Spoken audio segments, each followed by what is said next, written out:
लेना वो एक पुराना गाना था ना, ये रईसी है खानदानी, वो रईसी नहीं, ये कहानी है खानदानी.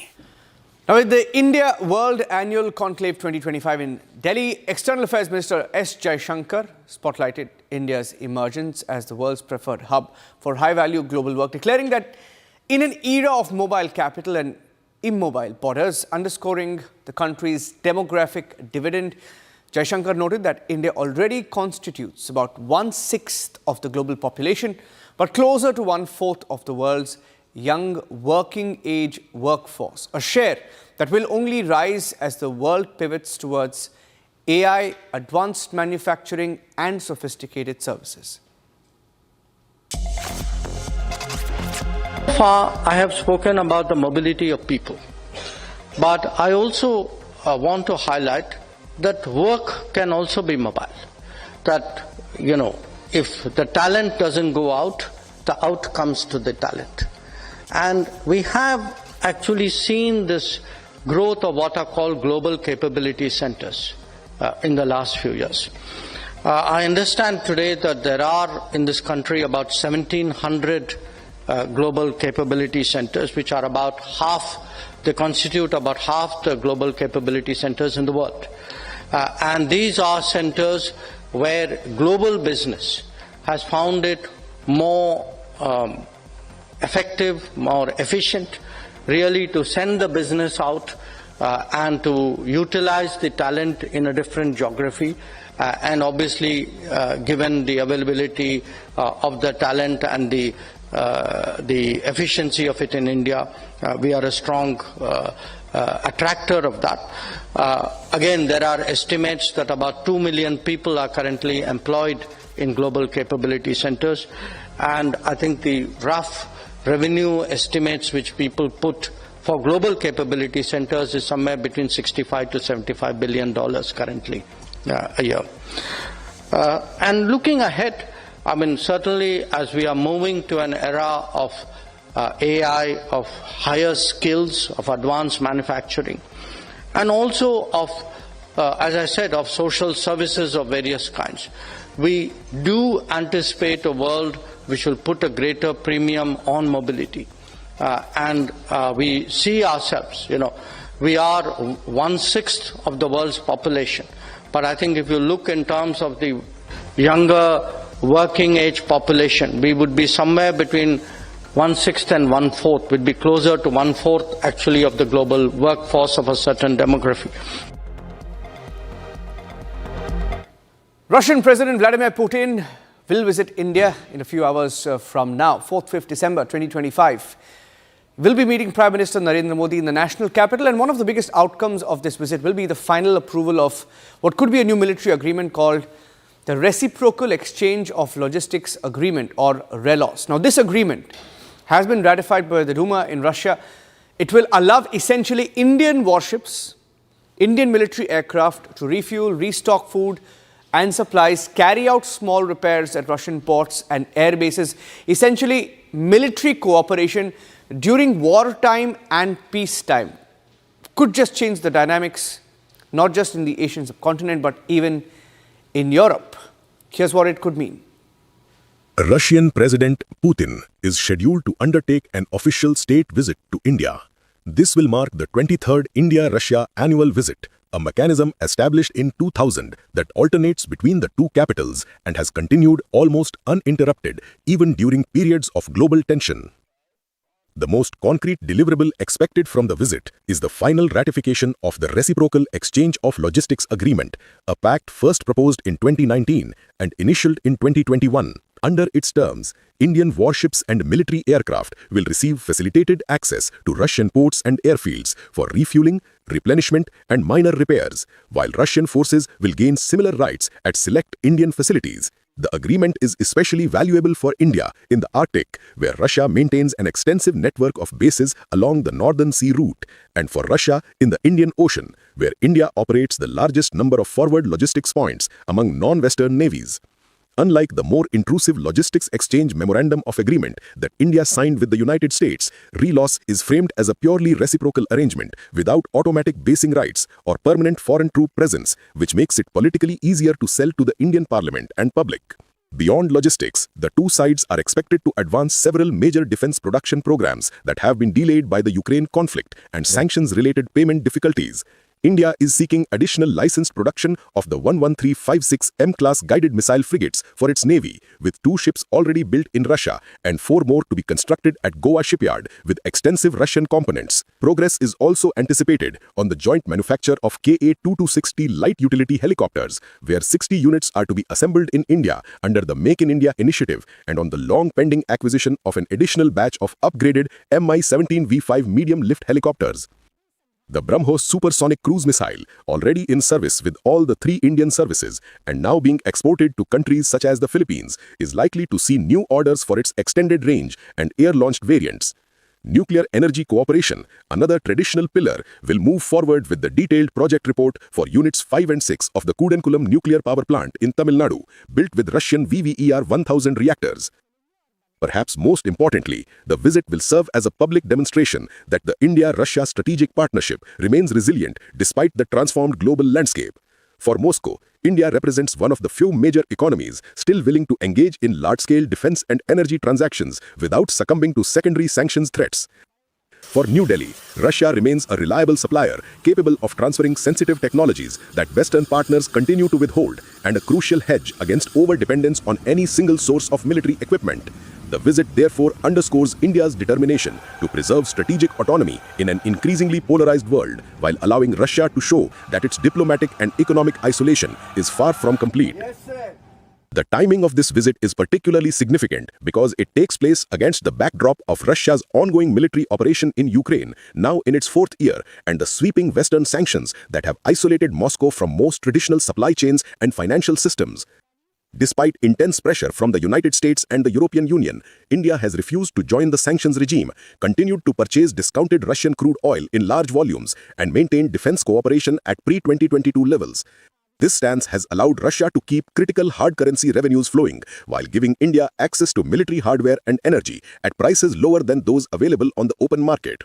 The joint statement and the list of agreements signed during the visit will be closely passed in Western capitals, Beijing and other global centers of power, as an indicator of how far 2 of the world's largest nations are prepared to go in sustaining a relationship that has endured longer than most contemporary alliances. Taking a short break, ladies and gentlemen, Telangana Chief Minister Revanth Reddy has made a comment on Hindu deities, sparking a huge controversy. There's a political fight over it. The BJP held a news conference a short while back. We'll tell you how that fight is going on, and the comment that caused the controversy also coming up.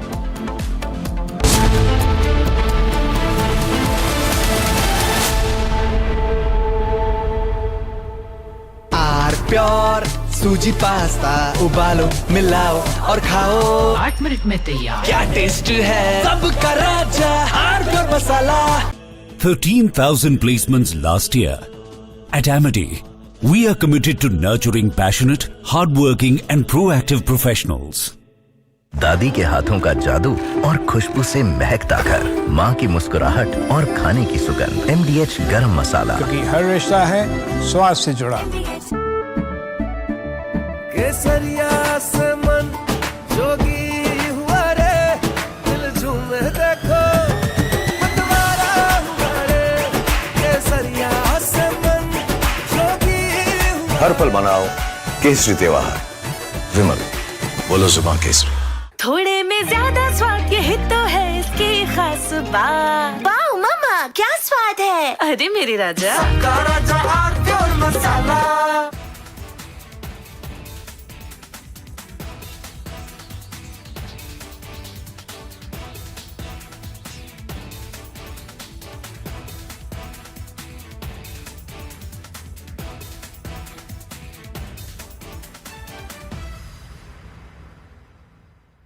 Secret recipe MDH का जीरा SIP जल जीरा मसाला। SIP SIP जीरा SIP MDH का जल जीरा SIP जीरा SIP MDH का जल जीरा सिप।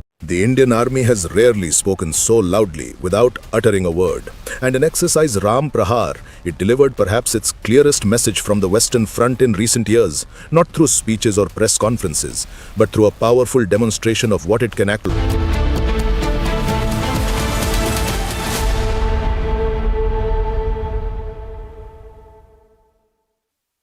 MDH की हल्दी मिर्ची धनिया करे कमाल, ये रंग दे, ये खुशबू दे, ये तीखा, ये कम पड़े, क्या निराला MDH masala.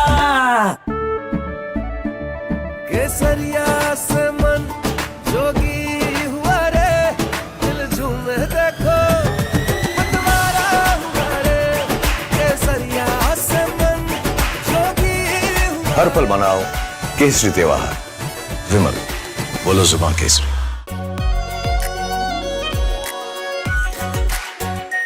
Are pure shahi paneer masala, delicious, healthy every day.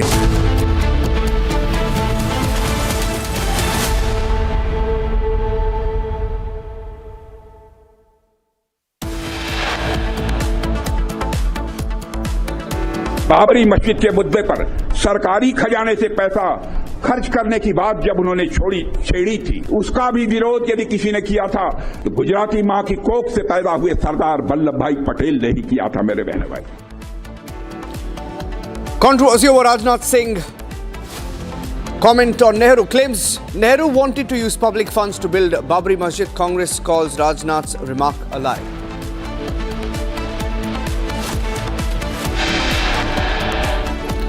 Telangana Chief Minister Revanth Reddy's remarks on Hindu deities sparks a big controversy. BJP calls out Congress's habitual insult of Hindu gods and sentiments.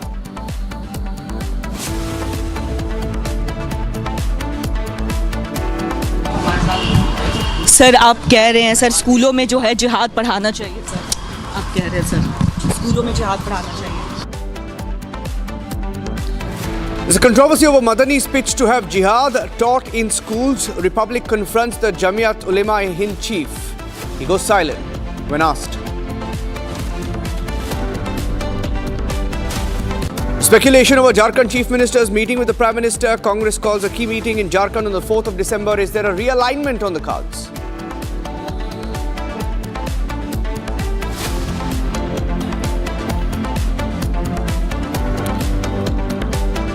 As the power tussle continues, Siddaramaiah, the Karnataka Chief Minister, meets the Congress High Command, says will step down if asked to by Rahul Gandhi.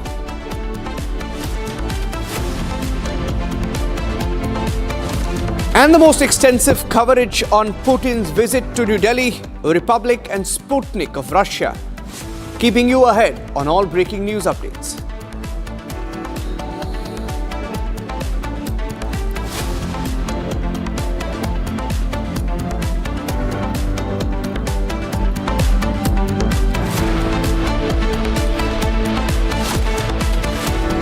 And ladies and gentlemen, the big story, largely unreported, the Indian rupee has plummeted to an unprecedented low. Today, it's now breached the significant 90 rupees per dollar mark for the first time in history by depreciating. Fallen 6 paise today to 90.02 in early trade. That means $1 costs 90 rupees. And this was this morning when it crossed the 90 barrier. And the fall comes even as banks keep buying US dollars at higher levels. Some of the factors that have contributed, including higher levels of FII outflows, which continue amid a rush by companies to hedge against weaknesses in the currency. I have Pranav joining us live from the Republic Business Newsroom. Pranav, US trade deal also one of the factors. Why don't you take our viewers through the implications of this now? Pranav. Well, Niranjan, the rupee has fallen 5.3% this year. I mean, this is in fact the steepest annual decline since 2022. Analysts are saying that the various factors include that the central bank has not in fact intervened. If you remember, there is an RBI monetary policy that is slated to begin, and there are expectations that the rate cut is not likely to be revised. So, yes, at a time when, there have been concerns about trade, there have been concerns about, the underperformance of the Indian market over the years, that has gone by, and the RBI not likely to intervene is being seen as a negative side by some of the traders. That is one of the reasons behind the, so to say, weak demand for rupee. Contrary to the belief that rupee hitting a low always is detrimental, it's not always so, because the Indian services and goods that are offered normally end up becoming cheaper, as a result of which it helps the Indian economy in terms of the inflow of rupee because of the dollar gaining strength. Yes. Now, implications of this, Pranav, what will be impacted in the short term? The implementation is clearly that, the Indian goods and services that are offered abroad, they end up becoming cheaper, as a result of which there is more demand for that, as a result of which there is more inflow. So in the end, it helps the Indian economy because there is more inflow of dollars in this case. So that's the immediate implication. In the longer run, however, we need to definitely look at how it impacts, how the demand supply impacts, and the FII inflow, it definitely will be increased because of the rupee falling. Okay, thank you for joining us with those inputs, Pranav. For the first time, rupee has breached the 90 per dollar mark. It's a record low, the lowest it's fallen so far.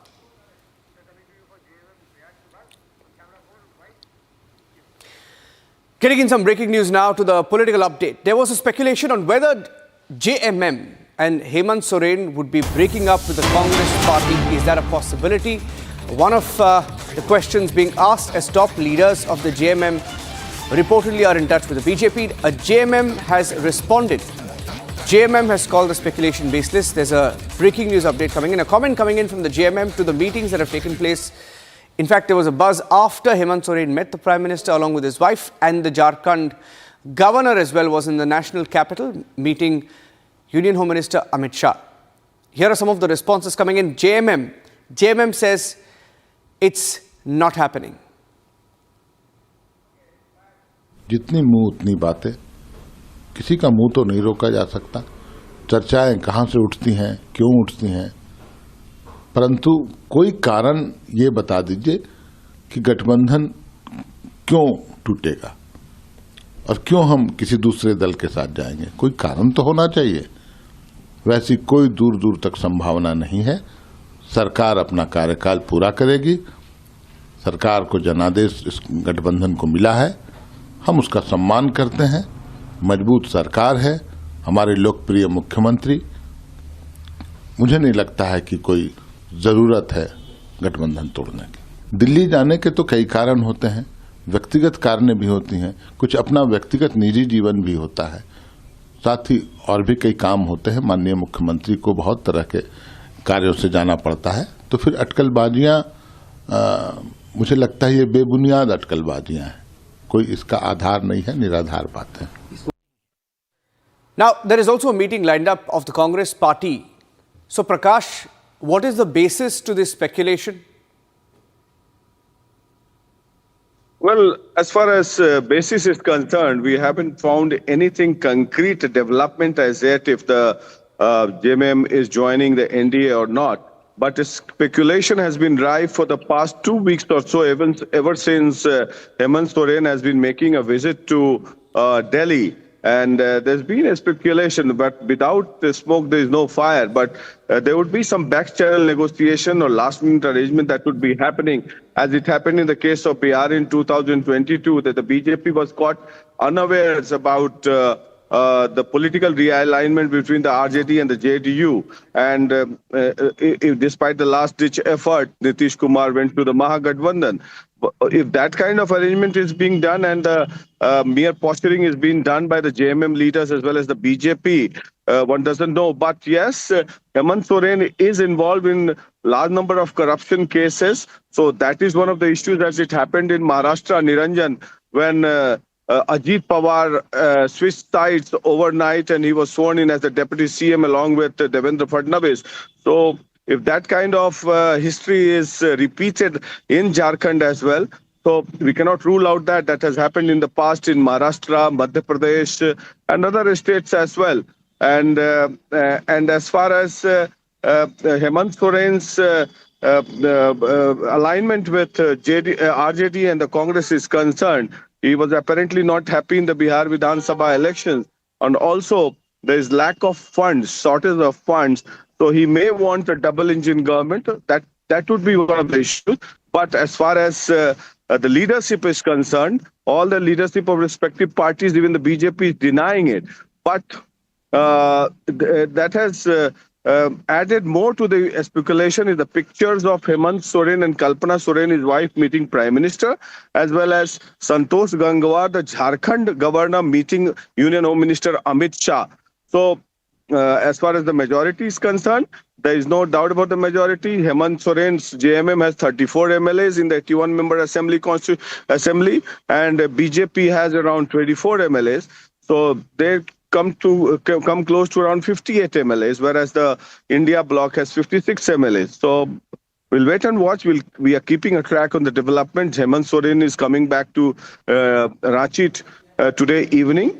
Maybe thereafter some developments would take place, but in 2 days from now, the winter session of the Jharkhand Assembly is all set to begin, and it is most unlikely that things should move so fast, but we are keeping a track on the development. Thank you for joining us with those inputs. Okay, so no movement as of now is what the JMM says.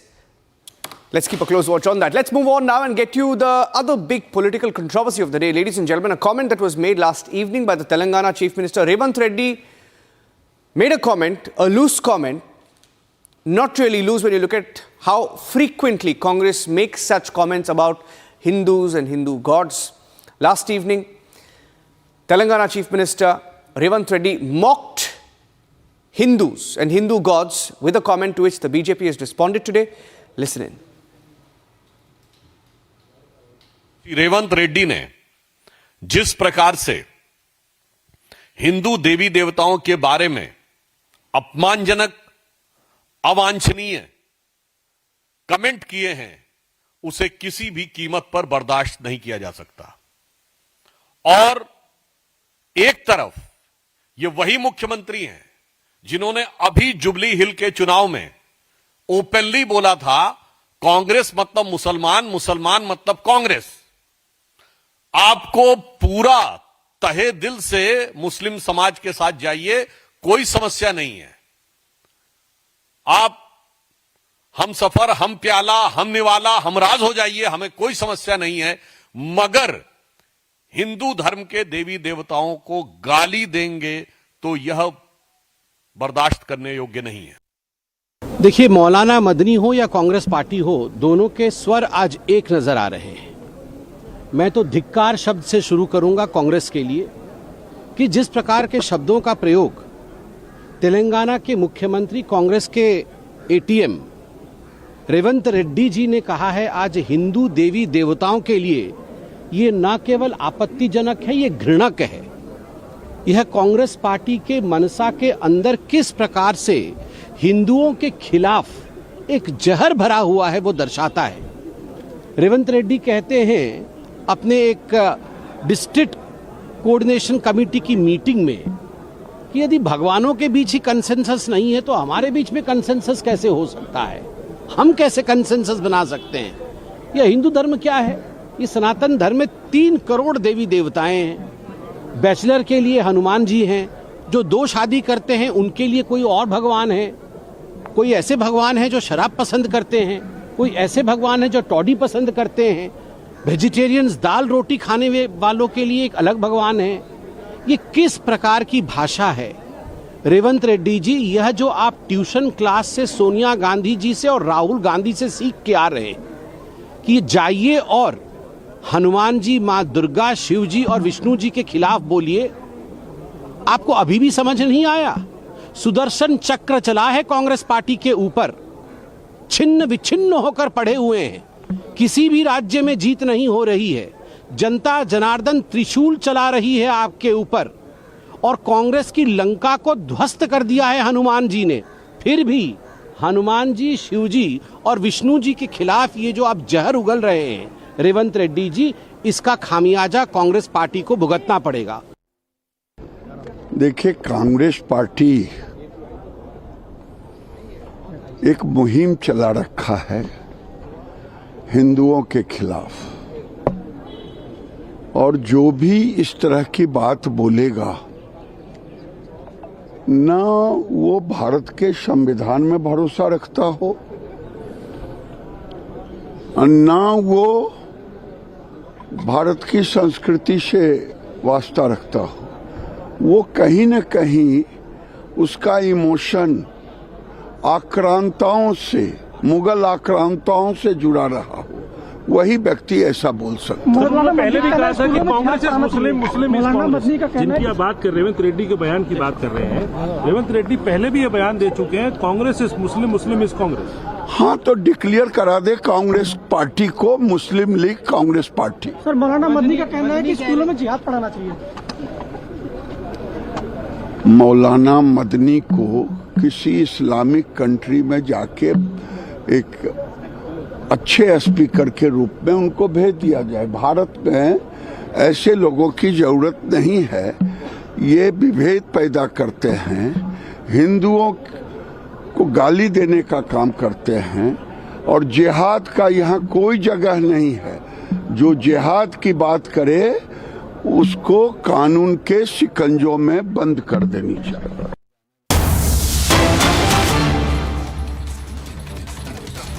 Okay, getting into responses to that comment that was made by Revanth Reddy. Union ministers responding, quickly getting in a response from one of the union ministers, Prahalad Joshi, who has responded to what Revanth said. Listen in. नहीं, ये लोगों को हिंदू का अपमान, हिंदू आस्था का अपमान कांग्रेस को और कांग्रेस के जो फ्रेंडली पार्टी है वो एक हैबिट बन गया है।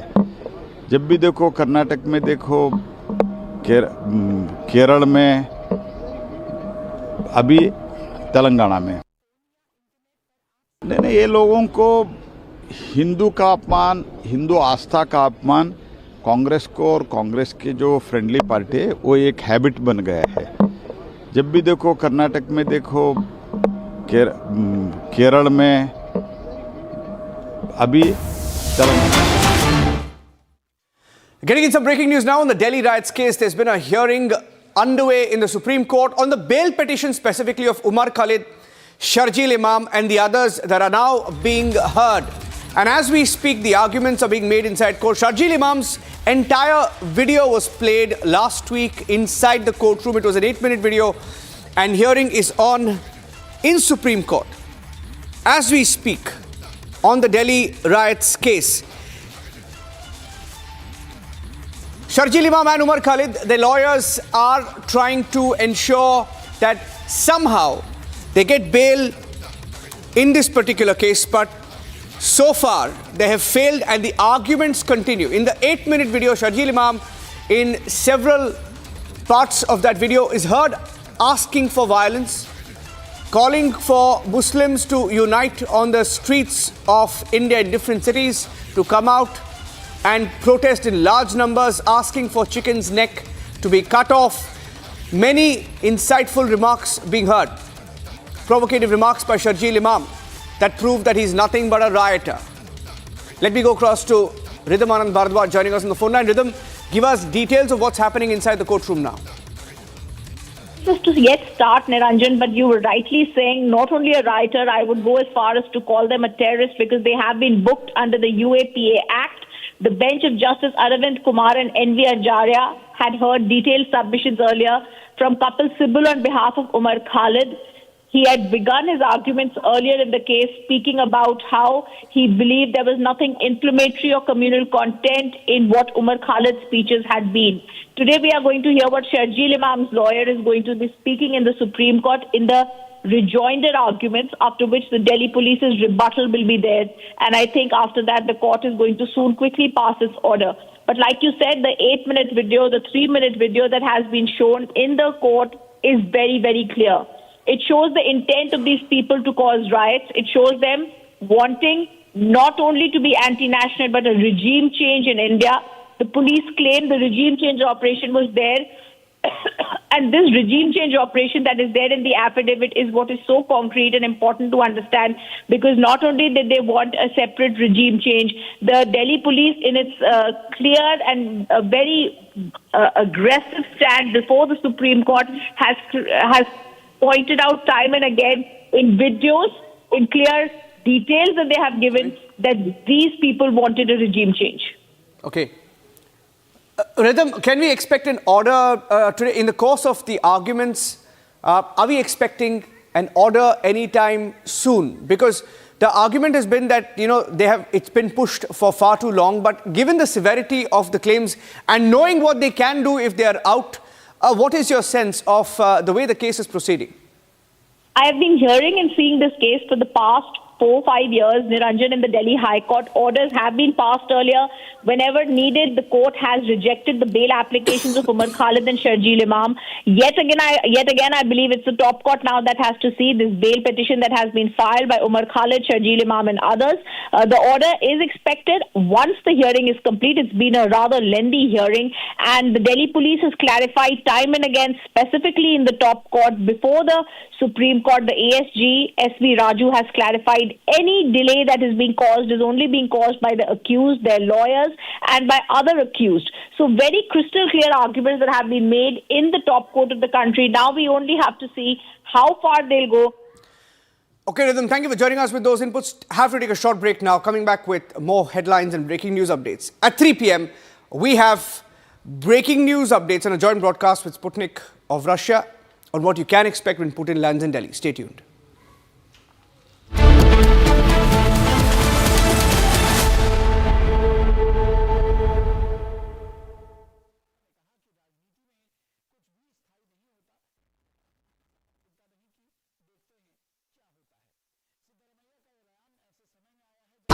प्योर सूजी पास्ता उबालो मिलाओ और खाओ 8 मिनट में तैयार। क्या टेस्ट है सबका राजा R pure masala.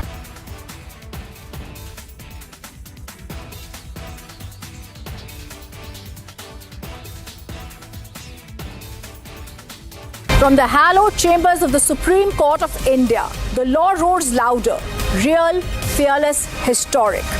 The first Buddhist Chief Justice of India, former Chief Justice of India, Justice B.R. Gavai, unshaken in conviction. This weekend on the legal side of things, only on Republic TV.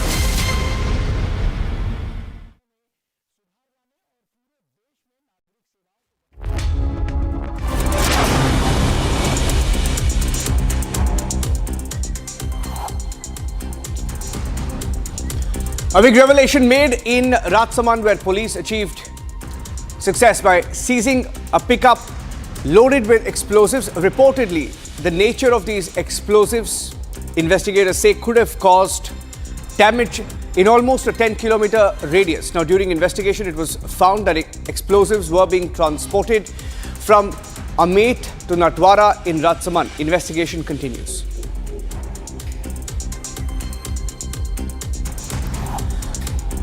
There's complete chaos at Hyderabad's Rajiv Gandhi International Airport this morning as operational issues caused flight delays.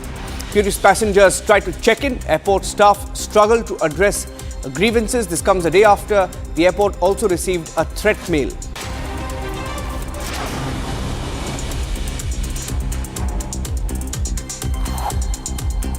In a video that's now going viral, the Congress youth leader Avnish Singh has been caught selling drugs on camera. This is in Rewa, Madhya Pradesh. Following this, the party has expelled him for 6 years. In a video that has been released now, it's seen that the Congress leader was seen selling cough syrup and brown sugar.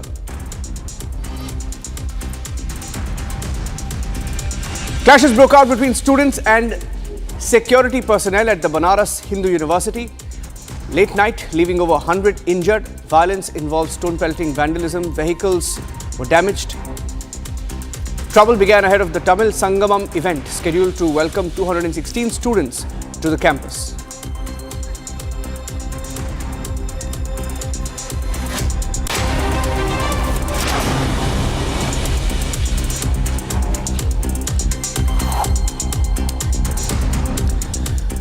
Statement that was made by Vladimir Putin a few hours back, escalating his attack on Europe after Kiev's underwater drone strike crippled at least 2 tankers from Moscow's shadow fleet. Russian President Vladimir Putin now threatening to cut off Ukraine from the sea.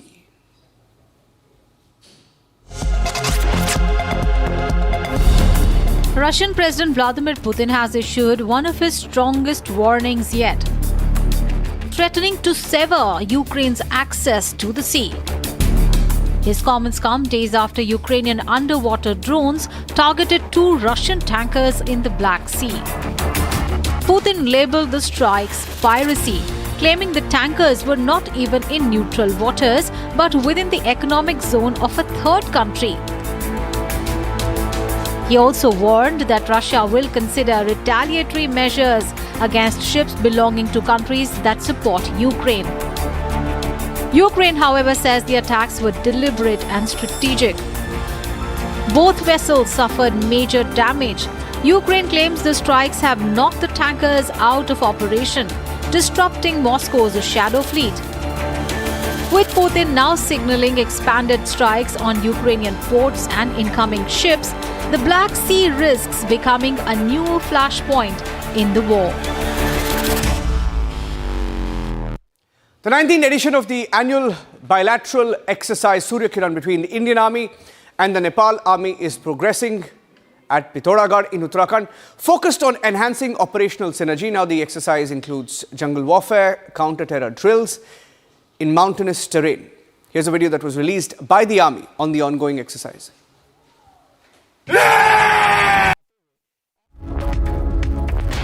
Taking a short break, ladies and gentlemen. When we come back, on top of 3 p.m, Republic, along with Sputnik of Russia, will get you the biggest coverage, live coverage.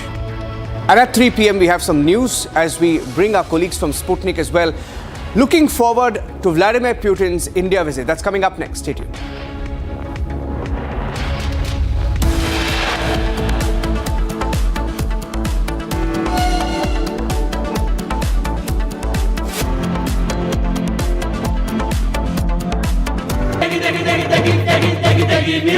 MDH की देगी मीरज, देगी मिर्च का तड़का, अंग अंग फड़का। MDH की देगी मीरज। केसरिया से मन जोगी हुआ रे, दिल झूमे देखो मतवारा हुआ रे। केसरिया से मन जोगी हुआ। हर पल मनाओ केसरी त्योहार। विमल, बोलो जुबान केसरी। थोड़े में ज्यादा स्वाद, यही तो है इसकी खास बात। वाओ मामा, क्या स्वाद है। अरे मेरे राजा, The Indian Army has rarely spoken so loudly without uttering a word.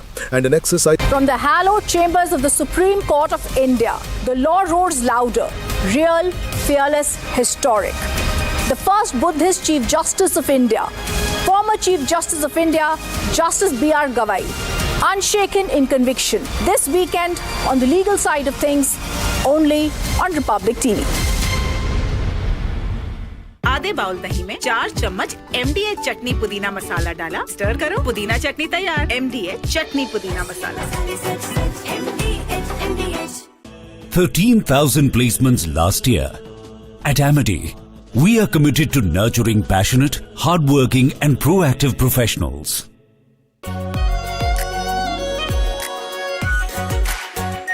Our pure Shahi Paneer Masala. Delicious, healthy, every day.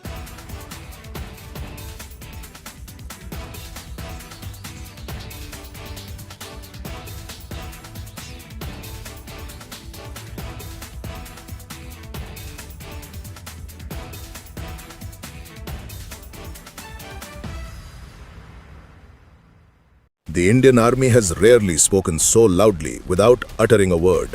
And in exercise Ram Prahar, it delivered perhaps its clearest message from the Western Front in recent years, not through speeches or press conferences, but through a powerful demonstration of what it can actually do on the battlefield. What happened in the deserts and plains under Kharga Corp was not just another military exercise, but a carefully planned signal about capability and intent along our border with Pakistan. the numbers tell part of the story, with over 20,000 soldiers organized into battle groups that can fight independently, suggesting that the army is moving away from old defensive tactics toward a more aggressive approach that can strike on multiple fronts at once. This is not the army that waits behind borders anymore, but one that is ready to take the fight into enemy territory if provoked. The scenario itself, a cross-border offensive in response to a Pakistani attack, makes clear that India is no longer content with merely defending its borders, but is prepared to hit back hard and fast. What makes Ram Prahar different from past exercises is how everything worked together like a well-oiled machine. Tanks like the T-90S Bhishma and upgraded T-72 with night vision capabilities worked alongside artillery guns like the K-9 Vajra and Pinaka rocket launch. From Moscow to New Delhi, the world is watching. As Russian President Vladimir Putin arrives in India, stay tuned for unprecedented on-the-ground coverage. All eyes on New Delhi as major defense deals and strategic agreements take center stage. Stay tuned for the fastest and the most accurate coverage of President Putin's India visit only on Republic TV.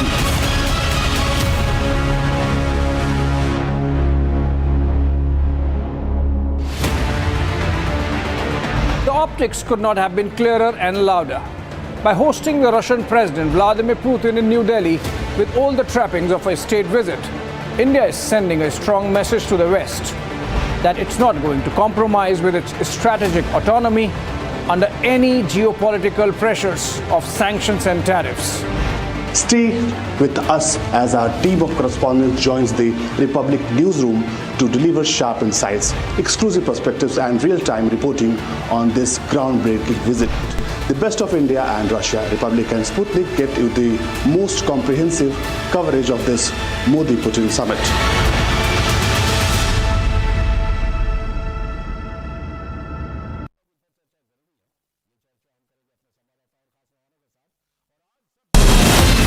From Asia's largest news headquarters, setting the agenda for Bharat.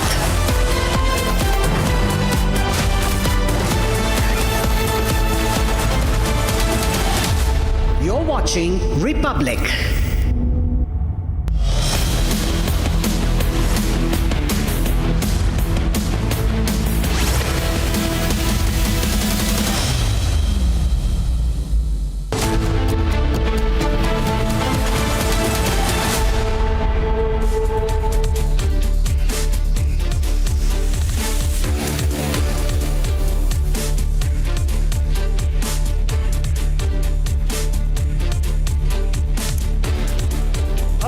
Watching our very special broadcast ahead of President Vladimir Putin's visit to New Delhi.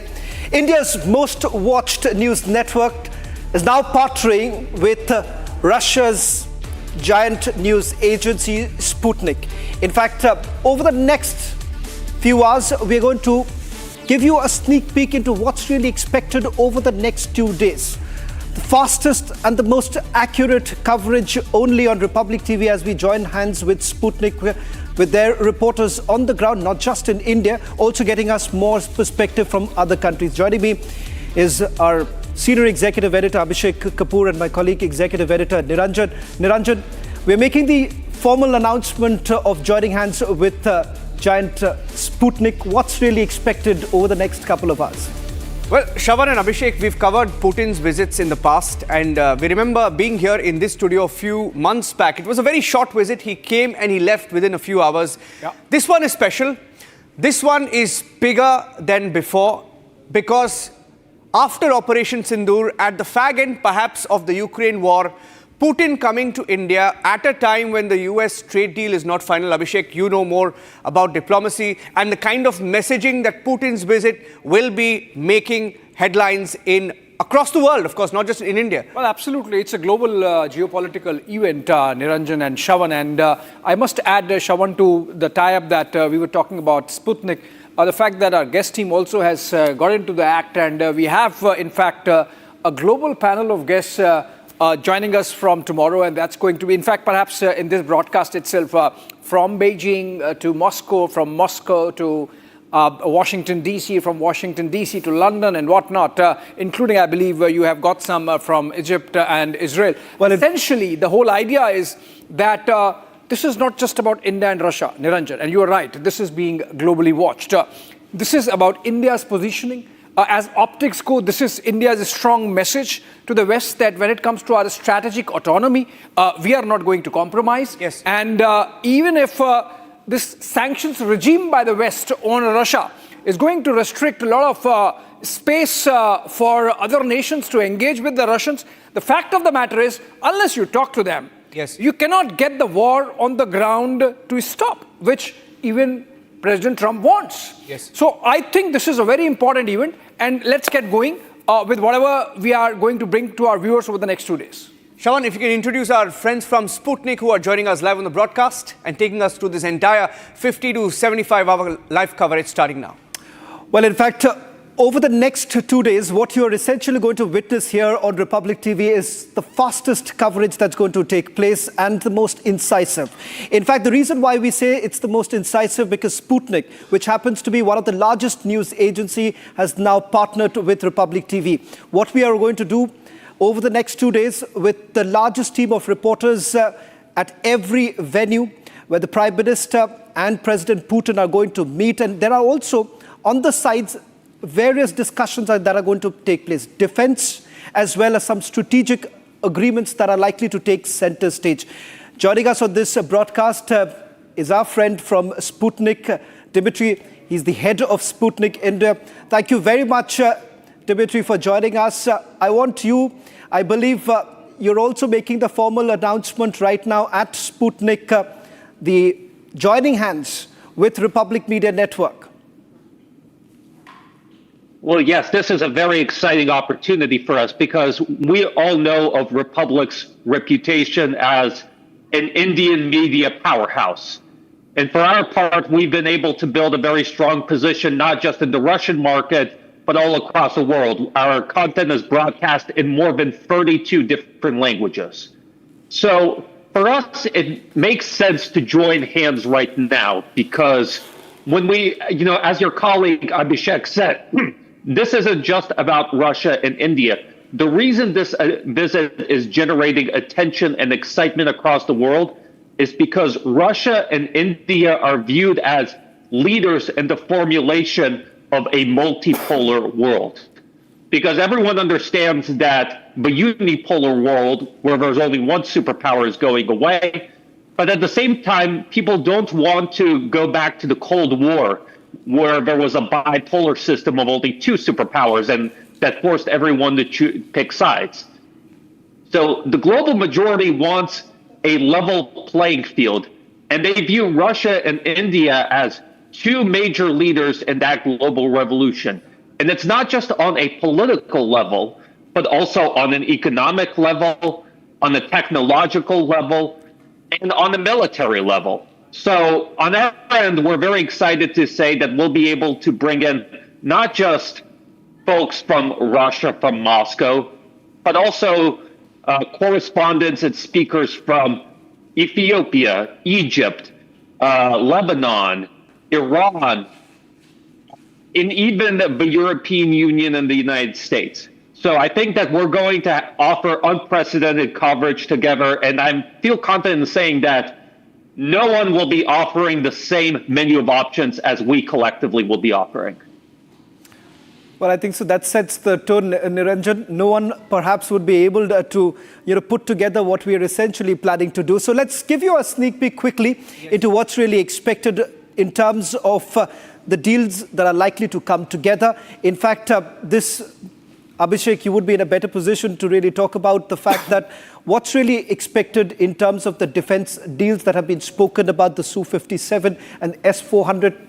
You were part of that foreign ministry briefing that took place. Why don't you first take our viewers through some of the details that you've been able to pick up? Well, so the quick ones, Shravan and Niranjan and Dimitri there. There is a lot of talk about Su-57s and the S-400s. Remember, we bought 5 batteries of S-400 in 2019-20. Two are yet to be delivered, so the Russians have to really, fill in that blank. Having said that, the kind of success we had with S-400s and Operation Sindoor, obviously we can look at more, not just S-400, but their upgraded version S-500, and the Russians have offered technology transfer, so there would be talks on that. Sukhoi 57 is the 5th generation aircraft of Russians. We had Mr. Peskov yesterday, the Kremlin spokesperson, mentioned that this is their best. This is the best in the world. But the point is that do we really need it? And if we do, how many we need? Because the Russians, again, like in the case of S-400, so in the case of Su-57, are saying there is the option of tech transfer. So F-35 versus Su-57, that would be another. But again, this would be a conversation, Niranjan. So far as deal is concerned, Shravan, I believe it's already there. In front of our eyes, which would be signed on the dotted line in the presence of the two leaders, which is about logistics exchange and military exchange between the two nations in terms of quickly deploying forces in each other's territory, sharing logistics, communication, etc. Similar agreements, of course, exist with other nations, for example, with the United States and the United Kingdom. With Russia, we are getting now. Yeah, I think, Shravan, one more key aspect of this visit, of course, the focus will be on the defense deals. At a time when we have a lot of pressure from America, especially on oil, and the kind of trading relationship we've had vis-a-vis oil with Russia, it's been beneficial to India and the Indian markets. But what happens now? Because, of course, it will be on the top of Russia's agenda as well. If I can take this question to Dimitri. Dimitri, I saw a post put out by Sputnik by the Russian leadership calling the Sukhoi 57 the world's best fighter jet. And of course, in Operation Sindoor, like my colleague Abhishek mentioned, we've seen the success of S-400, along with our own indigenous systems as well, the Akash missile. But S-400 did play a big part, also mentioned by our armed forces chiefs. So outside of the defense deals, how do you see this visit play out in terms of what is on the table between India and Russia? Well, I actually think that perhaps an even bigger news item is going to be the deals on the economic side. Because yesterday, Sputnik India hosted Kremlin spokesman Dmitry Peskov to provide a media briefing for Indian journalists ahead of Putin's visit. And he said that Russia recognizes that there is a trade imbalance in India. In other words, that we sell a lot of energy products, but we don't have as many Indian products on the Russian market as we'd like. So that's clearly something that Russia is interested in in changing. Russia is interested in seeing Indians, in seeing India not just purchase Russian goods and resources, but for Indian companies to come to the Russian market and provide their products and services. And there is quite a unique opportunity right now because a lot of Western companies left after the Ukraine conflict. And although some of the niches have been filled by domestic Russian companies and Chinese companies, there's still a lot of opportunities there. And so if Indian companies in areas such as IT, industry are able to come in, I think that they'll be very competitive. The other point is the point of joint production, right? Because, again, Putin himself has consistently said that Russia supports the Make in India initiative and actually wants to be part of it. So Russia is looking for opportunities to bring high-quality manufacturing opportunities, manufacturing jobs to India.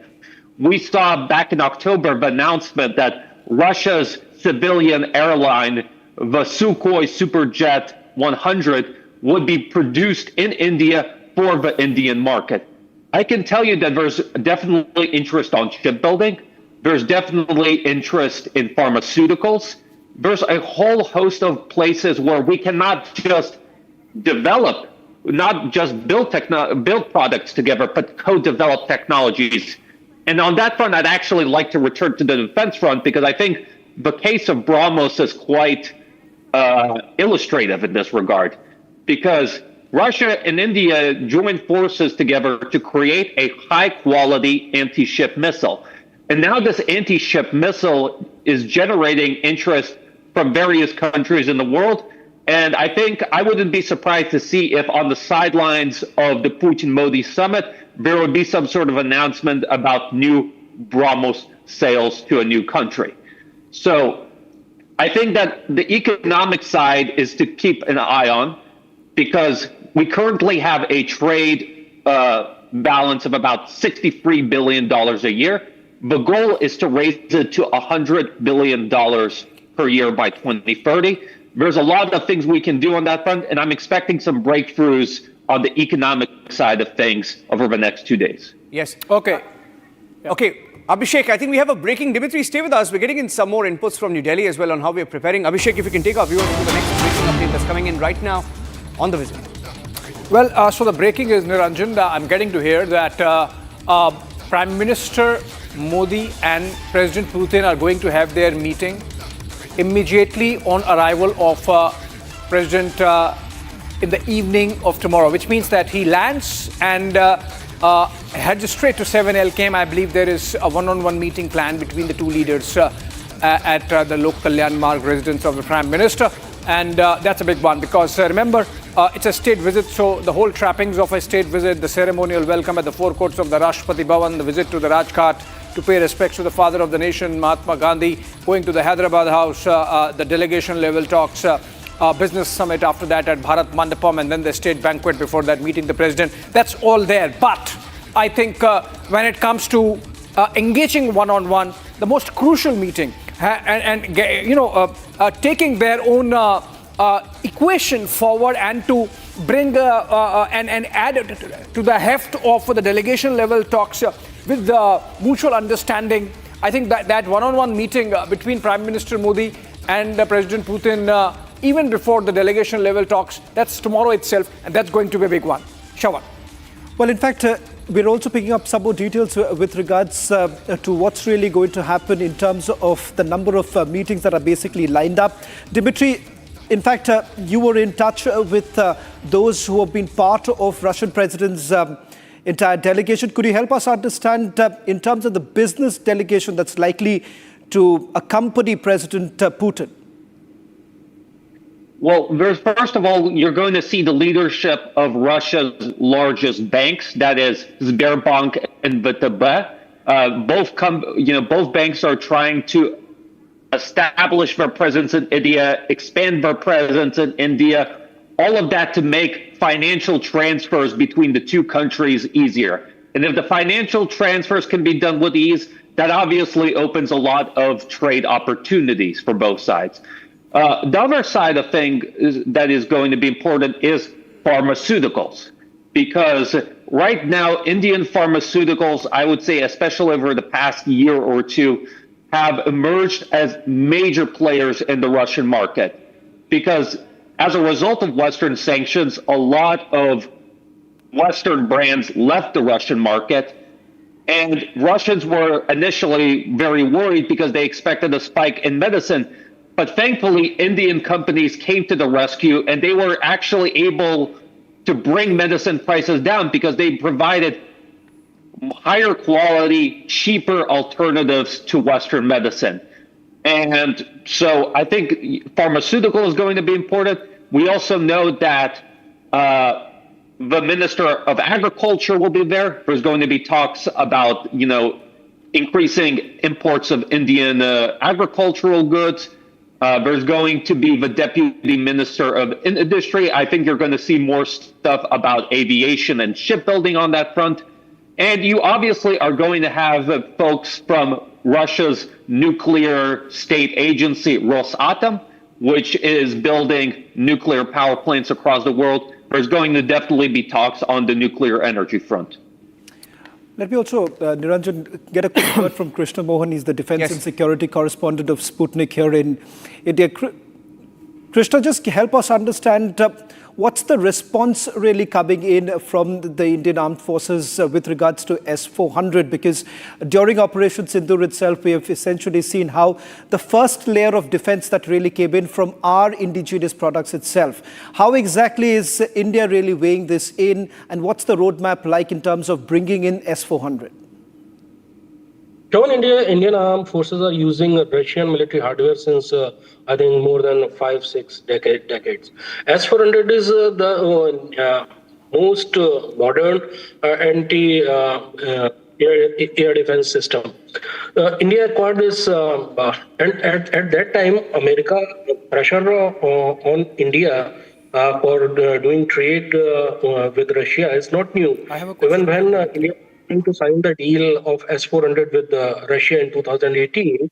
In 2017, America passed CAATSA bill, countering adversaries of America through Sanction Act. And in 2018, you must remember that in May of 2018, there was a 2x2 meeting of Defense Minister and Finance Minister of India and USA that was going to happen in Delhi, and that was cancelled. But even then, India went ahead and signed S-400 deal.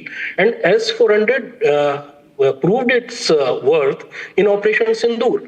Recently in October, Chief of Air Staff, Indian Air Force, he announced, and on record he says that Indian Air Force got a kill from longest range. It was more than 310 kilometers. And that was obviously shot from S-400. Now Indian Air Force has received 3 regiments in very strategic. Okay, I think there's a poor audio line there. Just losing the signal there with Krishna Mohan. We'll just fix that line. Can I go to... yes, Abhishek. Yes, you can. Yes, you can. I mean, Dimitri, Abhishek, this time you were mentioning about the possibility of the economic side of the talks yielding bigger headlines vis-a-vis the defense side. Now, I just want to have a bit of an elaboration on that. What do you mean by that? I mean, the fact that the balance of trade situation is so much in favor of Russia, the fact that Russia does not purchase enough of Indian goods and services, the fact that even those exporters who are sending in goods and services to Russia find it difficult because of the Western sanctions to get the money. Are you suggesting that something might be in the works on that aspect of making the exchange of goods and services and the currencies a little easier? Of course. When you look at the meetings between Jai Shankar and, let's say, Russian Foreign Minister Lavrov, or Russian Deputy Prime Minister Denis Monterev, who is basically the one who's in charge of managing the economic side of the Russia-India relationship, both of them have acknowledged India's concerns regarding the trade balance, and they also, have repeatedly stated that Russia is interested in making this, more evened out. In order to do that, you obviously need to improve the situation with financial transfers. As we see, high-level Russian banking representatives are going to be there. The other thing that you need to do is talk about logistics, to make logistics easier and cheaper and more effective. We already know that Russia and India have the international north-south transport corridor, which runs through Iran and is quicker than the traditional Suez Canal route. So that's one route. We also have the Chennai-Vladivostok route.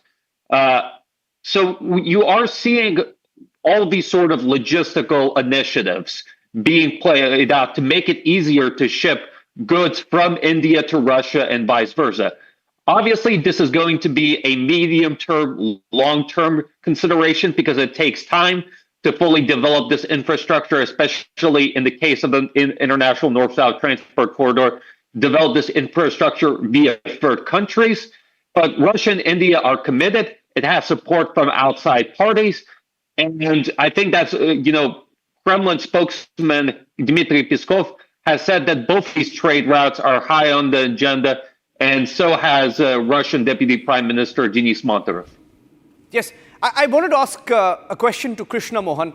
Krishna, last evening, after the Duma ratified RELOS, a lot of interest in India around what that could mean.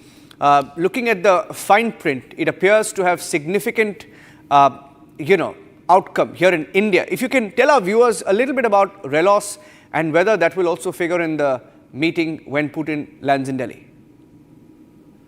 Whenever India and Russia met, or there are some summit, then defense is always a central point.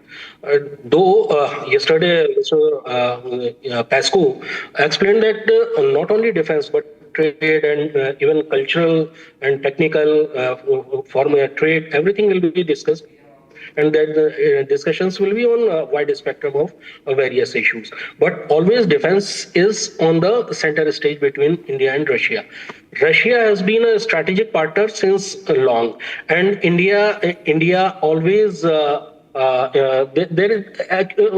Most important thing is there is no string attached with any defense deal with Russia. Yeah.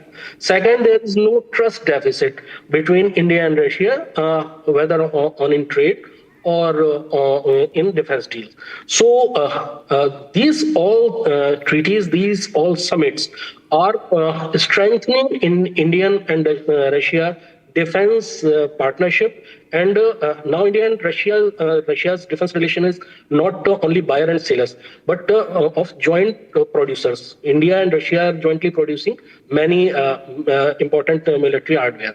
BrahMos was the first, which is being even exported. India got its first major export order from Philippines of BrahMos. Vietnam and Indonesia are also in the line. And soon BrahMos deal with Vietnam and Indonesia will also be decided. AK-203 is second major joint production project in Korba near Amethi in Uttar Pradesh. India is producing Indo-Russia Rifle Corporation. There is an entity, and that entity is producing AK-203 rifles for Indian Armed Forces. And after completing the order for Indian Armed Forces, that is more than 6.5 lakh, there will be additional production to export also. So this relation is going to pave way for joint production and export. There are many projects which are in pipeline. There are many projects, many products from Russia which will be maintained and refurbished and all in India. MRO facilities are being developed. Krishna, I have to take a short break at this point. So I'm thanking both Dimitri and you. Thanking both Dimitri and Krishna. The handshake is tomorrow. He lands tomorrow. So we're just hours away from that meeting. I thank both Dimitri and Krishna Mohan for joining us here on Republic TV. And we here at Republic will be getting you the biggest coverage. You heard from Dimitri and Krishna Mohan. Sputnik is Russia's largest news agency, and unmatched live breaking news coverage for you on Republic, along with Sputnik, Abhishek and Shavan. I think our viewers can look forward to that. Have to take a short break right now. Breaking news coming up after the break. Stay tuned, ladies and gentlemen.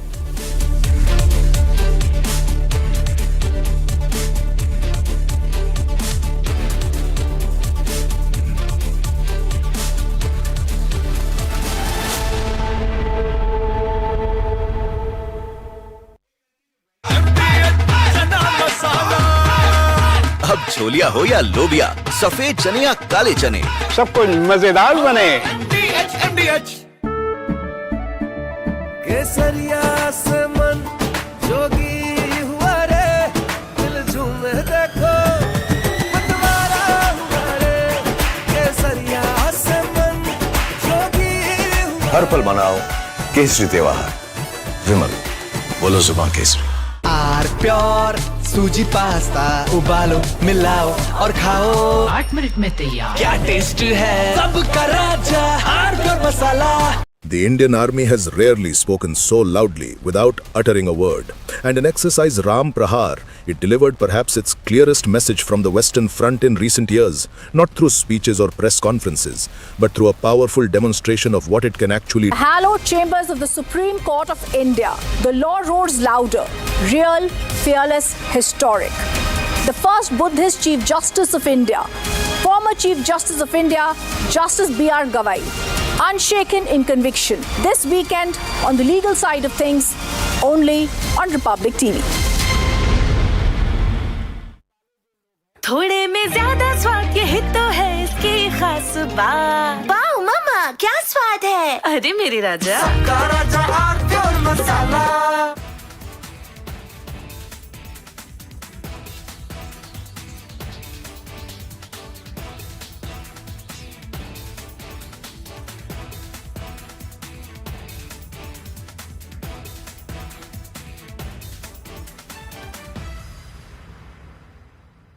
दादी के हाथों का जादू और खुशबू से महकता घर, माँ की मुस्कुराहट और खाने की सुगंध। MDH गरम मसाला, क्योंकि हर रिश्ता है स्वाद से जुड़ा।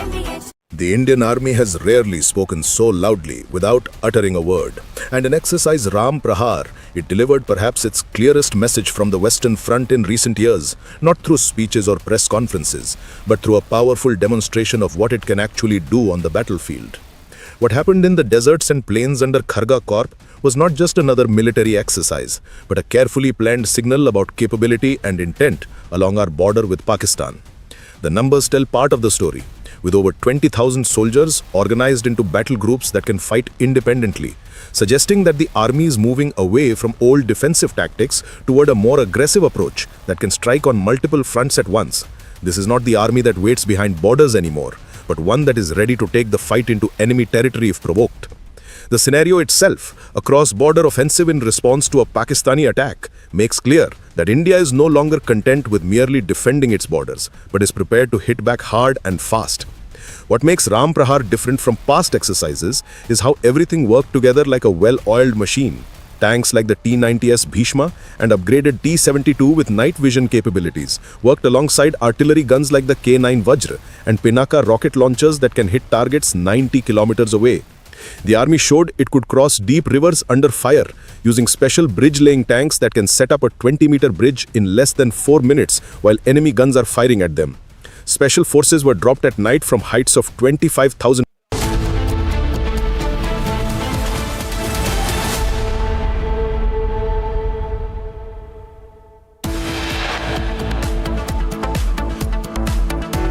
बाबरी मस्जिद के मुद्दे पर सरकारी खजाने से पैसा खर्च करने की बात जब उन्होंने छेड़ी थी, उसका भी विरोध यदि किसी ने किया था तो गुजराती मां की कोख से पैदा हुए सरदार वल्लभ भाई पटेल ने ही किया था। मेरे बहन भाई, Rajnath Singh slams Jawaharlal Nehru, claims he wanted to use public funds to build Babri Masjid. Congress calls Rajnath's remarks a lie.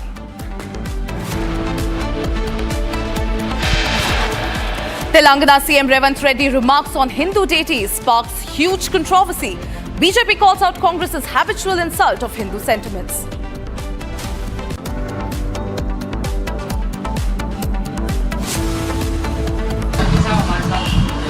Sir, आप कह रहे हैं सर स्कूलों में जो है जिहाद पढ़ाना चाहिए। सर आप कह रहे हैं सर स्कूलों में जिहाद पढ़ाना चाहिए। Massive controversy over Madani's pitch to have jihad taught in schools. Republic confronted Jamia Ulema-e-Hind chief.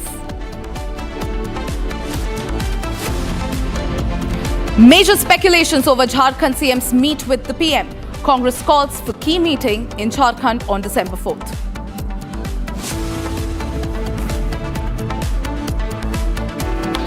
Amid Karnataka power tussle, Siddaramaiah meets Congress High Command, says will step down if ordered by Rahul Gandhi.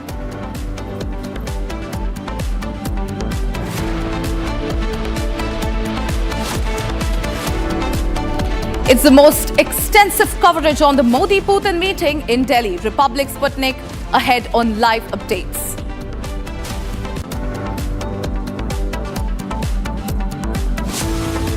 Rupee falls to record low, crosses 90 against dollar for the first time.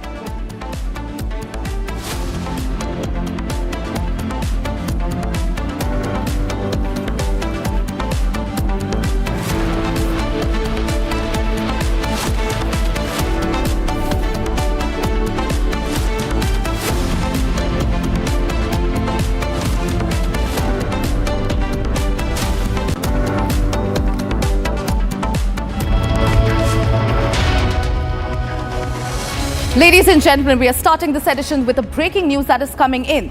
This time, the government has removed the mandatory pre-installation of the Sanchar Sati app. The government has in fact said that given Sanchar Sati's increasing acceptance, the government has decided to make it pre-mandatory for mobile manufacturing. Now, government has also said that so far 1.4 crore users have downloaded the app and are contributing to the information on 2,000 fraud incidents per day. Ladies and gentlemen, the controversy over Sanchar Sati app is only brewing, and this time, the government's order to pre-install the app on all smartphones sold in India has sparked concerns. The government has now decided to remove the mandatory pre-installation of the Sanchar Sati app. The government, in fact, said that with intent to provide access to cybersecurity to all citizens, had mandated pre-installation of Sanchar Sati app on smartphones. They have further said that the app is secure and is purely meant to help citizens from bad actors in the cyber world. Given Sanchar Sati's increasing acceptance, government has decided not to make the pre-installation mandatory for the mobile manufacturers. This is the statement that is coming in from the Ministry of Communications here, ladies and gentlemen. The government has issued a new guideline. In fact, they have decided to remove the mandatory pre-installation of the Sanchar Sati app. Remember, viewers, there was a lot of hue and cry over this particular app, with the opposition continuously stating that the app was a breach of privacy for the citizens of India. All right, I'm being joined by Senior Executive Editor Abhishek Kapoor on the phone line. Abhishek, the government has now decided that the mandatory pre-installation of the Sanchar Sati app is no more a prerequisite. Tell us more. Well, you see, so there is a fresh notification coming in from the government, and they have clarified now that, or rather, rolled back the provision of mandatory pre-installation of this app on all mobile phones or smartphones. And the government says that while a tremendous amount of success has been achieved in tracking cybercrime and even tracking lost phones with the help of this app over the last few months, the fact that the opposition tried to give it a spin or perhaps succeeded in some measure, as can be seen from the government rollback mantra, in suggesting that this was some kind of a spyware, this was some kind of a tracking app which would have, geo-tracked citizens and compromised their privacy. And that is the reason why the government, keeping in mind the sentiments of the larger masses, even if manipulated by the opposition, has decided to roll back Sanchar Sati. And the thinking was, in the government sources tell us, that if this perception gets strengthened that this is a spyware or connected with tracking of people, then the whole purpose of providing a cyber security net to the people and the masses would get defeated. So to take away that sting of the opposition attack, this mandatory provision of pre-installation of the software from the mobile phones has been done away with the fresh notification that just come out. Well, absolutely, Abhishek. Thank you for getting us those updates. In fact, ladies and gentlemen, listen in to what Minister of Communication Jyotiraditya Scindia had to say on the Sanchar Sati app. Take a look. संचार साथी app का प्रयोग हमने 2025 में हम लोग ने शुरुआत किया। अब संचार साथी क्या है? संचार साथी एक ऐसा ऐप है जिसके आधार पर, जन भागीदारी के आधार पर, आज देश की एक एक जनता और नागरिक अपने आप को सुरक्षित रख सकता है फ्रॉड से, स्टोलन मोबाइल से, अपने स्टोलन मोबाइल को रिकॉर्ड कर सकता है, रिपोर्ट कर सकता है। और 20 करोड़ हिट सर हमारे पोर्टल पे हुए हैं, करीब 1.5 करोड़ ऐप डाउनलोड हुए, और इसी के आधार पर जन भागीदारी, इसकी सफलता, सॉफ्टवेयर तो हमने बनाई है सरकार ने, पर इसकी सफलता का श्रेय अगर किसी को जाता है तो जनता को जाता है सर, क्योंकि उनके उपयोग के आधार पर ही हम लोग सफल हो पाए।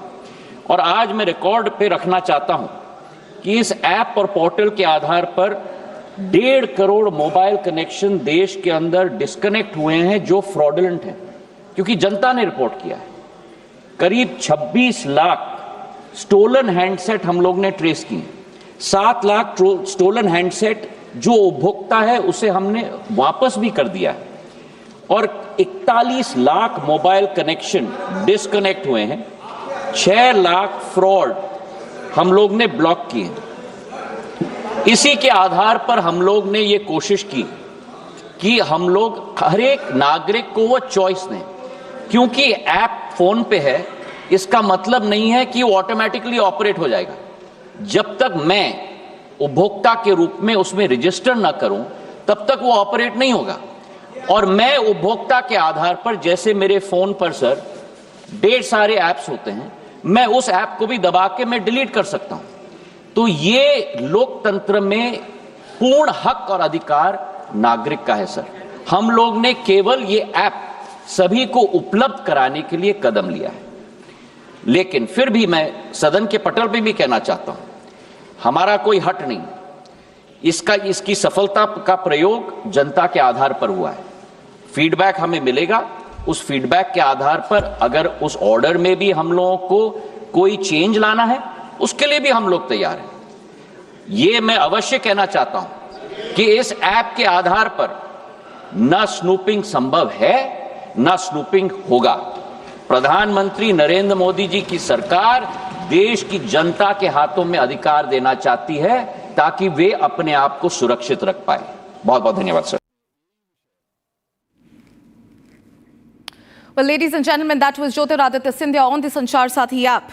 There's a lot of controversy brewing around this particular app here, viewers. The Sanchar Sati app controversy is revolving around the government's order to pre-install the app. However, in the latest move, this is a big move that is coming in from the government here, viewers. The government has in fact removed the mandatory pre-installation of this particular app. This is a big move that is coming in. In fact, the government has time and again reiterated that this is in fact a big boon for the citizens of India and not what the opposition continues to say. The opposition, on the other hand, says that this is in fact a snooping device for the citizens of India. However, like we just heard Jyotiraditya Scindia and like the government has been continuously reiterating that this is in fact a boon for the citizens, and this is for all the rise in the cybercrime in the country. In fact, I'm being joined by cyber expert Enes Nappinai. So thank you for speaking to Republic. This is a big move that is coming in from the government. The government has said that the pre-installation of this app is no more a mandate, and this, of course, is after. After the opposition said that this is an excuse for the government to sort of snoop on the citizens, ma'am. What is your first take on this? I must say first that I'm really glad that the government has changed its stand, and it is a wise decision because the issue was never about Sanchar Sati. It is for each person who wants to use the service to decide whether they want to download the app or not. The concern was when you make it mandatory. Contrary to corporate actions of similar vein, when a government does that, it is violative. And that is impermissible. So there are two things that the government has to ensure are not pushed forward. One is, of course, the mandatory pre-installation. And secondly, also the directive asking service providers to insist that it should be part of a software update where the app will be automatically installed. It's critical that on both counts, the mandatory installation requirement is removed.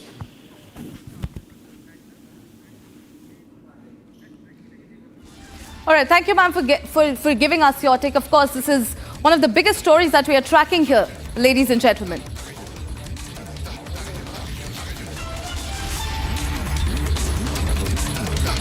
In fact, ladies and gentlemen, we have another breaking news that is coming in.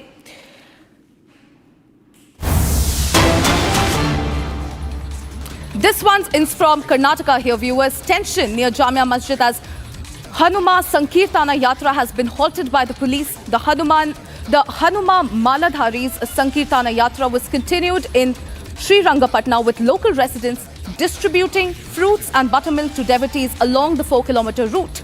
Now, the procession is currently moving from the Ganjam Road at a circle near a mosque. Some participants were seen placing lemons and lighting camphor as part of the ritual. Now, the Sankirtana Yatra reached the vicinity of the Jamia Masjid where a group of Maladharis attempted to move forward towards the mosque area. It was here when the police intervened and stopped the Maladharis, leading to moments of pushing and jostling between the two sides. Some participants there were also raising slogans while pointing towards the Jamia Masjid side. All right, joining me live is my colleague Abhishek from Bengaluru. Abhishek, this is this breaking news that we are getting in from Karnataka. There is a tension erupting near the Jamia Masjid during this particular yatra. Tell us more. Antara, I am right at the location where the Maladaris of the Hanuma Maladaris who tried to barge into the masjid which is located in Srirangapatna. The history goes back to a period of Tipu Sultan who was ruling the state, and when he demolished the temple which was prevailing here, which belonged to Lord Hanuman, after which he installed a new mosque here. And for the last 11 to 12 years, the Hanuma Maladaris and Hindu Jagrana Vedike are conducting various other march pasts beyond this masjid to make sure that this masjid comes down in the next couple of years, and they would build a Hanuman temple once again at the same location. This yatra starts at the Nimishamba temple, which is near the banks of Srirangapatna, and also this continues for the location 2.5 to 3 kilometers from the starting point to the Sriranganatha temple, which is located in Srirangapatna. At least 1,500 police personnel were deployed, 150 CCTVs were installed, personnel from CAR, DAR, KSRP and the commando wing of the Karnataka State Police were deployed. Drones were used to monitor the live visuals of the yatra. There were at least 10 to 15 teams of police which had been divided so that they come with the teams of the Maladharis.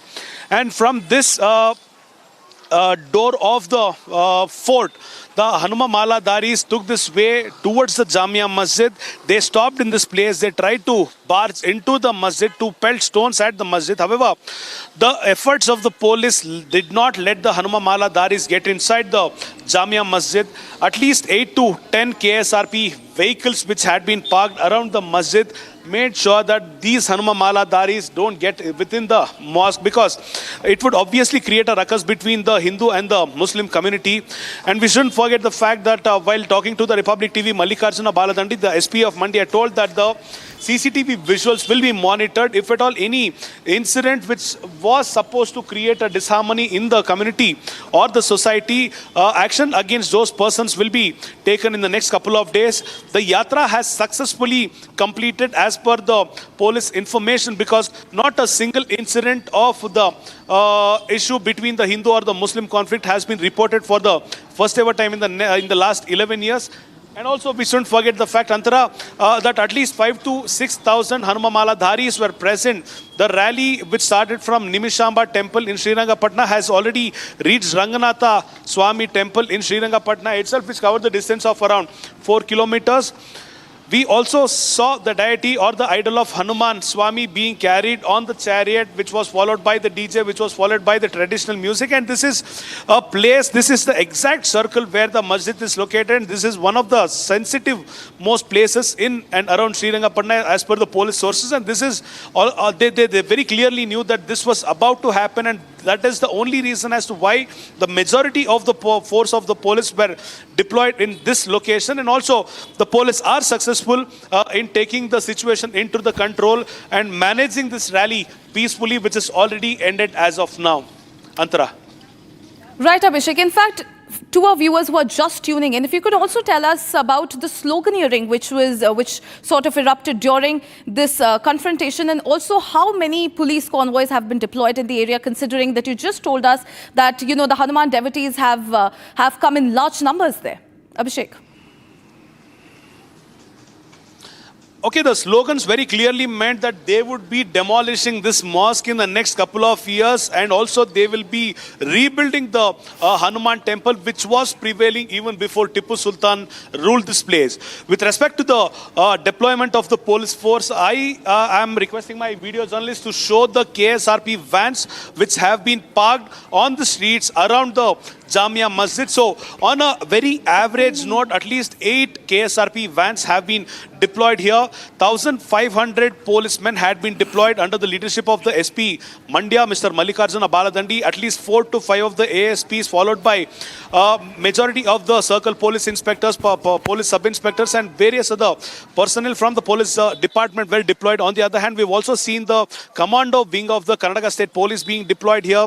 At least 2 to 3 drones were deployed deployed during the entire march of this, the Hanuma Maladaris. And not to forget, there were the police from the intelligence wing as well as the Mufti wing to make sure that none of the things go out of hand. And we shouldn't also forget the fact that CCTVs, more than 150 CCTVs had been installed all the way along from Nimishamba temple until the Sri Ranganatha Swami temple.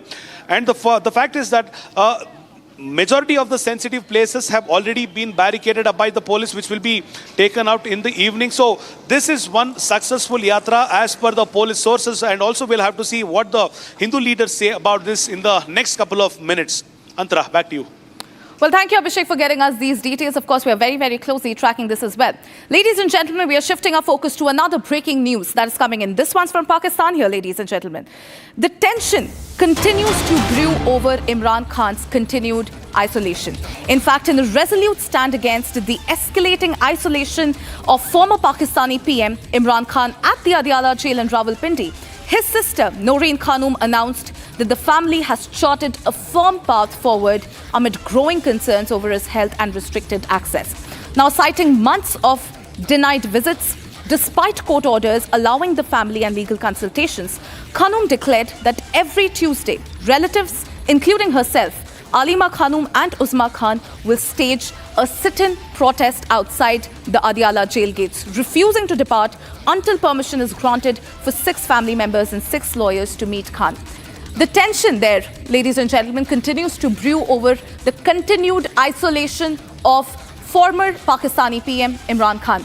I'm being joined by my colleague Gursimran.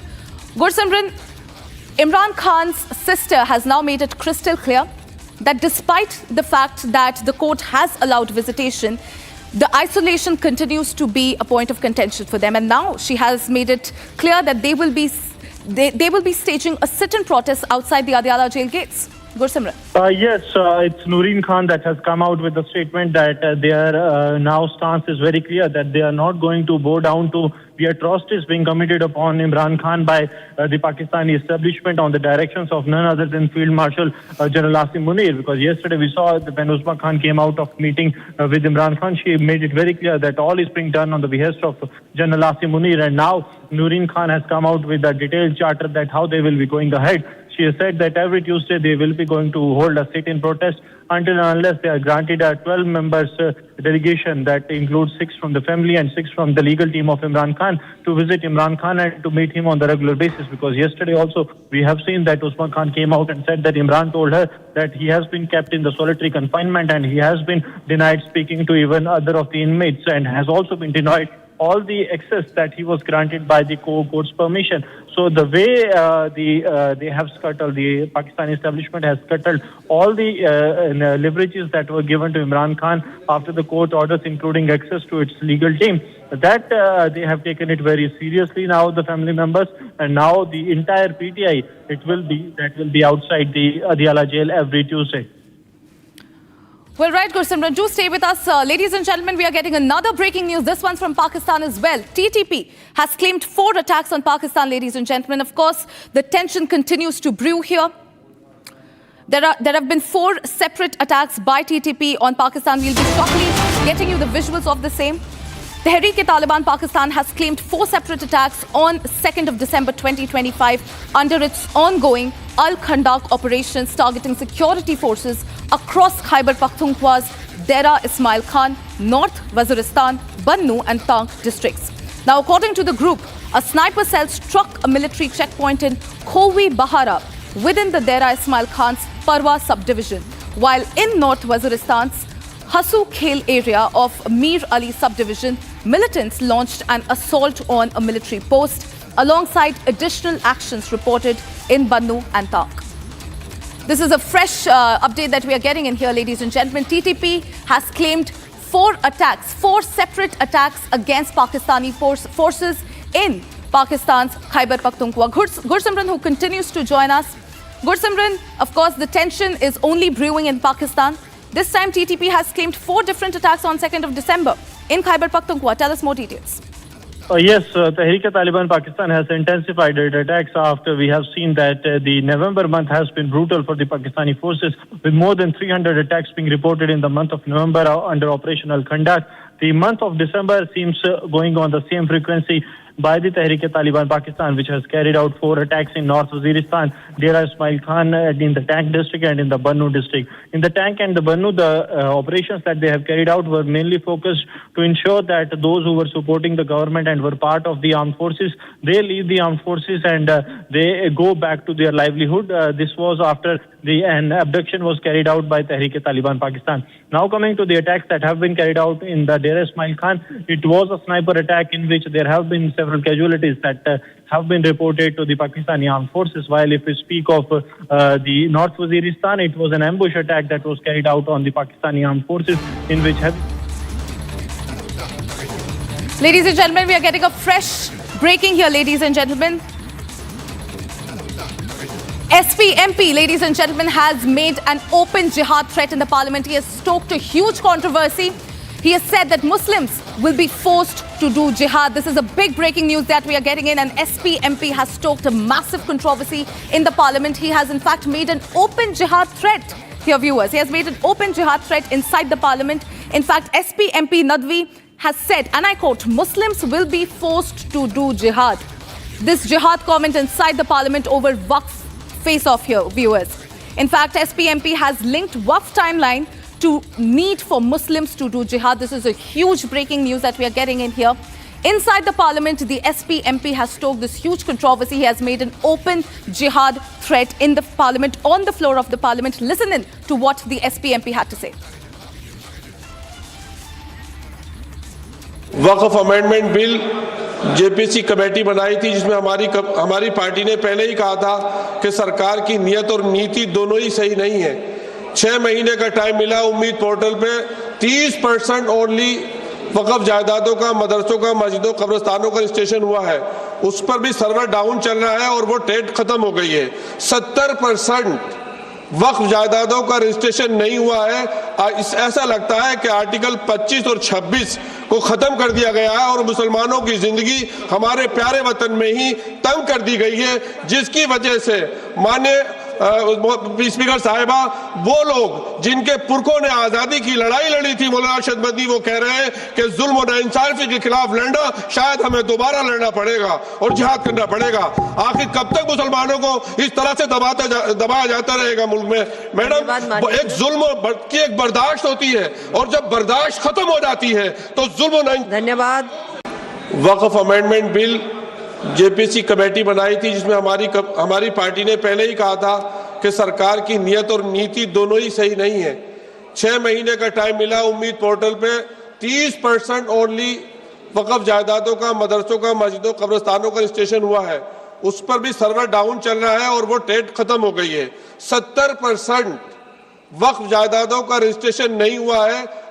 ऐसा लगता है कि article 25 और 26 को खत्म कर दिया गया है और मुसलमानों की जिंदगी हमारे प्यारे वतन में ही तंग कर दी गई है, जिसकी वजह से माननीय स्पीकर साहिबा, वो लोग जिनके पुरखों ने आजादी की लड़ाई लड़ी थी, मौलाना शदमती, वो कह रहे हैं कि जुल्म और नाइंसाफी के खिलाफ लड़ना शायद हमें दोबारा लड़ना पड़ेगा और जिहाद करना पड़ेगा। आखिर कब तक मुसलमानों को इस तरह से दबाया जाता रहेगा मुल्क में? मैडम, एक जुल्म की एक बर्दाश्त होती है और जब बर्दाश्त खत्म हो जाती है तो जुल्म। धन्यवाद। Waqf amendment bill.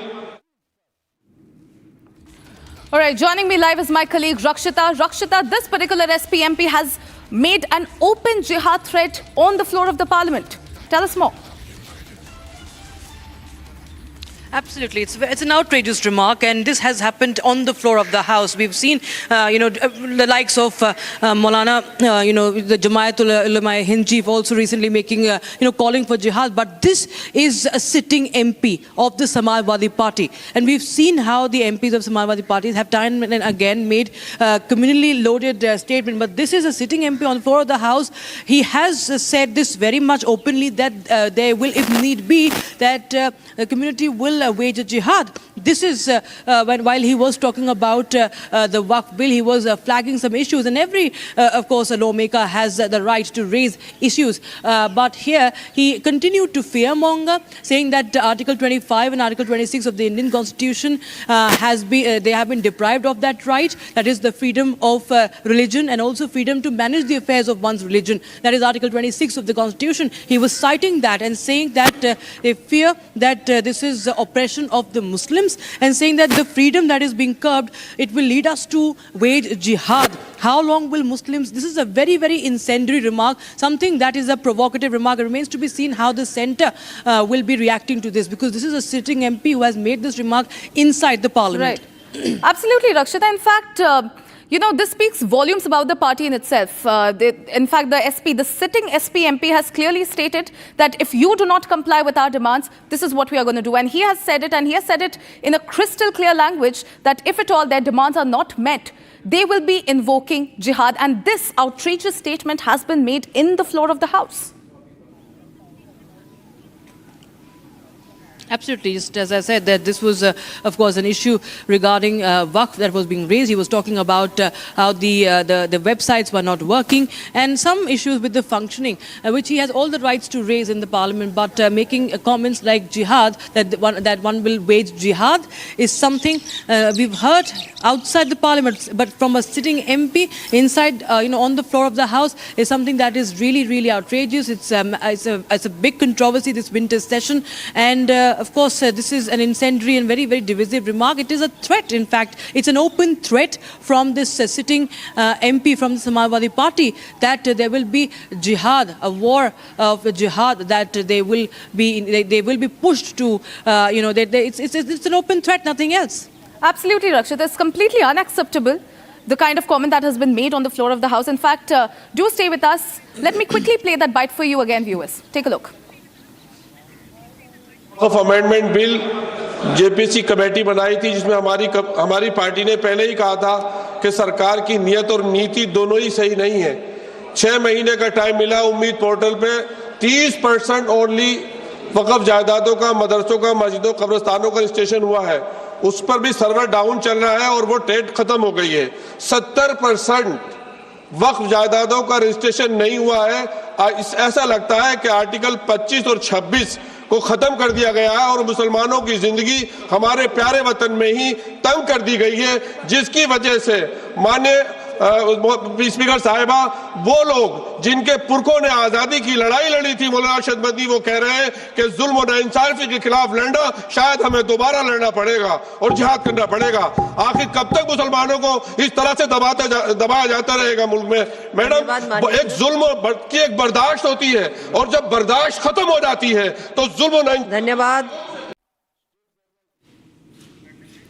Well, that was the SP-MP there, ladies and gentlemen, making that outrageous comment. He has said that if at all the Waqf law if at all their demands are not met regarding this Waqf law, jihad will be invoked. That is an open threat right there, ladies and gentlemen, on the floor of the House, where he has said that if at all their demands are not met, jihad will be invoked. Listen in. ऐसा लगता है कि article 25 और 26 को खत्म कर दिया गया है और मुसलमानों की जिंदगी हमारे प्यारे वतन में ही तंग कर दी गई है, जिसकी वजह से माननीय स्पीकर साहिबा, वो लोग जिनके पुरखों ने आजादी की लड़ाई लड़ी थी, मौलाना अरशद मदनी, वो कह रहे हैं कि जुल्म और नाइंसाफी के खिलाफ लड़ना शायद हमें दोबारा लड़ना पड़ेगा और जिहाद करना पड़ेगा। आखिर कब तक मुसलमानों को इस तरह से दबाया जाता रहेगा मुल्क में? मैडम, एक जुल्म की एक बर्दाश्त होती है और जब बर्दाश्त खत्म हो जाती है तो जुल्म। धन्यवाद। BJP, in fact, has tore into SP. Listen in to what BJP Shehzad Poonawalla had to say. Agenda is clear as daylight. Samajwadi Party MP Mr. Nadwi gets up in Parliament, supports Madani's statements and says that insaf nahi milega to jihad karna padega. He's justifying jihad. This is the same bunch of people who justified the Delhi terror attack. They said circumstances se ban jate आतंकी. They said नाइंसाफी हो रही है, जुल्म हो रहा है तो जिहाद करना पड़ेगा. And now they're once again legitimizing jihad. This is the mindset of Samajwadi Party. They've always supported terrorists. They were the ones who supported Simi. They supported the release of terrorists and the High Court had to put a stay on it. They are the ones who cried for Batlao's encounter. Abu Azmi cried for Yaqub Memon. This is the true face of Samajwadi Party and the entire India Alliance. Inka haath hamesha aatankiyon ke saath. They are the ones who are standing and spin doctoring on jihad. Jihad ko jayaz dikha rahe hain. In fact, I'm being joined by BJP National Spokesperson Shazia Ilmi. Shazia, this is an outrageous comment that has been made on the floor of the House. He has made an open jihad threat in the Parliament. You're absolutely right. It is not just a very provocative statement, but very dangerous, incendiary threat wrapped up in the language of religious extremism. We all know our country is a constitutional democracy. It cannot be made into a religious battlefield. This gentleman has said such obnoxious things and have used the terminology, the threat of religious warfare, which is jihad. And that also on the floor of the Parliament. And we all know disagreements must be made and addressed through law, debate and democracy. And what is it that they keep weaponizing religion for political victimhood? And this is dangerous. We will fight again. Our ancestors fought jihad. It is just being done to create fear amongst Muslims and paint the nation as anti-minority. There is a whole false narrative of persecution. And you're emotionally radicalizing communities, and this cannot be tolerated. Also, this gentleman, and I want to ask him, as does everyone else, what is the injustice that is being done? Does he have any point to make? Is there any logic to it? Is there any fact, not rhetoric, not a speech that he has to make? He has to come up with some kind of fact to substantiate something as bizarre and outlandish as this. Absolutely, Shazia. In fact, this speaks volumes about the party in itself. And they have made it very, very clear that if at all their demands are not met, this is what they're going to do. You see the extremist ideology that the party is promoting on the floor of the House. Shazia. Well, absolutely. And you are invoking freedom struggle to justify radical phrases. It's very insulting to every Indian, also to every Indian Muslim citizen. And I want to speak in that capacity too. I mean, we don't need to be reminded as to who we are. Why does he keep doing that? This gentleman talking about our freedom fighters who are Hindus, Muslims, Sikhs, Christians, Parsis. We all fought together as Indians and not as religious combatants, so to speak. And there is a limit, not to tolerance, but to provocation, So this country will not tolerate this kind of religious mobilization. Talking about Article 24 and 25, does it allow religious mobilization? Does it allow threats of this kind of retaliation? Does it allow these attempts to glorify the language of warfare, the terminology of jihad? Does it allow attempts like this, open provocative statements that are made to divide citizens on faith lines? So it is a place for policy and not provocation, and not religious warfare that this man is indulging in. It cannot be tolerated whatsoever. India's democracy gives the right to speak, not the license to incite, and this gentleman better know that he can't get away with it. All of us, including every Indian, including Muslims, must fight this, this kind of veiled threats that are being made because they have no reason, rationale whatsoever. Very considered views there from you, but last question before we let you go. And the question is, what's the constituency that the Honorable MP of the Samajwadi Party is addressing with this guilt tripping that he's trying to administer to the rest of the nation? Well, he thinks there is a constituency, and over the years, since India has been partitioned, since we've gotten our freedom, since we've had the first legislature, this is exactly the pathetic, scary, incendiary vote bank politics that is this party, Samajwadi, and those false secularist parties indulge in. They radicalize Muslims. They actually make these very inflammatory remarks. And they keep making it out to be as if some kind of persecution is taking place where they cannot give a single fact. If you see the way minorities have benefited from all the central government and state welfare schemes, This never happened before to the extent that it has been done, their welfare.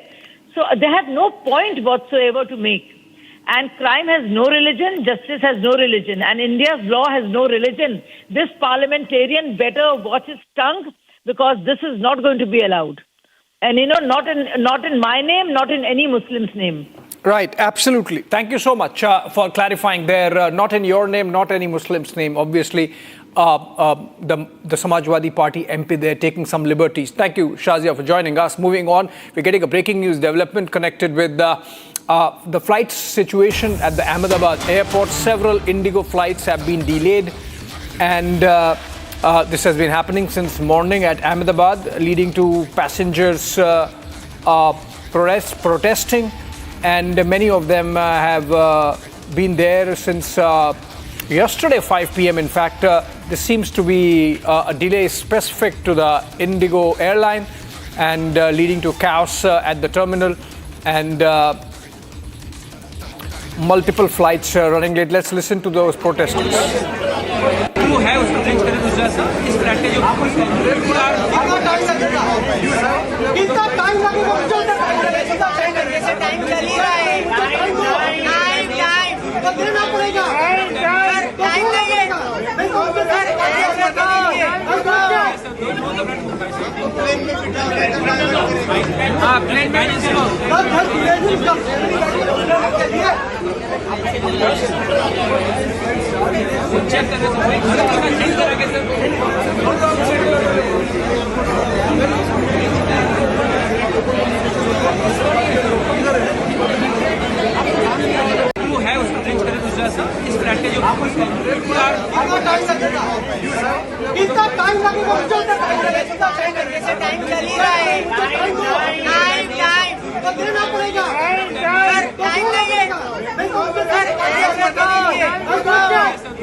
Well, it seems like a lot of chaos there at the Ahmedabad airport. Swarali joins us live from outside the airport, first on phone. In fact, Swarali, is this an issue specific to Indigo Airlines, and what's the latest? Has the airline been able to sort this out for the passengers?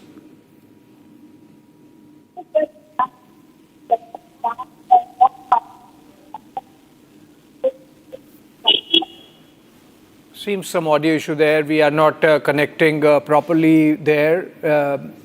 Connectivity issue seems to be hampering. Swarali there will join us soon live with the proper audio from Ahmedabad. She is outside the Ahmedabad airport where all this chaos is ruling. Okay, we have Swarali live now, so let's go to Swarali. Swarali, my question was, is this specific to Indigo Airline, or is it generally happening in Ahmedabad? What are the reasons, and have the passengers been taken care of?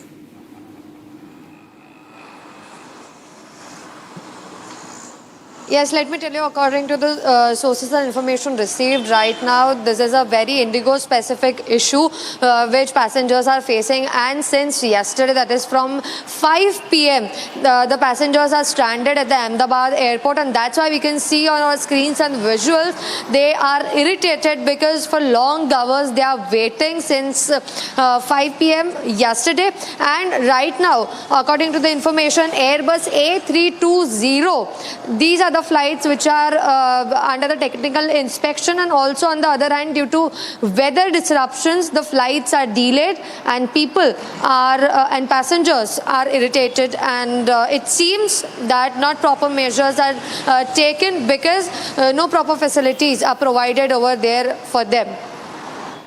Okay, thank you so much, Swarali. It seems like connected with the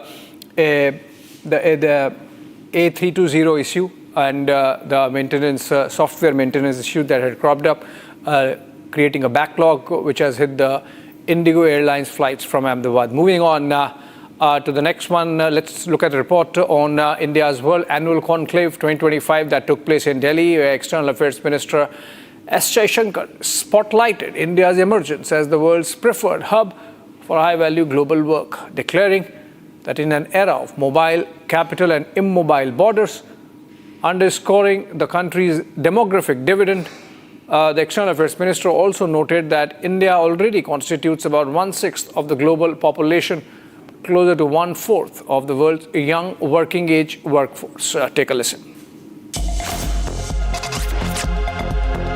So far, I have spoken about the mobility of people, but I also want to highlight that work can also be mobile. That, if the talent doesn't go out, the out comes to the talent.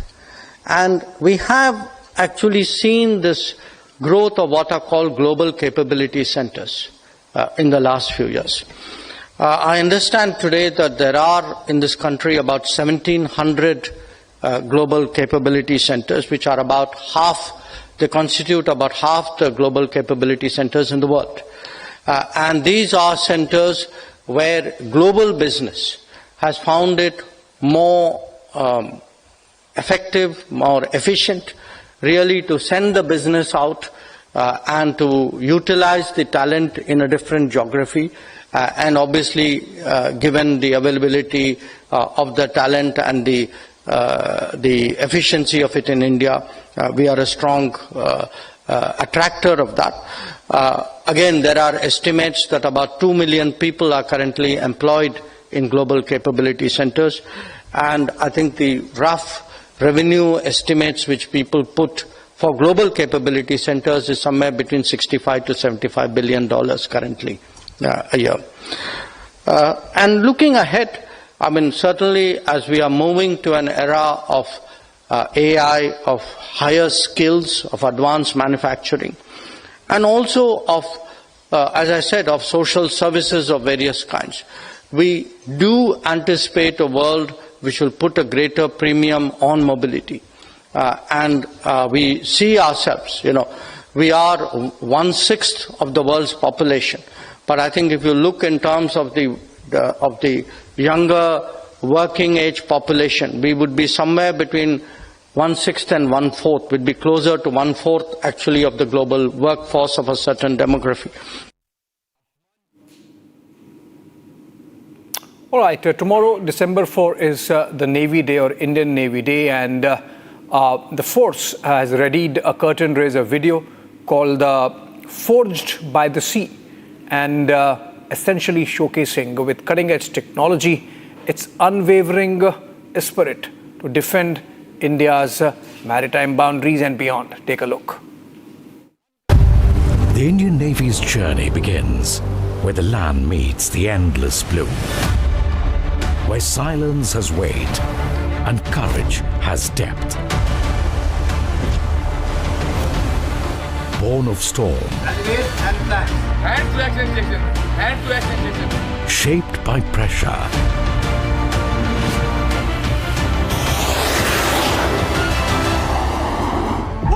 forged by the sea.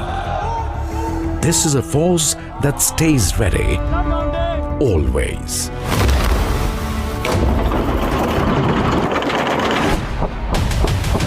It sharpens its edge every moment,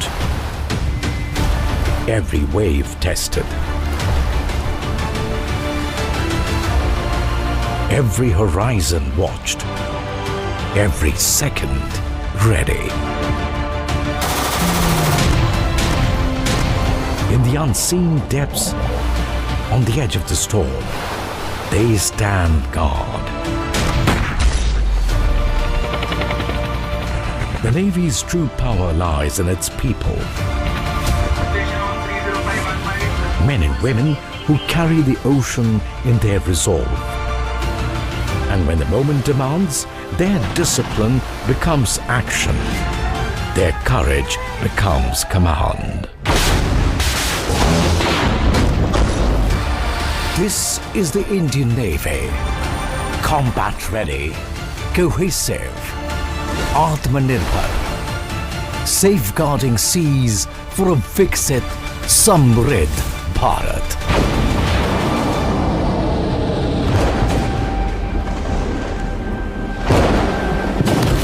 Indian Navy, forged by the sea. All right, moving on and down south to Bengaluru, where in a turf war with his deputy.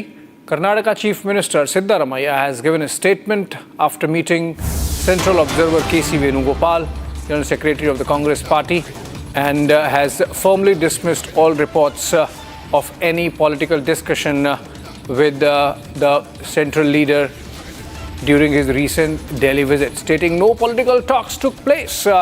It seems Siddaramaiah is trying to push further the talks about leadership change in the Karnataka government. Remember the talk of a formula under which Siddaramaiah had to share his term with the Deputy Chief Minister D.K. Shivakumar, and he has been snapping on his heels for a while now with many of the DKS camp sloganeering, organizing meetings, giving sound bites, and wanting the change of leadership, change of guard in Karnataka government.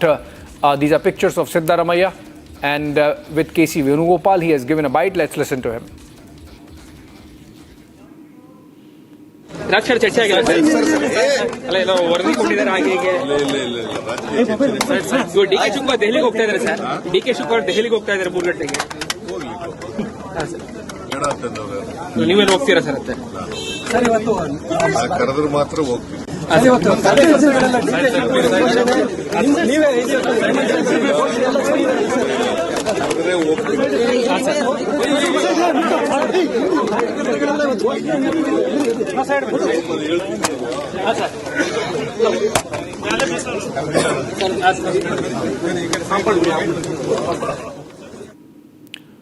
Russia's President Putin is all set to visit India beginning tomorrow for 2 days. He's going to meet Prime Minister Modi, and one of the biggest outcomes of this visit is likely to be final approval of a new military agreement called Reciprocal Exchange of Logistics Agreement, or RELOS. This agreement will allow Indian warships and military aircraft to refuel, restock food and supplies, and carry out small repairs at Russian ports and air bases, and of course vice versa. Russian President Putin is scheduled to undertake an official state visit to India. This will mark the 23rd India-Russia annual visit, a mechanism established in 2000 that alternates between the two capitals and has continued almost uninterrupted even during periods of global tension. The most concrete deliverable expected from the visit is the final ratification of the Reciprocal Exchange of Logistics Agreement, a pact first proposed in 2019 and initialed in 2021. Under its terms, Indian warships and military aircraft will receive facilitated access to Russian ports and airfields for refueling, replenishment, and minor repairs, while Russian forces will gain similar rights at select Indian facilities. The agreement is especially valuable for India in the Arctic, where Russia maintains an extensive network of bases along the Northern Sea route, and for Russia in the Indian Ocean, where India operates the largest number of forward logistics points among non-Western navies. Unlike the more intrusive Logistics Exchange Memorandum of Agreement that India signed with the United States, RELOS is framed as a purely reciprocal arrangement without automatic basing rights or permanent foreign troop presence, which makes it politically easier to sell to the Indian Parliament and public. Beyond logistics, the two sides are expected to advance several major defense production programs that have been delayed by the Ukraine conflict and sanctions-related payment difficulties. India is seeking additional licensed production of the 11356 M-class guided missile frigates for its navy, with 2 ships already built in Russia and 4 more to be constructed at Goa shipyard with extensive Russian components. Progress is also anticipated on the joint manufacture of Ka-2260 light utility helicopters, where 60 units are to be assembled in India under the Make in India initiative, and on the long-pending acquisition of an additional batch of upgraded Mi-17V5 medium-lift helicopters. The BrahMos supersonic cruise missile, already in service with all the 3 Indian services and now being exported to countries such as the Philippines, is likely to see new orders for its extended range and air-launched variants. Nuclear energy cooperation, another traditional pillar, will move forward with the detailed project report for Units 5 and 6 of the Kudankulam nuclear power plant in Tamil Nadu, built with Russian VVER-1000 reactors. Perhaps most importantly, the visit will serve as a public demonstration that the India-Russia strategic partnership remains resilient despite the transformed global landscape. For Moscow, India represents one of the few major economies still willing to engage in large-scale defense and energy transactions without succumbing to secondary sanctions threats. For New Delhi, Russia remains a reliable supplier capable of transferring sensitive technologies that Western partners continue to withhold, and a crucial hedge against over-dependence on any single source of military equipment. The visit therefore underscores India's determination to preserve strategic autonomy in an increasingly polarized world, while allowing Russia to show that its diplomatic and economic isolation is far from complete. The timing of this visit is particularly significant because it takes place against the backdrop of Russia's ongoing military operation in Ukraine, now in its fourth year, and the sweeping Western sanctions that have isolated Moscow from most traditional supply chains and financial systems. Despite intense pressure from the United States and the European Union, India has refused to join the sanctions regime, continued to purchase discounted Russian crude oil in large volumes, and maintained defense cooperation at pre-2022 levels. This stance has allowed Russia to keep critical hard currency revenues flowing, while giving India access to military hardware and energy at prices lower than those available on the open market. The joint statement and the list of agreements signed during the visit will be closely passed in Western capitals, Beijing and other global centers of power, as an indicator of how far two of the world's largest nations are prepared to go in sustaining a relationship that has endured longer than most contemporary alliances.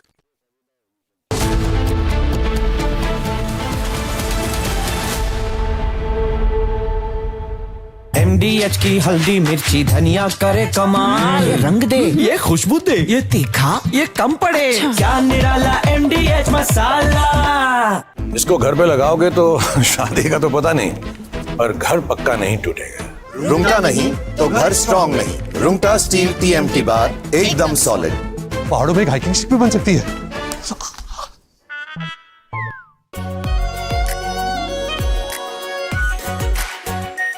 Our pure Shahi Paneer Masala. Delicious, healthy, every day. The Indian Army has rarely spoken so loudly without uttering a word. And in exercise Ram Prahar, it delivered perhaps its clearest message from the Western Front in recent years, not through speeches or press conferences, but through a powerful demonstration of what it can actually do on the battlefield. What happened in the deserts and plains under Kharga Corps was not just another military exercise, but a carefully planned signal about capability and intent along our border with Pakistan. The numbers tell part of the story, with over 20,000 soldiers organized into battle groups that can fight independently, suggesting that the army is moving away from old defensive tactics toward a more aggressive approach that can strike on multiple fronts at once. This is not the army that waits behind borders anymore, but one that is ready to take the fight into enemy territory if provoked. The scenario itself, a cross-border offensive in response to a Pakistani attack, makes clear that India is no longer content with merely defending its borders, but is prepared to hit back hard and fast. What makes Ram Prahar different from past exercises is how everything worked together like a well-oiled machine. Tanks like the T-90S Bhishma and upgraded T-72 with night vision capabilities worked alongside artillery guns like the K-9 Vajra and Pinaka rocket launchers that can hit targets 90 kilometers away. The army showed it could cross deep rivers under fire using special bridge-laying tanks that can set up a 20-meter bridge in less than 4 minutes while enemy guns are firing at them. Special forces were dropped at night from heights of 25,000 feet deep behind enemy lines, showing that Indian forces can strike anywhere, not just at the border. But the real story is not about tanks and guns alone, but about how technology has changed warfare itself. The exercise used drones by the dozens, from surveillance platforms to swarms of 50 kamikaze drones that can attack targets on their own, alongside systems that can jam enemy drones and shoot them down. The time between spotting an enemy target and firing at it was reduced to just 5 minutes using computers and artificial intelligence that help commanders make faster decisions. Electronic warfare units jammed enemy communications across multiple frequencies while keeping Indian networks secure, and cyber teams practiced attacking enemy command centers digitally. Modern war is no longer just about... From the hallowed chambers of the Supreme Court of India, the law roars louder, real, fearless, historic. The first Buddhist Chief Justice of India, former Chief Justice of India, Justice B.R. Gavai, unshaken in conviction. This weekend, on the legal side of things, only on Republic TV. Pure सूजी pasta उबालो मिलाओ और खाओ 8 minute में तैयार क्या taste है सबका राजा R pure masala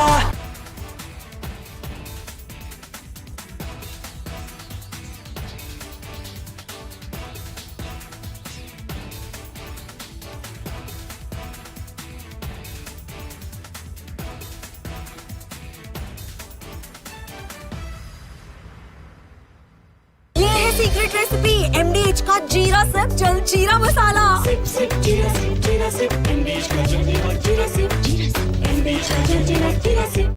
The Indian Army has rarely spoken so loudly without uttering a word. And in exercise Ram Prahar, it delivered perhaps its clearest message from the Western Front in recent years, not through speeches or press conferences, but through a powerful demonstration of what it can actually do on the battlefield. What happened in the deserts and plains under Kharga Corp was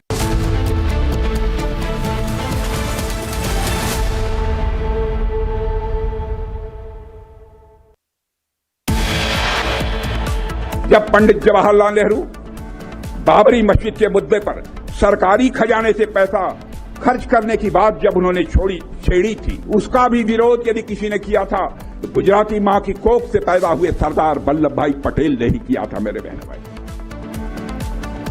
Rajnath Singh slams Jawaharlal Nehru, claims he wanted to use public funds to build Babri Masjid. Congress calls Rajnath's remarks a lie. Telangana Chief Minister Revanth Reddy's remarks on Hindu deities sparks a huge controversy. BJP calls out Congress's habitual insult of Hindu sentiments.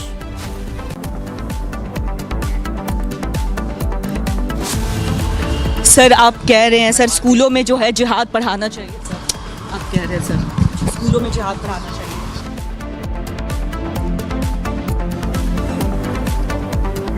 Massive controversy over Madani's pitch to have jihad taught in schools. Republic conference, the Jamiyat-e-Ulema-e-Hind chief.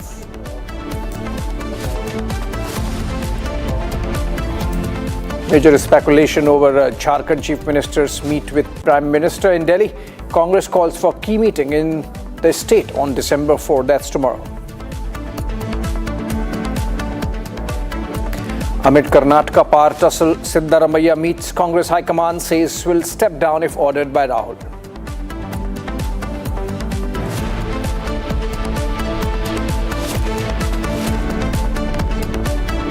The most extensive coverage on the Modi-Putin meeting in Delhi. Republic Sputnik ahead on live updates.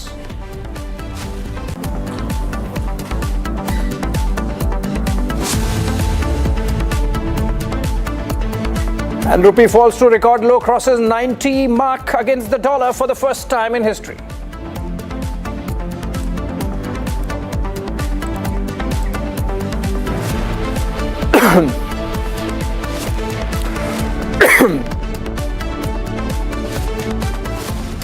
All right, let's begin with the row raised by Defence Minister Rajnath Singh, as he has claimed that the country's first Prime Minister, Pandit Jawaharlal Nehru, had sought public funds for rebuilding of the Babri Mosque, but Sardar Vallabh Bhai Patel prevented the plan from going ahead. The Union Minister made the claims while addressing a unity march in Gujarat to commemorate Sardar Patel's 150th birth anniversary.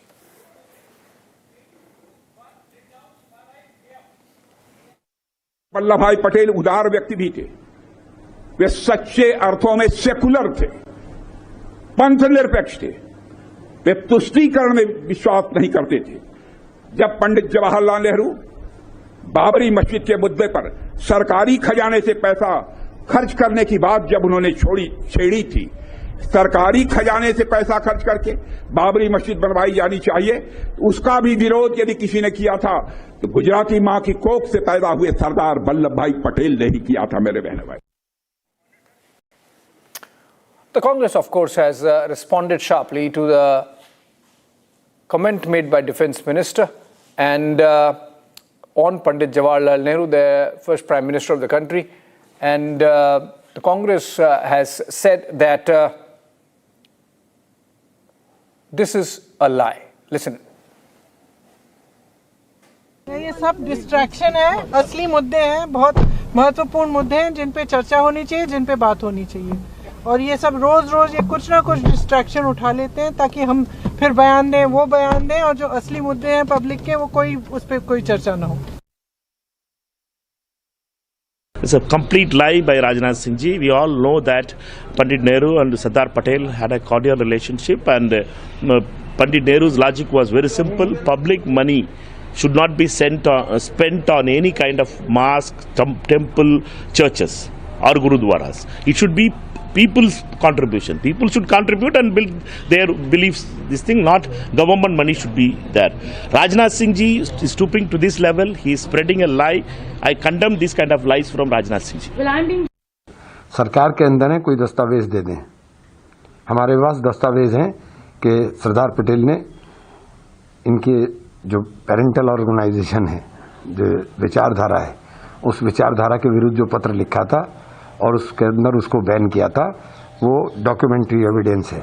तो ये ऐसी बात मत करें. सरकार के अंदर शामिल लोग अगर इस प्रकार की बातें करेंगे और इस प्रकार का झूठा नैरेटिव देश के अंदर फैलाएंगे तो ये बहुत ही दुखदायी है.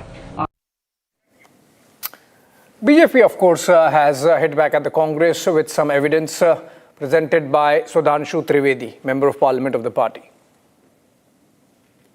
मैं नेहरू जी का एक कोट करता हूं जो उन्होंने दिल्ली में 1959 में नेशनल गैलरी में ये speeches at the inauguration of seminar and exhibition and architecture organised by Lalit Kala Akademi and all India fine arts and craft New Delhi 17 March 1959 17 March 1959 को नेहरू क्या बोलते हैं एक कार्यक्रम में, some of the temples of South India however repel me in spite of beauty. I just can't stand. Why? I do not know. Cannot explain that. But they are oppressive. They suppress my spirit. They do not allow me to rise and keep me down in the dark corridors. I like the sun and air. In contrast, he found Taj Mahal as astoundingly beautiful. 17 March 1959 को जवाहरलाल नेहरू क्या लिख रहे हैं? वो कह रहे हैं दक्षिण भारत के मंदिर कितने भी ऊंचे हो, मैं डिप्रेस्ड फील करता हूं. मुझे समझ में नहीं आता है कि मुझे डिप्रेशन क्यों लगता है उन कॉरिडोर्स में मूव करते समय. तो इसका अर्थ हुआ कि वहां से लेके और आज तक राम मंदिर के शिलान्यास में न जाना, राम मंदिर की ध्वजा का विरोध करना, बाबरी मस्जिद बनाने का संकल्प लेना. वो एक पुराना गाना था ना, ये रईसी है खानदानी, वो रईसी नहीं, ये कहानी है खानदानी. A political controversy has erupted in Telangana, not the first time, with Chief Minister Revanth Reddy's casual remarks referring to Hindu gods and deities during an internal Congress meeting, which went viral, prompting sharp reactions from the BJP and the Bharat Rashtra Samiti, BRS, both. While addressing the newly appointed District Congress Committee chiefs and other senior leaders, Reddy drew a parallel between the diversity within the party and the plurality within Hinduism. Listen exactly to what Revanth Reddy had to say.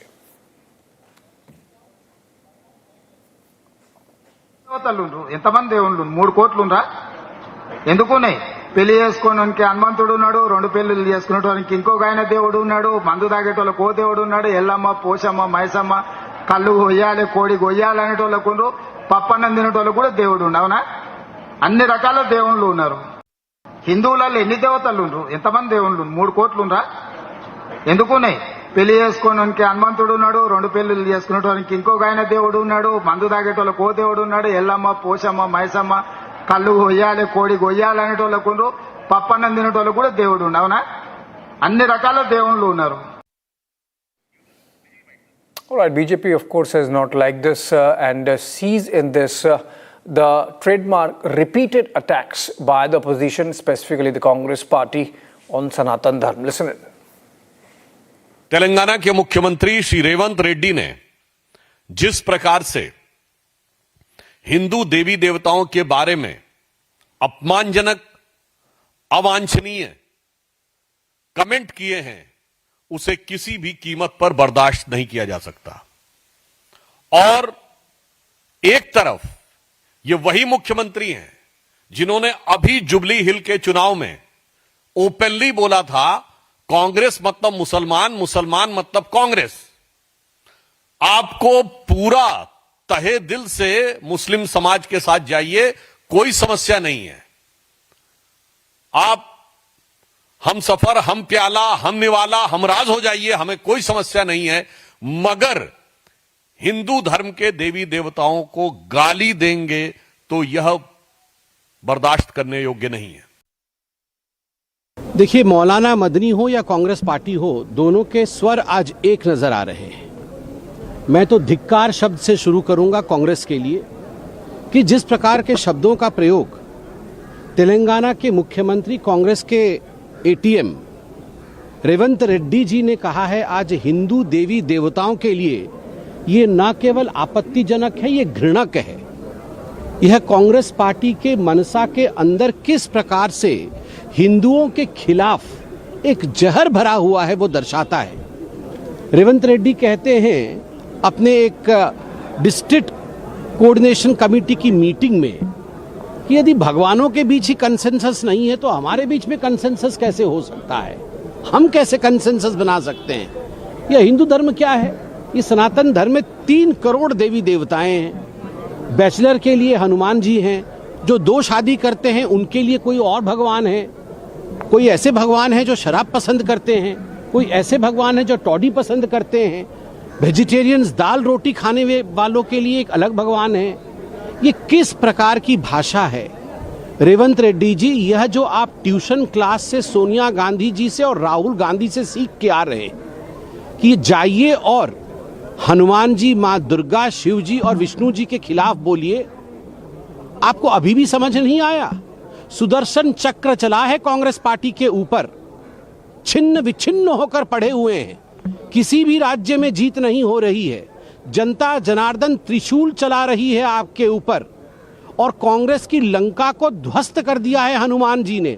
फिर भी हनुमान जी, शिव जी और विष्णु जी के खिलाफ ये जो आप जहर उगल रहे हैं रेवंत रेड्डी जी, इसका खामियाजा कांग्रेस पार्टी को भुगतना पड़ेगा। देखिए, कांग्रेस पार्टी एक मुहिम चला रखा है हिंदुओं के खिलाफ, और जो भी इस तरह की बात बोलेगा ना वो भारत के संविधान में भरोसा रखता हो, ना वो भारत की संस्कृति से वास्ता रखता हो, वो कहीं न कहीं उसका इमोशन आक्रांताओं से, मुगल आक्रांताओं से जुड़ा रहा हो, वही व्यक्ति ऐसा बोल सकता है। पहले भी कहा था कि कांग्रेस मुस्लिम जिनकी आप बात कर रहे हैं, रेवंत रेड्डी के बयान की बात कर रहे हैं। रेवंत रेड्डी पहले भी ये बयान दे चुके हैं, Congress is Muslim, Muslim is Congress. हाँ, तो डिक्लेयर करा दे कांग्रेस पार्टी को मुस्लिम लीग कांग्रेस पार्टी। सर, मौलाना मदनी का कहना है कि स्कूलों में जिहाद पढ़ाना चाहिए। मौलाना मदनी को किसी इस्लामिक कंट्री में जाके एक अच्छे स्पीकर के रूप में उनको भेज दिया जाए। भारत में ऐसे लोगों की जरूरत नहीं है, ये विभेद पैदा करते हैं, हिंदुओं को गाली देने का काम करते हैं, और जिहाद का यहाँ कोई जगह नहीं है। जो जिहाद की बात करे उसको कानून के शिकंजों में बंद कर देनी चाहिए। नहीं, ये लोगों को हिंदू का अपमान, हिंदू आस्था का अपमान कांग्रेस को और कांग्रेस की जो फ्रेंडली पार्टी है वो एक हैबिट बन गया है। जब भी देखो, कर्नाटक में देखो, केरल में, अभी तेलंगाना में। All right, moving down south to Bengaluru and Karnataka, where news coming in from Mandya, in fact, that a group of Hindu devotees, part of the Hanuma Sankirtana Yatra, they were halted by police, with local residents distributing fruits and buttermilk to devotees along the 4-kilometer route. And the police had to intervene because some of them were seen going towards a mosque at the Ganjam Road area. These are pictures coming in from there, and this seems like the yatra has turned into a protest because the police has stopped them from moving towards the mosque area, and the devotees are now... Okay, we have Abhishek joining us live from Bengaluru on this. Abhishek, can you unspool the story for us? What's this Sankirtan Yatra? What group is this? And why should they be wanting to go into a mosque? They can just use the road and go their way. Abhishek, the Sankirtana Yatra was organized by Hindu Janajagrati Vedike from Nimishamba temple, which is located in Srirangapatna, and it ended up at Sri Ranganatha Swami temple, which is also located in Srirangapatna. The rally, the primary purpose of the rally was to make sure that the Hindus get back the temple which was destroyed by Tipu Sultan when he was ruling over this province. It is believed that Jamia Masjid, which is located in Srirangapatna, now was destroyed, was previously a Hanuman temple which was destroyed during Tipu Sultan, and after which he got the mosque constructed.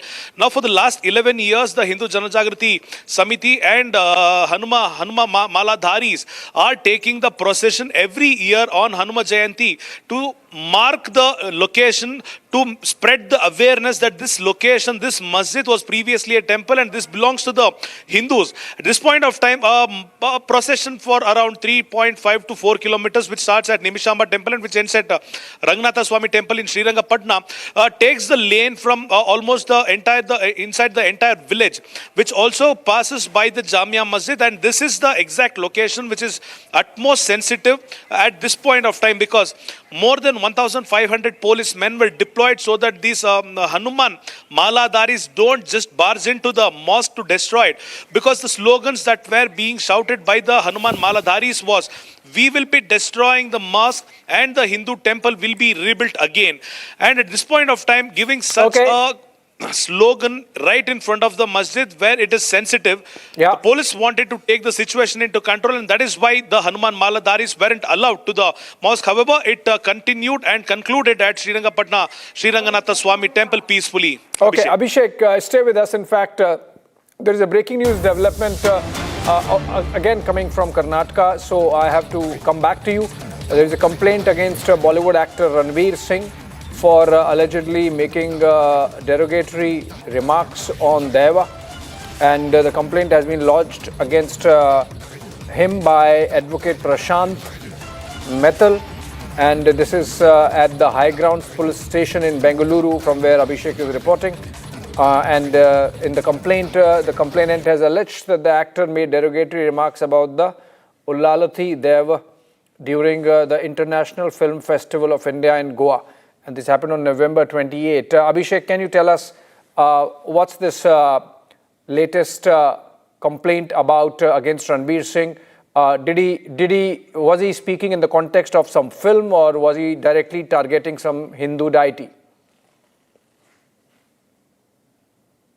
Was in a filmfare function when Ranveer Singh was addressing Rishabh Shetty, who is a hero in the movie Kantara and Kantara 1.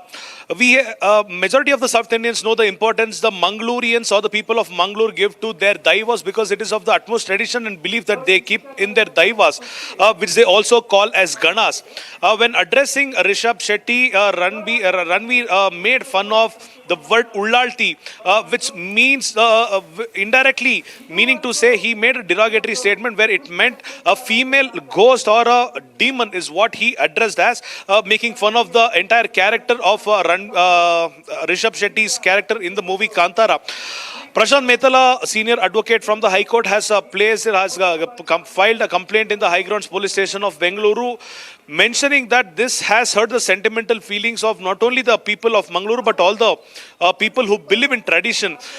And it was also, we should also not forget the fact that Rishabh Shetty had previously requested people not to make fun of the belief or the tradition of the Mangaluru people, because they have the highest respects towards the Daiva or the Gana or Ullalti or any other character which has been depicted in the movie, holds a traditional and religious importance in the history and in the entire Mangalore family. So at this point of time, FIR has been registered, the complaint has been taken. Will there be a FIR registered is the question. And also we've seen Ranveer apologizes on the social media that he didn't know that the importance of the word Ullalti or Daiva meant this much to the people of Karnataka or Mangaluru, but we'll have to see how the legal proceedings happen in this point of time, Abhishek. All right. Thank you so much, Abhishek, with those details. And from Bengaluru, we come back to Delhi, where in a fiery speech in the Lok Sabha, Samajwadi Party MP Maulana Mahbubul Mahibullah has spoken in support of jihad as a last resort and against systemic crimes, of course. He says that what Maulana Mahmood Madni has asserted on the concept of jihad is sacred and in Islam and should be included in school education to help children understand its true meaning. Essentially, the Samajwadi Party MP Mahibullah backing Maulana Arshad Madni, who had made this pro-jihad comments last evening. Let's listen to the Samajwadi Party MP speaking in Parliament. of Amendment Bill JPC committee बनाई थी, जिसमें हमारी party ने पहले ही कहा था कि सरकार की नीयत और नीति दोनों ही सही नहीं है। 6 महीने का टाइम मिला उम्मीद पोर्टल पे 30% ओनली वक्फ जायदादों का, मदरसों का, मस्जिदों, कब्रिस्तानों का रजिस्ट्रेशन हुआ है। उस पर भी सर्वर डाउन चल रहा है और वो डेट खत्म हो गई है। 70% वक्फ जायदादों का रजिस्ट्रेशन नहीं हुआ है। ऐसा लगता है कि आर्टिकल 25 और 26 को खत्म कर दिया गया है और मुसलमानों की जिंदगी हमारे प्यारे वतन में ही तंग कर दी गई है, जिसकी वजह से माननीय स्पीकर साहिबा, वो लोग जिनके पुरखों ने आजादी की लड़ाई लड़ी थी, मौलाना अरशद मदनी, वो कह रहे हैं कि जुल्म और नाइंसाफी के खिलाफ लड़ना शायद हमें दोबारा लड़ना पड़ेगा और जिहाद करना पड़ेगा। आखिर कब तक मुसलमानों को इस तरह से दबाया जाता रहेगा मुल्क में? मैडम, एक जुल्म की एक बर्दाश्त होती है और जब बर्दाश्त खत्म हो जाती है तो जुल्म। धन्यवाद। Rakshita is joining us live from outside the Parliament on this. Rakshita, very provocative comments being made there by the Samajwadi Party MP on the floor of the House. Have you elicited some reactions coming in from the BJP, and how does the Samajwadi Party officially sees this? Well, it's a political slugfest, and the BJP has sharply criticized what the Samajwadi Party MP has said. In fact, the BJP says that this is a direct attack, a very open and direct attack on the values of the Constitution that is by B.R. Ambedkar, or that is based on the Ambedkar principles. The BJP MP and BJP MPs, of course, condemn it, and spokesperson Shahzad Poonawalla also has said that he is openly backing zulm hoga to jihad hoga narrative of Madni of the Jamaat Ulema Hind, who just made these remarks over the weekend that had in fact triggered an uproar. And the same thing now has been echoed while he was lamenting what has been happening after Waqf. Now he has cited that there was a suppression of Muslims in the country. That is what Nadvi, the SP MP, has said, and BJP has said that this is something that has been cleared. It's an act, it's a law that has been passed in both houses of the Parliament, and there's no point in raking this up, as he has lamented how there is a difficulty in registration. Nadvi was trying to talk about how the website has not been working, so on and so forth.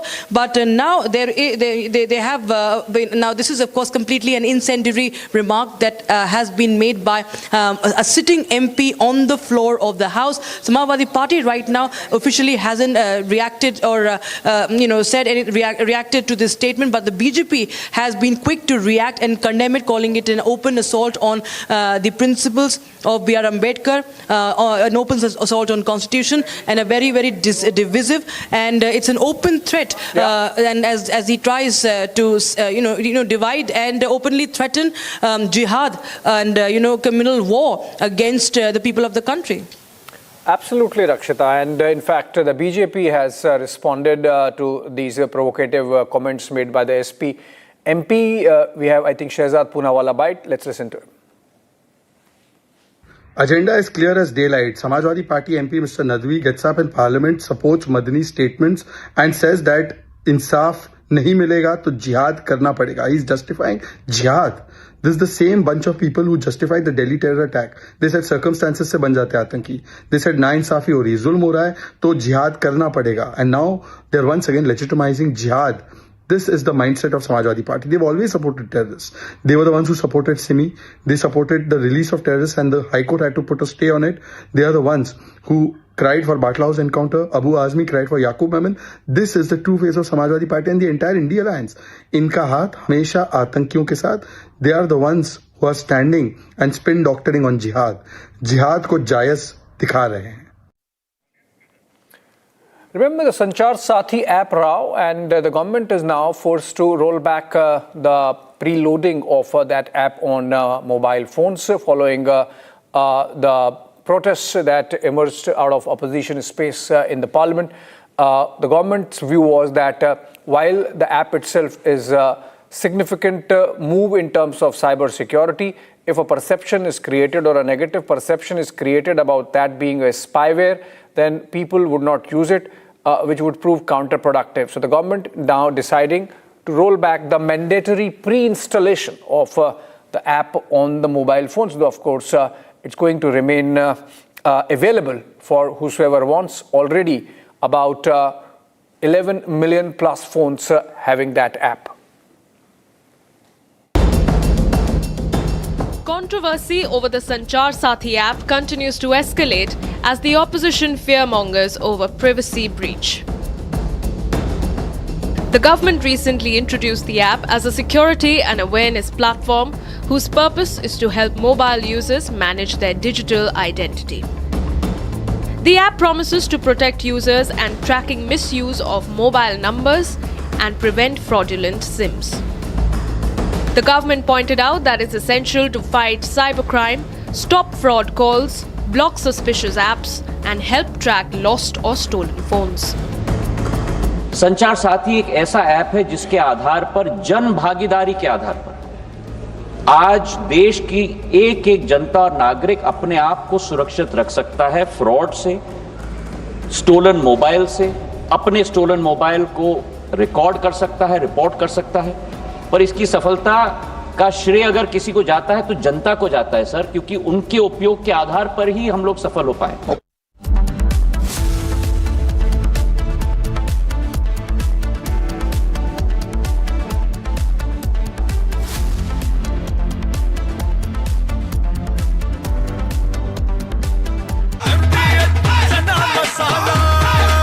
अब छोलिया हो या लोबिया, सफेद चने या काले चने, सब कुछ मजेदार बने। केसरिया से मन जोगी हुआ रे, दिल झूमे देखो मतवारा हुआ रे। केसरिया से मन जोगी हुआ। हर पल मनाओ केसरी त्योहार। विमल, बोलो जुबान केसरी। थोड़े में ज्यादा स्वाद यही तो है इसकी खास बात। वाओ मामा, क्या स्वाद है? अरे मेरे राजा। The Indian Army has rarely spoken so loudly without uttering a word, and in exercise Ram Prahar, it delivered perhaps its clearest message from the Western Front in recent years, not through speeches or press conferences, but through a powerful demonstration of what it can actually do on the battlefield. What happened in the deserts and plains under Kharga Corp was not just another military exercise, but a carefully planned signal about capability and intent along our border with Pakistan. The numbers tell part of the story, with over 20,000 soldiers organized into battle groups that can fight independently, suggesting that the army is moving away from old defensive tactics toward a more aggressive approach that can strike on multiple fronts at once. This is not the army that waits behind borders anymore, but one that is ready to take the fight into enemy territory if provoked. The scenario itself, a cross-border of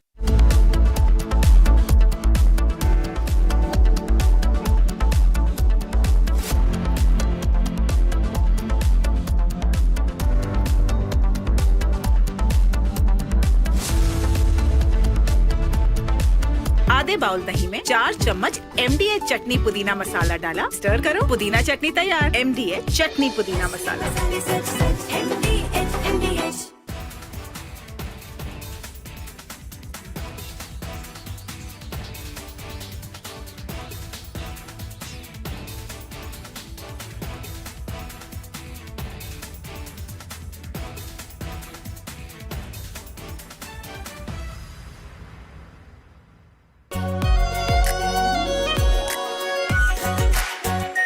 Our pure Shahi Paneer Masala.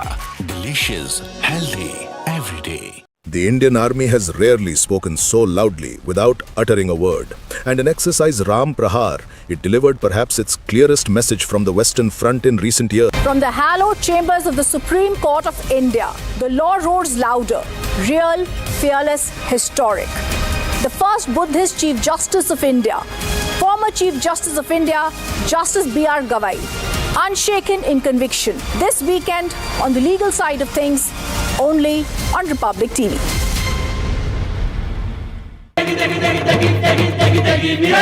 MDH की देगी मीरज, देगी मिर्च का तड़का, अंग अंग फड़का। MDH की देगी मीरज। इसको घर पे लगाओगे तो शादी का तो पता नहीं, पर घर पक्का नहीं टूटेगा। रुंगटा नहीं तो घर स्ट्रॉन्ग नहीं। रुंगटा स्टील TMT बार एकदम सॉलिड। पहाड़ों में एक हाइकिंग स्टिक भी बन सकती है। आर प्योर सूजी पास्ता उबालो मिलाओ और खाओ 8 मिनट में तैयार। क्या टेस्ट है सबका राजा R pure masala. The Indian Army has rarely spoken so loudly without uttering a word, and in exercise Ram Prahar, it delivered perhaps its clearest message from the Western Front in recent years, not through speeches or press conferences, but through a powerful demonstration of what it can actually do on the battlefield. What happened in the deserts and plains under Kharga Corp was not just another military exercise, but a carefully planned signal about capability and intent along our border with Pakistan. The numbers tell part of the story, with over 20,000 soldiers organized into battle groups that can fight independently, suggesting that the army is moving away from old defensive tactics toward a more aggressive approach that can strike on multiple fronts at once. This is not the army that waits behind borders anymore, but one that is India's most watched news network now partners with global giant Sputnik for the high-stake visit of President Vladimir Putin. All eyes on New Delhi as major defense deals and strategic agreements take center stage. Stay tuned for the fastest and the most accurate coverage of President Putin's India visit only on Republic TV.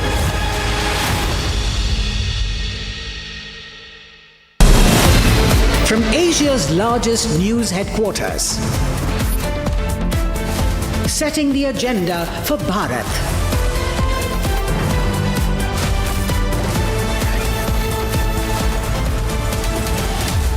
You're watching Republic.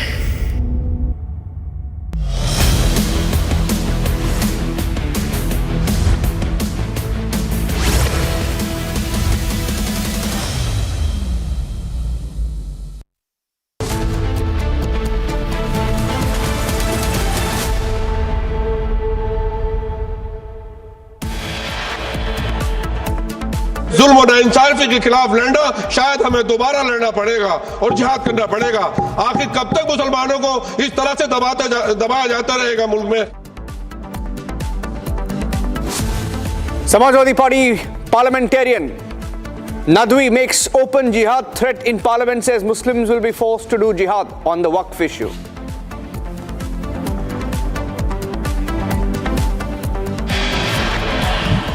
Sir आप कह रहे हैं sir स्कूलों में जो है जिहाद पढ़ाना चाहिए सर, आप कह रहे हैं सर स्कूलों में जिहाद पढ़ाना चाहिए। Madani's pitch to have jihad taught in schools. Another big controversy. Republic confronts the Jamiat Ulema-e-Hind chief. He goes silent.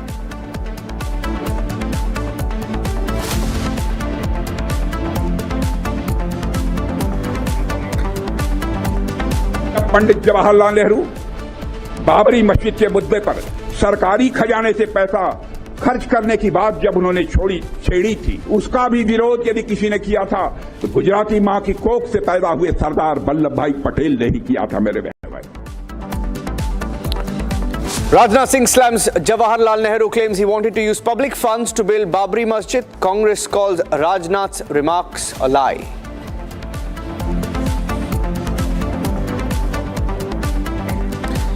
Telangana Chief Minister Revanth Reddy's remarks on Hindu deities sparks a big controversy. BJP says it's habitual of Congress to insult Hindus and Hindu gods.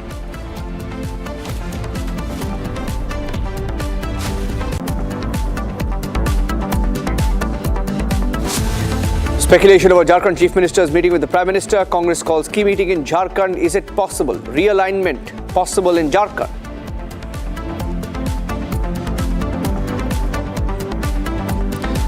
Karnataka Chief Minister Siddaramaiah meets Congress top leaders, says will step down if asked to by Rahul Gandhi.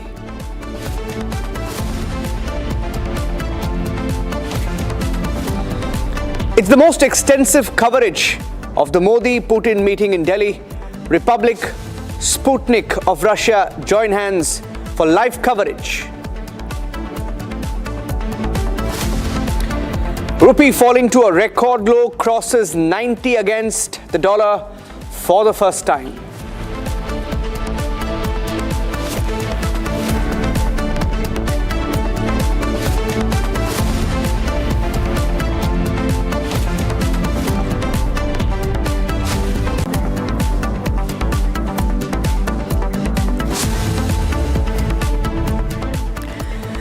Ladies and gentlemen, here on Republic TV, for the longest time, we have spoken about the infiltration threat. Infiltrators who are in India, infiltrators from Myanmar, infiltrators from Bangladesh. And they are in millions and millions in different parts of the country. And Republic TV in the last few days and weeks and months has been doing a reality check to expose these infiltrators on how they are living in camps. They are living in different parts of the country. In this particular investigation that we are now bringing you right now, investigation from Hyderabad, where there are at least 31 camps in Hyderabad alone, 30,000 of them in 31 camps in Hyderabad alone. It's a Republic investigation where they confess coming to India via forests, through tunnels, finding a livelihood easily here in India.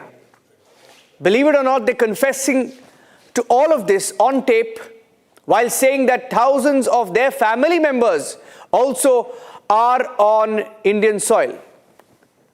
Here's the story.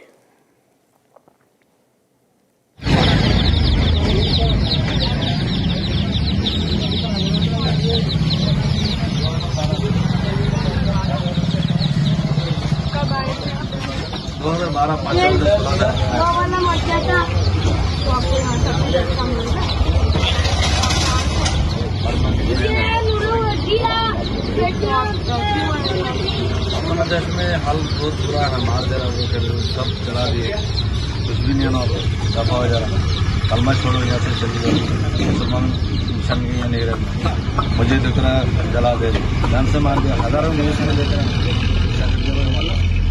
तो क्या कैसे आए हैं? बस से, train से, पैदल, जंगल से, पानी का नदी से, 8 दिन 8 रात लगता है। कितने लोग के साथ आए हैं? अपन कैसा भी नहीं, एक दो करके ऐसे चुपके जो रास्ता पे निकल जाना। आपका फैमिली के साथ आए थे? नहीं, अलग अलग आए। कितने फैमिली मेंबर्स रहते हैं आपके यहाँ? बहुत है यहाँ पर, बहुत हजारों। नहीं, आपके फैमिली मेंबर्स कितने हैं? मेरा 6 वाइफ और बच्चे। तो आपको यहाँ पे कैसे अल्हम्दुलिल्लाह, किसी को ना कोई लुसन करे, ना किसी को डिस्टर्ब करे, अपना मैंने से अपन जी रहा हूँ। अच्छा, आप यहाँ आके रखा। तो आप क्या यहाँ पे कुछ सपोर्ट मिल रहा है गवर्नमेंट की? कुछ भी सपोर्ट तो नहीं हमें, कुछ तो बुरा नहीं है, ना कुछ परेशानी है। पुलिस वाला आ रहा जा रहा, कुछ तक करके चले आ रहे। साल में एक बार डे में ले लेता अपन को, लोकल सपोर्ट है कुछ पॉलिटिकली? नहीं, लोकल वाला क्या सपोर्ट देता है? अपना प्लाट लेके ऐसा किराया देके जुगड़े वाला क्या पड़े। आपका नाम?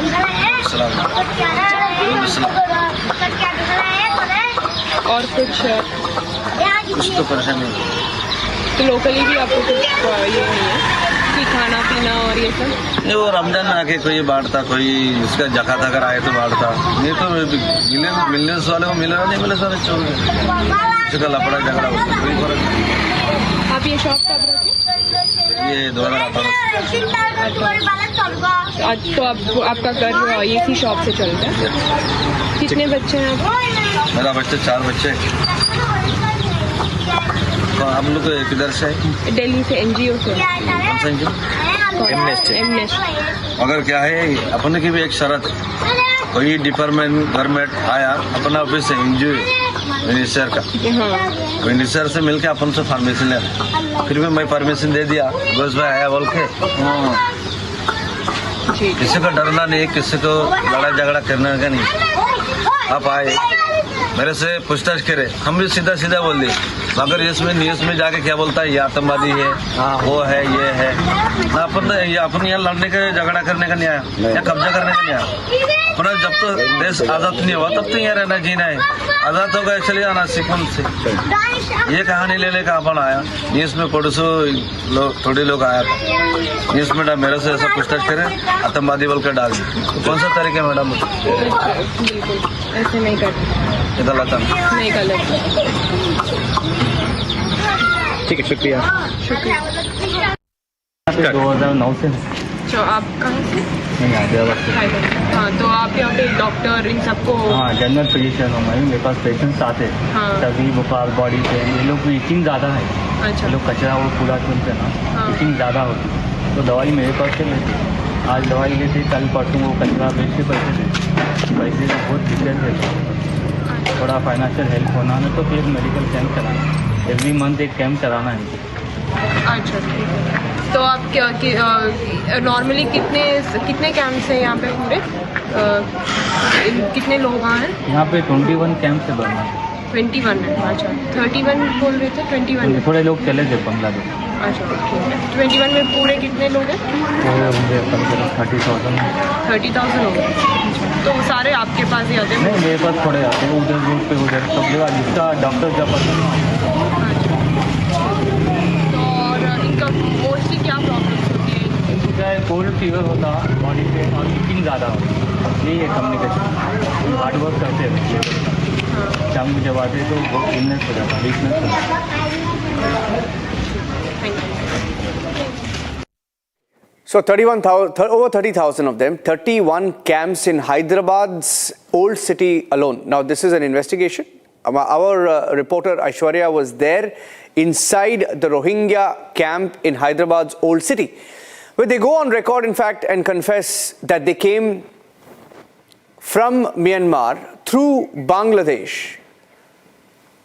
How many of them are still there, Aishwarya? If you can tell us a bit about what you saw when you went there. How many camps are there, first of all?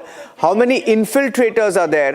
And what kind of documents have they now been able to gather from officials there?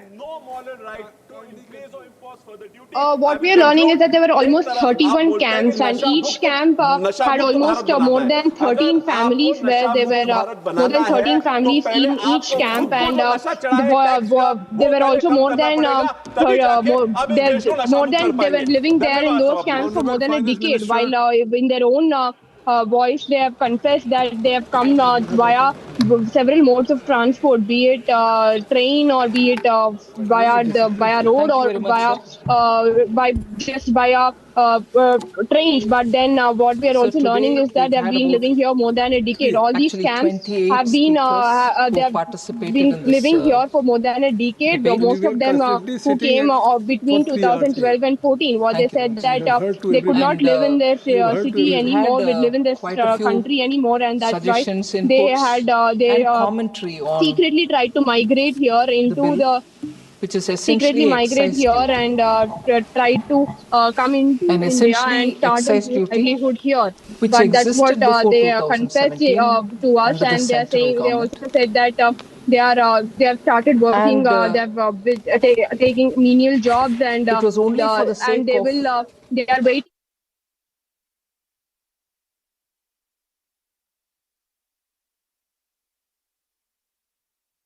Unable to get your video very clearly because of bandwidth issues there, Aishwarya. Who are they getting any political support? Are they getting any political support? How are they getting their food, their rations? Where do they have documents? The compensation all of them have the document of them being a migrant from Myanmar, and being regarding the political support, there are speculations that the local people, who are there are extending their support. However, they have not yet openly confessed it, but there are speculations that the local MLAs, the local MPs and local leaders have extended their support to them. Most of them they are being funded by the NGOs, and while most of the other people have taken up menial jobs to fund themselves. This is how they are living, and in these camps itself, they have elected their own leaders to run their camps, and that's how they that's how they work there, because each camp in all the 31 camps they have elected their own leaders, they have chosen their own leaders, and they will listen to their own leaders, and while they I'm not getting your video frame there. So what I'll do is I'll play out a report that you sent from inside the Rohingya camp. This is the Rohingya camp. There are 31 camps, by the way, ladies and gentlemen. 31 Rohingya camps in Hyderabad's old city alone, where the estimate of how many infiltrators are there, about 30,000 of them, and more. I'm going to play that out now. Here's a report that Aishwarya sent from inside the Rohingya camp, one of the Rohingya camps. We are standing at camp number 1 here, where almost 41 families are residing. As we spoke here earlier, what they are saying is that they have come here for livelihood, and almost 41 families are living here, and there are almost 31 camps in and around this particular area in Hyderabad. And this is the first camp that we are visiting. We can see that there are almost 41 families doing the daily work. And there are several children, and they're saying that their husbands have gone out for work, and what we are learning that there are almost over 5,000 families living in this particular area of Hyderabad in a span of over 31 camps. So what they're saying is that they have come from Burma, they have come here in search of livelihood. This is the camp, another camp that we are visiting here in the same areas. Their primary occupation is the ginger selling, as we could see here. This is what they do, and there are almost 13 families living here is what we are learning. Their kids and they sell ginger is what we are learning here for their livelihood. It is one of the many camps that I've been visiting that we are showing to our viewers in Hyderabad. This is the camp, another camp that we are visiting here in the same areas. Their primary occupation is the ginger selling, as we could see here. This is what they do, and there are almost 13 families living here is what we are learning. Their kids and they sell ginger is what we are learning here for their livelihood. It is one of the many camps that I've been visiting that we are showing to our viewers in Hyderabad. Government has done a U-turn, ladies and gentlemen. They've buckled to pressure on the Sanchar Sati app. They've rolled back the clause where mobile manufacturers had to preload the Sanchar Sati app on the phone. Now, that was a controversial mandate that was given to mobile manufacturers, and some reports suggested that companies like Apple had opposed the move of the government to preload some of the apps to phones that were sold in India. And today the government has rolled back that clause, giving out further details. Here's a full story. Here's what the minister said and how the stories played out in the last 24 to 36 hours. Controversy over the Sanchar Sati app continues to escalate as the opposition fearmongers over privacy breach. The government recently introduced the app as a security and awareness platform whose purpose is to help mobile users manage their digital identity. The app promises to protect users and tracking misuse of mobile numbers and prevent fraudulent SIMs. The government pointed out that it's essential to fight cybercrime, stop fraud calls, block suspicious apps, and help track lost or stolen phones. संचार साथी एक ऐसा app है जिसके आधार पर जन भागीदारी के आधार पर आज देश की एक एक जनता और नागरिक अपने आप को सुरक्षित रख सकता है फ्रॉड से, स्टोलन मोबाइल से, अपने स्टोलन मोबाइल को रिकॉर्ड कर सकता है, रिपोर्ट कर सकता है, पर इसकी सफलता का श्रेय अगर किसी को जाता है तो जनता को जाता है सर, क्योंकि उनके उपयोग के आधार पर ही हम लोग सफल हो पाए। अपोजिशन ये जो इशू ढूंढ करके लाने का आवश्यकता नहीं है।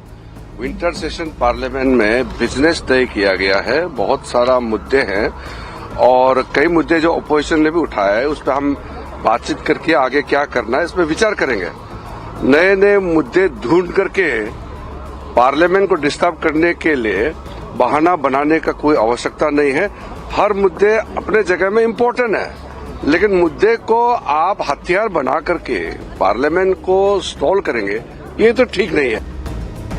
But the opposition is still pressing on the security concerns, where today the Congress asked for a formal discussion in the upper house.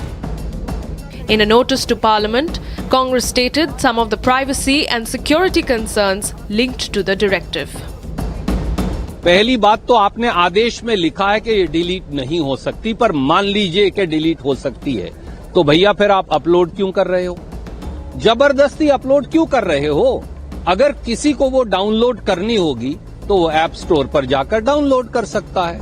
आप जबरदस्ती अपलोड करके फिर ये कहोगे कि अब ये डिलीट हो सकती है। इतनी देर में अगर फोन का सारा डेटा चुरा लिया गया तो क्या मंत्री जिम्मेवारी लेंगे? बगैर अनुमति के ये अनिवार्य ऐप हिंदुस्तान के नागरिकों के सेल फोन पर जबरदस्ती अपलोड कैसे की जा सकती है? कौन से कानून के तहत ये किया जा रहा है? क्या कोई साइबर सिक्योरिटी ऑडिट किया गया? क्या स्टेक होल्डर से कोई चर्चा हुई? जवाब नहीं में है। इसलिए ये मामला आज सदन में मैंने उठाकर सरकार से जवाबदेही देने की बात कर रही है। Speaking on the concerns, the party said that government must clarify the legal authority for mandating the app. With threats of digital fraud looming, the government has asserted confidence on the use of the app. The question is, why is the opposition spooked by an app that keeps fraud in check?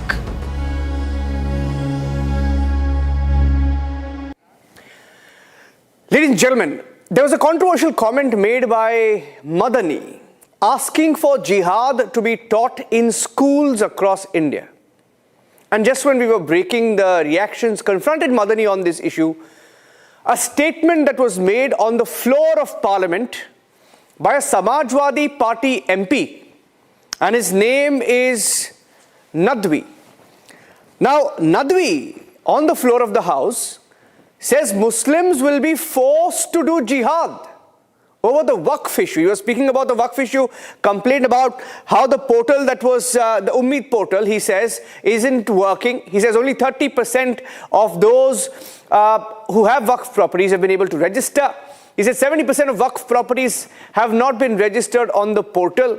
And he says there is injustice. Now, all of these are comments that he was making, building up to that one statement which he made on the floor of the Parliament, saying Muslims will have to do jihad.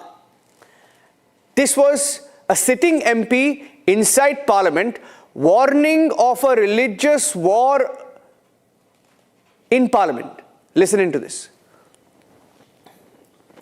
Bill JPC committee बनाई थी जिसमें हमारी party ने पहले ही कहा था कि सरकार की नियत और नीति दोनों ही सही नहीं है। 6 महीने का टाइम मिला उम्मीद पोर्टल पे 30% ओनली वक्फ जायदादों का, मदरसों का, मस्जिदों, कब्रिस्तानों का रजिस्ट्रेशन हुआ है। उस पर भी सर्वर डाउन चल रहा है और वो डेट खत्म हो गई है। 70% वक्फ जायदादों का रजिस्ट्रेशन नहीं हुआ है। ऐसा लगता है कि आर्टिकल 25 और 26 को खत्म कर दिया गया है और मुसलमानों की जिंदगी हमारे प्यारे वतन में ही तंग कर दी गई है, जिसकी वजह से माननीय स्पीकर साहिबा, वो लोग जिनके पुरखों ने आजादी की लड़ाई लड़ी थी, मौलाना अरशद मदनी, वो कह रहे हैं कि जुल्म और नाइंसाफी के खिलाफ लड़ना शायद हमें दोबारा लड़ना पड़ेगा और जिहाद करना पड़ेगा। आखिर कब तक मुसलमानों को इस तरह से दबाया जाता रहेगा मुल्क में? मैडम, एक जुल्म की एक बर्दाश्त होती है और जब बर्दाश्त खत्म हो जाती है तो जुल्म। धन्यवाद। Rakshita is joining me live. Rakshita, Madani makes a statement, says jihad should be taught in schools, and then a sitting MP says Muslims will do jihad. Now, all of these comments have followed a pattern in the last few days, and it's playing out in Parliament. What kind of responses are you getting?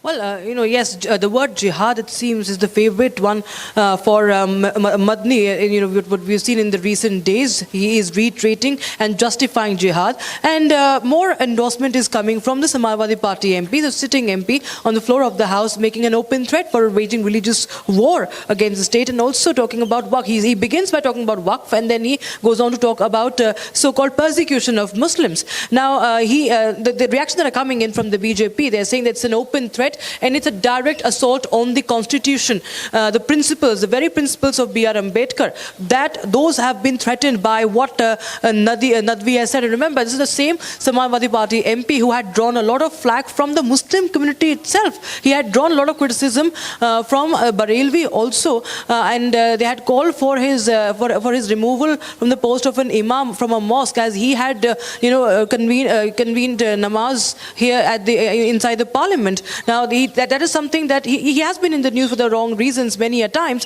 and now he has made this open threat, a very, very divisive, and in fact this is more than divisive. This is justifying violence, religious extremism, and that is what the BJP is sharply criticizing, saying that in both houses of the Parliament, the Waqf Act has been passed. It's a lawful process that has been carried out, and it is unjust to cast aspersions on that as well, to cast doubts on that. There's no need for raking doubts up once again in the floor of the House. And of course, Niranjan, as you said, that he could be talking about Waqf, and he can raise concerns if he wants to. But openly, threatening war against the state is something that is completely incendiary.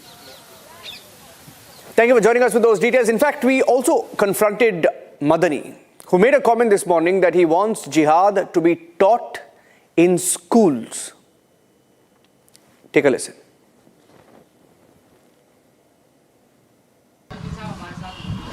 Sir, आप कह रहे हैं sir स्कूलों में जो है जिहाद पढ़ाना चाहिए। सर, आप कह रहे हैं सर स्कूलों में जिहाद पढ़ाना चाहिए।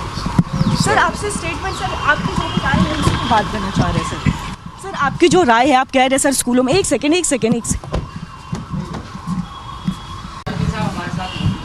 सर, आप कह रहे हैं सर स्कूलों में जो है जिहाद पढ़ाना चाहिए। सर, आप कह रहे हैं सर स्कूलों में जिहाद पढ़ाना चाहिए। सर, आपसे स्टेटमेंट, सर आपकी जो भी राय है उसकी बात करना चाह रहे हैं। सर, आपकी जो राय है, आप कह रहे हैं सर स्कूलों में, एक second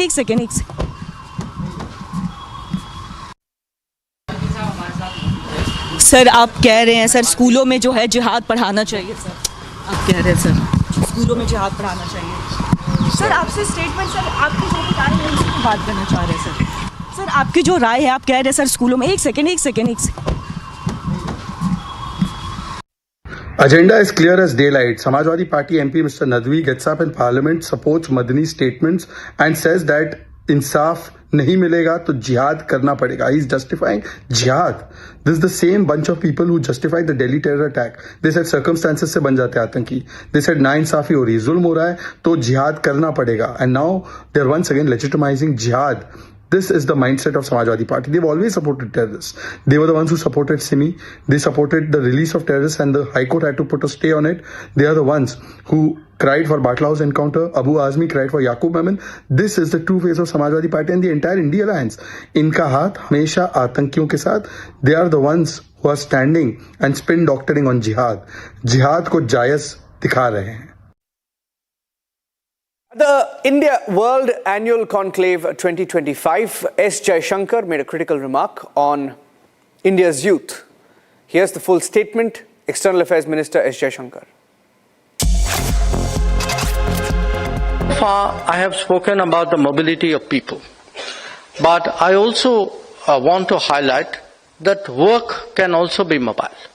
That, if the talent doesn't go out, the out comes to the talent. And we have actually seen this growth of what are called global capability centers in the last few years. I understand today that there are in this country about 1,700 global capability centers, which are about half, they constitute about half the global capability centers in the world. And these are centers where global business has found it more effective, more efficient really to send the business out and to utilize the talent in a different geography. And obviously, given the availability of the talent and the efficiency of it in India, we are a strong attractor of that. Again, there are estimates that about 2 million people are currently employed in global capability centers. And I think the rough revenue estimates which people put for global capability centers is somewhere between $65 to $75 billion currently a year. And looking ahead, I mean, certainly as we are moving to an era of AI, of higher skills, of advanced manufacturing, and also of, as I said, of social services of various kinds, we do anticipate a world which will put a greater premium on mobility. And we see ourselves, we are 1/6 of the world's population. But I think if you look in terms of the younger working age population, we would be somewhere between 1/6 and 1/4, would be closer to 1/4 actually of the global workforce of a certain demography.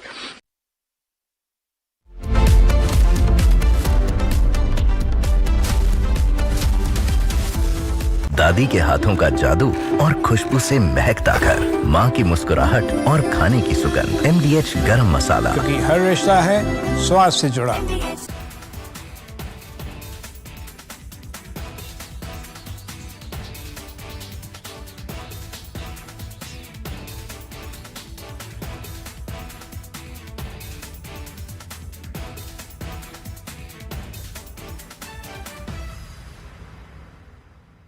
थोड़े में ज्यादा स्वाद, यही तो है इसकी खास बात। वाओ मामा, क्या स्वाद है? अरे मेरे राजा, The Indian Army has rarely spoken so loudly without uttering a word. And in exercise Ram Prahar, it delivered perhaps its clearest message from the Western Front in recent years, not through speeches or press conferences, but through a powerful demonstration of what it can actually do on the battlefield. What happened in the deserts and plains under Kharga Corp was not just another military exercise, but a carefully planned signal.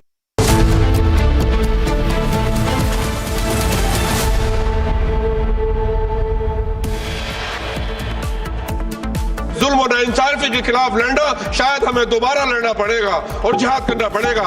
आखिर कब तक मुसलमानों को इस तरह से दबाया जाता रहेगा मुल्क में? Samajwadi parliamentarian makes an open jihad threat in parliament, says Muslims will be forced to do jihad.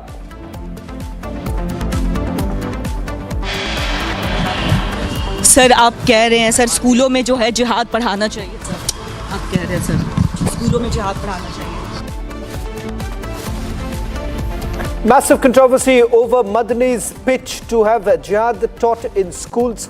Republic confronts Jamaat-e-Ulama-e-Hind chief.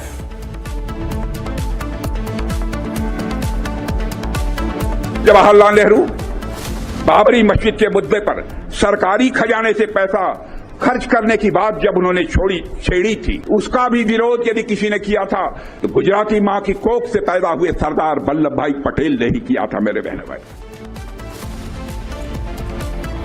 Rajnath Singh slams Nehru, claims he wanted to use public funds to build Babri Masjid.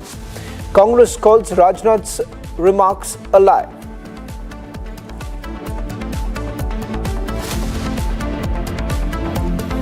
Telangana Chief Minister Revanth Reddy remarks on Hindu deities sparks a massive controversy. BJP calls out Congress's habitual insult of Hindu sentiments.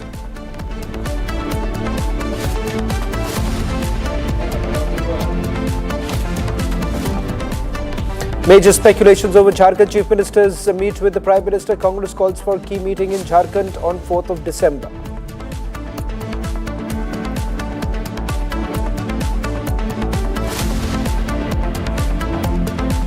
Amid Karnataka power tussle, Siddaramaiah meets Congress High Command, says will step down if ordered by Rahul.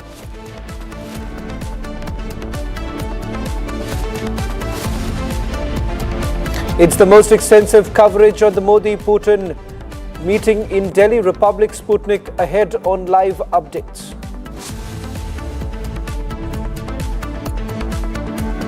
Rupee falls to record low, crosses 90 against the dollar.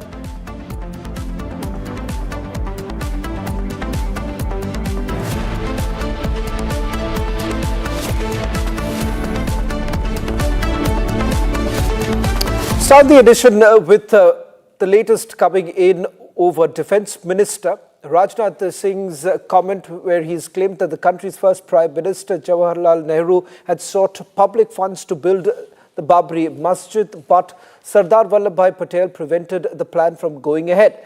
Union Minister made the claims while addressing a unity march in Gujarat to commemorate Sardar Patel's 150th birth anniversary. Now, this undoubtedly has sparked a slew of comments coming in from the opposition parties. But first, listen in to what Union Minister Rajnath Singh had to say. Vallabh भाई पटेल उदार व्यक्ति भी थे, वे सच्चे अर्थों में secular थे, पंथ निरपेक्ष थे, वे तुष्टीकरण में विश्वास नहीं करते थे। जब पंडित जवाहरलाल नेहरू बाबरी मस्जिद के मुद्दे पर सरकारी खजाने से पैसा खर्च करने की बात जब उन्होंने छेड़ी थी, सरकारी खजाने से पैसा खर्च करके बाबरी मस्जिद बनवाई जानी चाहिए, उसका भी विरोध यदि किसी ने किया था तो गुजराती मां की कोख से पैदा हुए सरदार वल्लभ भाई पटेल ने ही किया था। मेरे बहनों भाई, has now responded sharply to the comment that has been made by Raksha Mantri over Nehru using public funds for building or trying to rebuild the Babri Masjid. In fact, the masjid, which was basically demolished, the 16th century Mughal mosque, they say that there was an attempt that was basically being made by Nehru to continue funding Babri Masjid. ये सब distraction है, असली मुद्दे हैं, बहुत महत्वपूर्ण मुद्दे हैं जिन पे चर्चा होनी चाहिए, जिन पे बात होनी चाहिए। और ये सब रोज ये कुछ ना कुछ डिस्ट्रैक्शन उठा लेते हैं ताकि हम फिर बयान दें, वो बयान दें, और जो असली मुद्दे हैं पब्लिक के, वो उस पे कोई चर्चा ना हो। It's a complete lie by Rajnath Singh ji. We all know that Pandit Nehru and Sardar Patel had a cordial relationship, and Pandit Nehru's logic was very simple: public money should not be spent on any kind of mosque, temple, churches or gurudwaras. It should be people's contribution. People should contribute and build their beliefs. This thing, not government money should be there. Rajnath Singh ji is stooping to this level. He is spreading a lie. I condemn this kind of lies from Rajnath Singh ji. सरकार के अंदर है, कोई दस्तावेज दे दें। हमारे पास दस्तावेज हैं कि सरदार पटेल ने इनके जो पेरेंटल ऑर्गेनाइजेशन है, जो विचारधारा है, उस विचारधारा के विरुद्ध जो पत्र लिखा था और उसके अंदर उसको बैन किया था, वो डॉक्यूमेंट्री एविडेंस है। तो ये ऐसी बात मत करें। सरकार के अंदर शामिल लोग अगर इस प्रकार की बातें करेंगे और इस प्रकार का झूठा नैरेटिव देश के अंदर फैलाएंगे तो ये बहुत ही दुखदायी है। Well, the BJP, in fact, has responded sharply by saying that the Congress party has essentially been lying and trying to hide their policies. In fact, this is what the BJP had to say.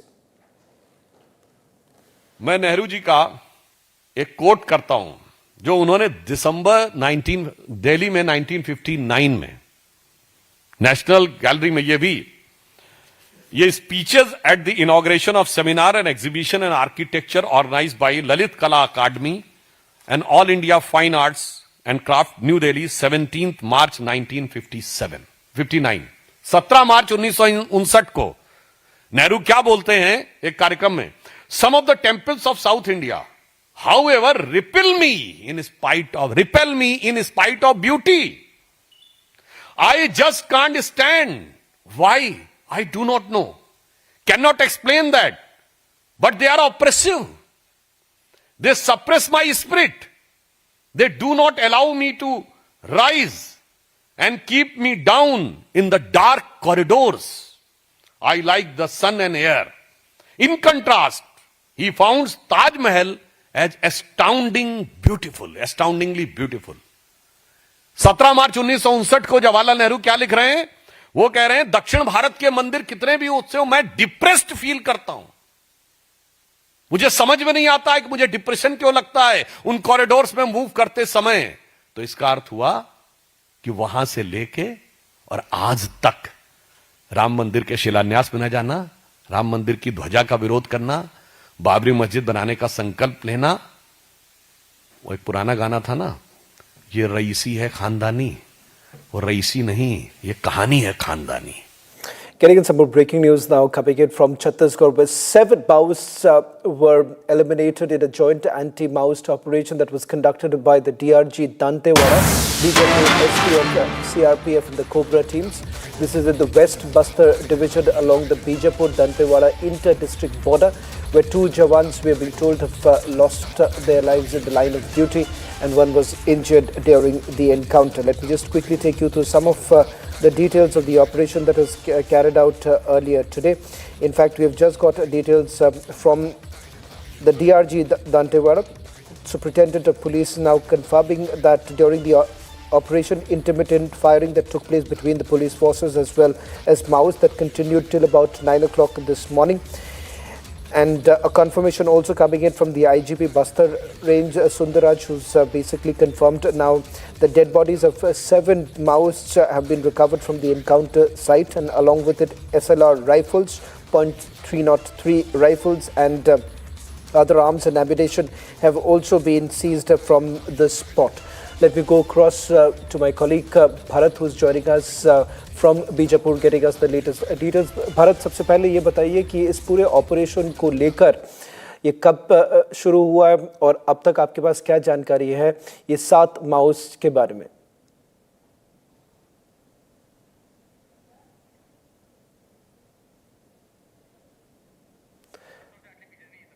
We'll try and reconnect with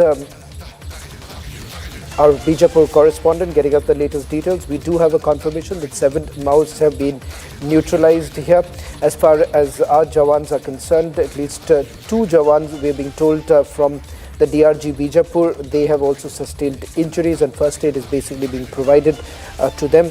This is part of a joint operation that was basically carried out by Dantewada Bijapur STF, the CRPF, Cobra teams and the DRG carrying out this entire joint operation. 7 Maoists have been eliminated is what we are being told. SLR rifles as well as .303 rifles have been recovered. In the last 7 days, remember this is the second big operation that has been carried out by the DRG. In fact, we have just got more visuals of those Jawans who have also sustained injuries. We'll try and go back to the story in a short while from now till the time we get in our Bijapur correspondent. We're getting in some more breaking news now coming in. This is with regards to Indigo Airlines, which has cancelled over 70 flights, including those from Bengaluru as well as Mumbai airports. This is mainly due to crew shortages. Scores of Indigo flights were delayed at various airports as the carrier basically struggled to get the crew for operating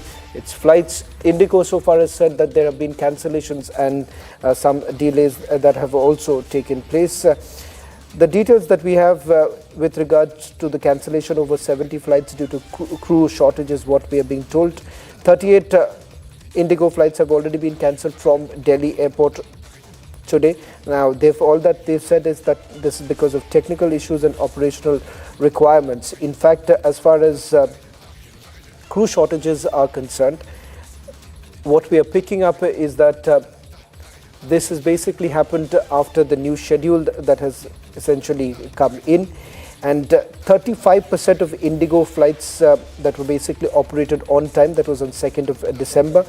Today, we are being told that multiple airports, including Delhi, Mumbai, Hyderabad and Bengaluru, have reported over 200 flight cancellations till about this afternoon itself. Now, the airline is essentially facing severe pilot shortage ever since the new flight duty time limitation norms became applicable last month, which basically lays out what the airline industry has been saying, more human rostering for the crew, and that is the reason why there's been a massive shortage of pilots, and that is exactly why Indigo is now facing delay and cancellations that have basically led to causing some major issues. Now, As far as a statement from Indigo is concerned, we haven't really heard anything from the airline, but airport officials are only indicating that there was no cabin crew available, so the flight had to be cancelled. Airline is now basically sending crew to different bases to operate the flights, but the shortage is such that things did actually go out of hand today. And as far as Indigo is concerned, it seems that they have had to cancel several others, several flights, including Alliance Air and SpiceJet have also now reported that some cancellations have taken place. So that's the latest details coming in. Let me go across to GP Bajpai, aviation expert joining us on this broadcast. Mr. Bajpai, just for a quick understanding of what led to this cancellations of Indigo Airline, it seems that this is with regards to the FDTL norms that were basically brought in. What exactly are these norms that have been introduced, following which the airline is now facing massive shortages?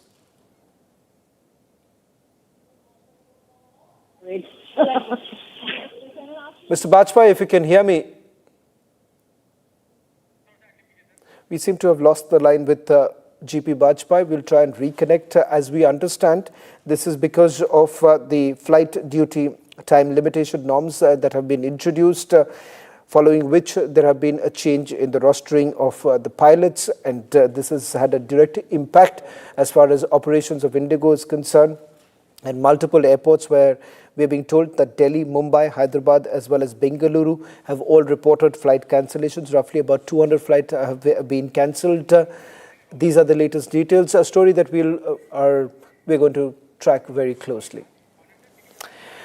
Now, as the clock ticks towards Navy Day on 4th of December, Indian Navy has now put out this video, which has ignited national anticipation with the stirring curtain raiser video titled Forged by the Sea, a cinematic tribute to the unyielding courage as well as unwavering commitment and unparalleled professional excellence of its sailors who safeguard India's vast maritime frontiers while propelling the nation's ascent as a blue water power. Watch this video. The Indian Navy's journey begins where the land meets the endless blue, where silence has weight and courage has depth. Born of storm, shaped by pressure,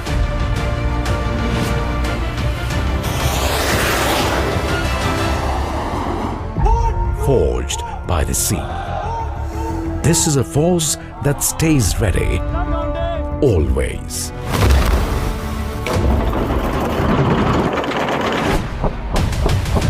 It sharpens its edge every moment, every wave tested, every horizon watched, every second ready. In the unseen depths, on the edge of the storm, they stand guard. The Navy's true power lies in its people. Men and women who carry the ocean in their resolve. And when the moment demands, their discipline becomes action. Their courage becomes command. This is the Indian Navy. Combat ready, cohesive, Atmanirbhar. Safeguarding seas for a Viksit Samriddh Bharat.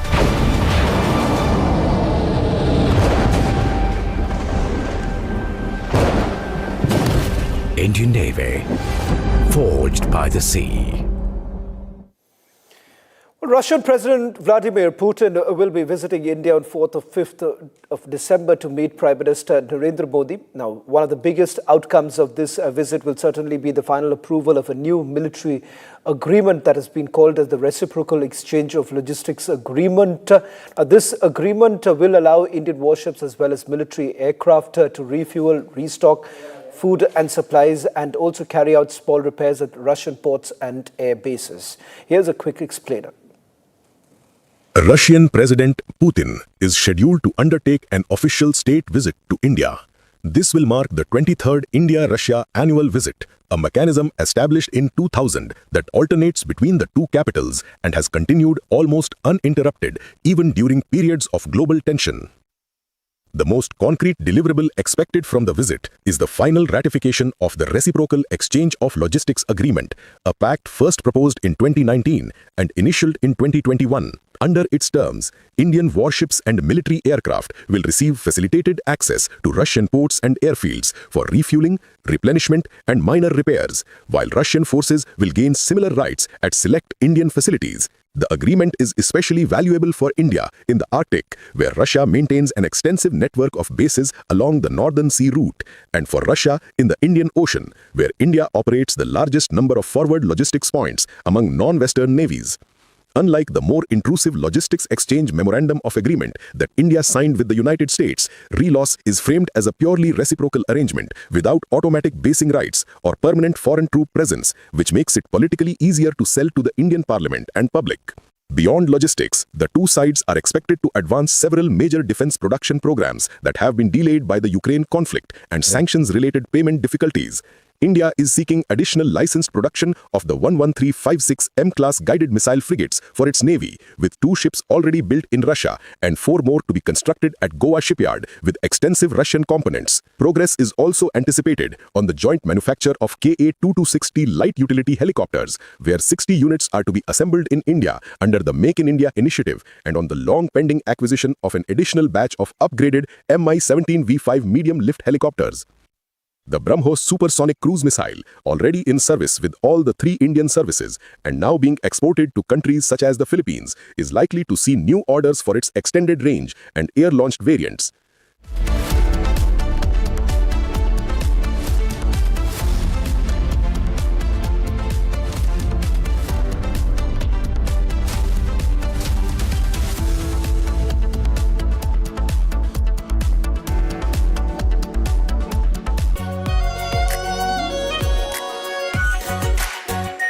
Our pure Shahi Paneer Masala. Delicious, healthy, every day. केसरिया से मन जोगी हुआ रे, दिल झूमे देखो मतवारा हुआ रे, केसरिया से मन जोगी हुआ। हर पल मनाओ केसरी त्योहार। विमल, बोलो जुबान Kesari.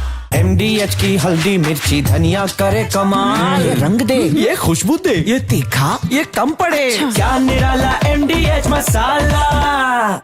The Indian Army has rarely spoken so loudly without uttering a word, and in exercise Ram Prahar, it delivered perhaps its clearest message from the Western Front in recent years, not through speeches or press conferences, but through a powerful demonstration of what it can actually do on the battlefield. What happened in the deserts and plains under Kharga Corp was not just another military exercise, but a carefully planned signal about capability and intent along our border with Pakistan. The numbers tell part of the story, with over 20,000 soldiers organized into battle groups that can fight independently, suggesting that the army is moving away from old defensive tactics toward a more aggressive approach that can strike on multiple fronts at once. This is not the army that waits behind borders anymore, but one that is ready to take the fight into enemy territory if provoked. The scenario itself, a cross-border offensive in response to a Pakistani attack, makes clear that India is no longer content with merely defending its borders, but is prepared to hit back hard and fast. What makes Ram Prahar different from past exercises is how everything worked together like a well-oiled machine. Tanks like the T-90S Bhishma and upgraded T-72 with night vision capabilities worked alongside artillery guns like the K-9 Vajra and Pinaka rocket launchers that can hit targets 90 kilometers away.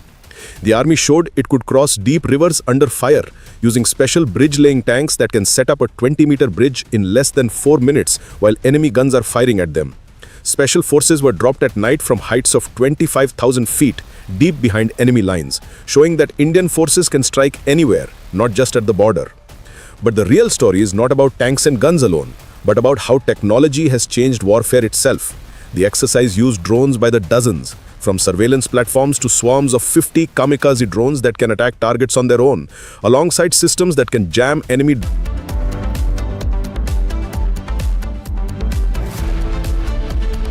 ये है एमडीएच का जीरा SIP जल जीरा मसाला। SIP SIP जीरा SIP MDH का जल जीरा सिप एमडीएच का जल जीरा SIP.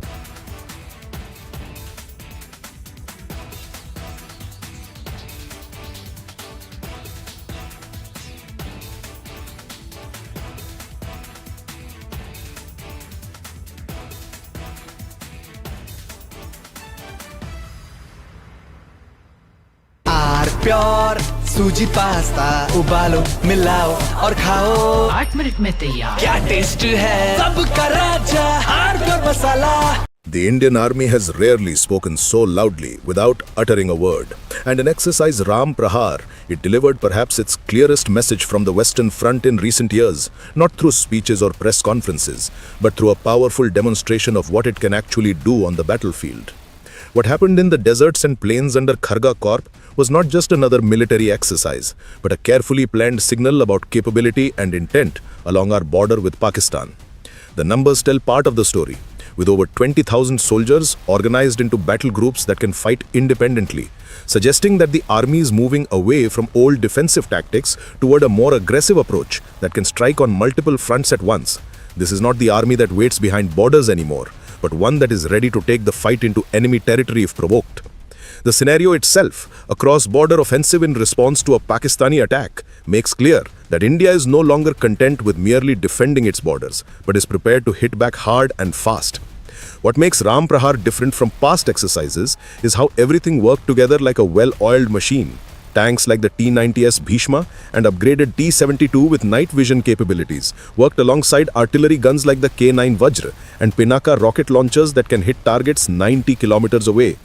The army showed it could cross deep rivers under fire using special bridge-laying tanks that can set up a 20-meter bridge in less than 4 minutes while enemy guns are firing at them. Special forces were dropped at night from heights of 25,000 feet deep behind enemy lines, showing that Indian forces can strike anywhere, not just at the border.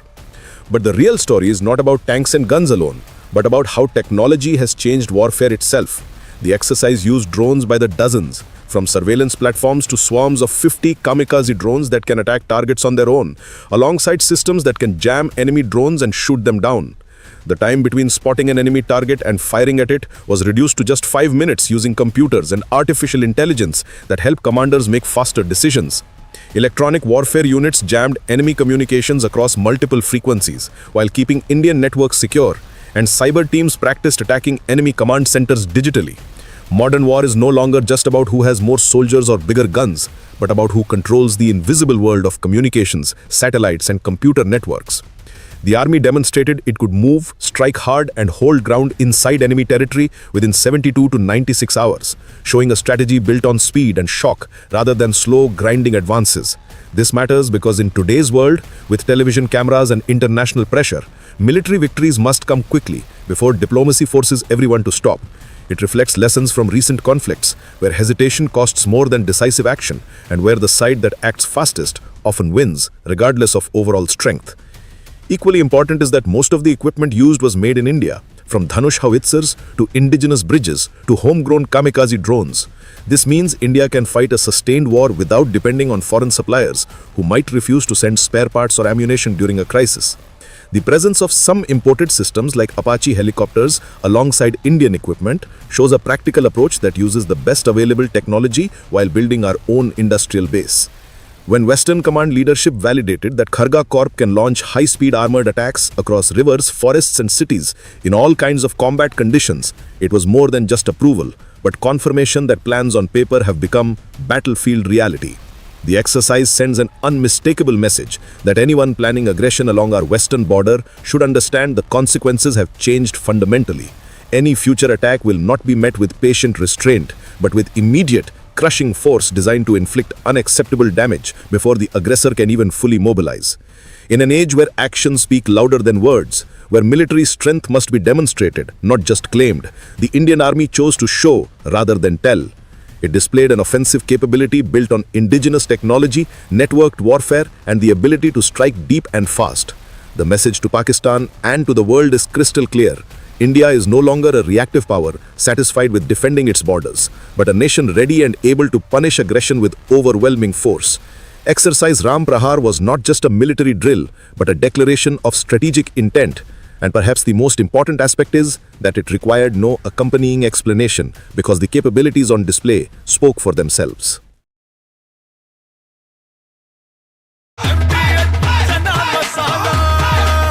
अब छोलिया हो या लोबिया, सफेद चने या काले चने, सब कुछ मजेदार बने।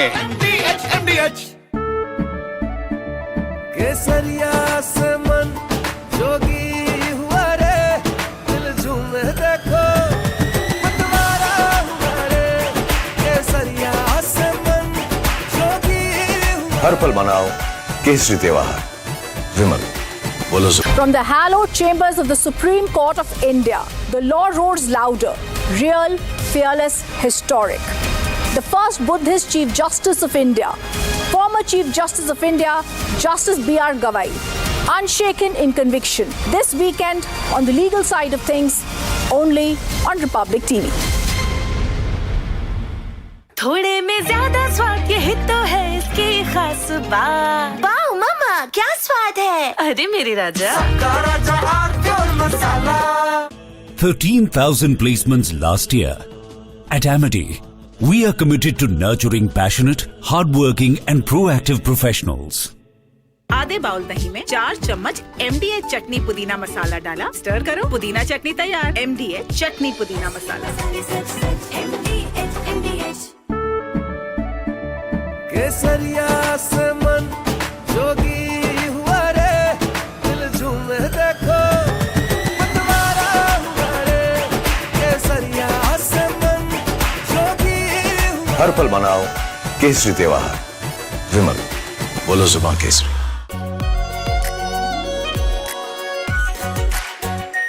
Are pure shahi paneer masala, delicious, healthy everyday.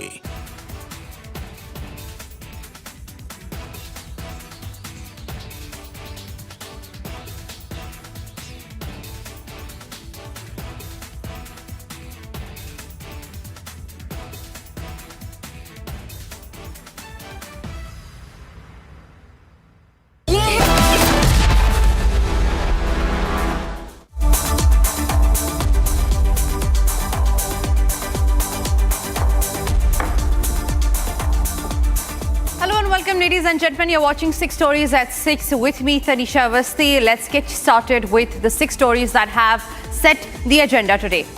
Ladies and gentlemen, Prime Minister Modi will be greeting Russian President Vladimir Putin with a warm namaste at Hyderabad House. The leaders will hold delegation-level talks focusing on defense deal, energy cooperation and expanding trade to nearly $100 billion by 2030. What is the inside scoop? We'll get you all that.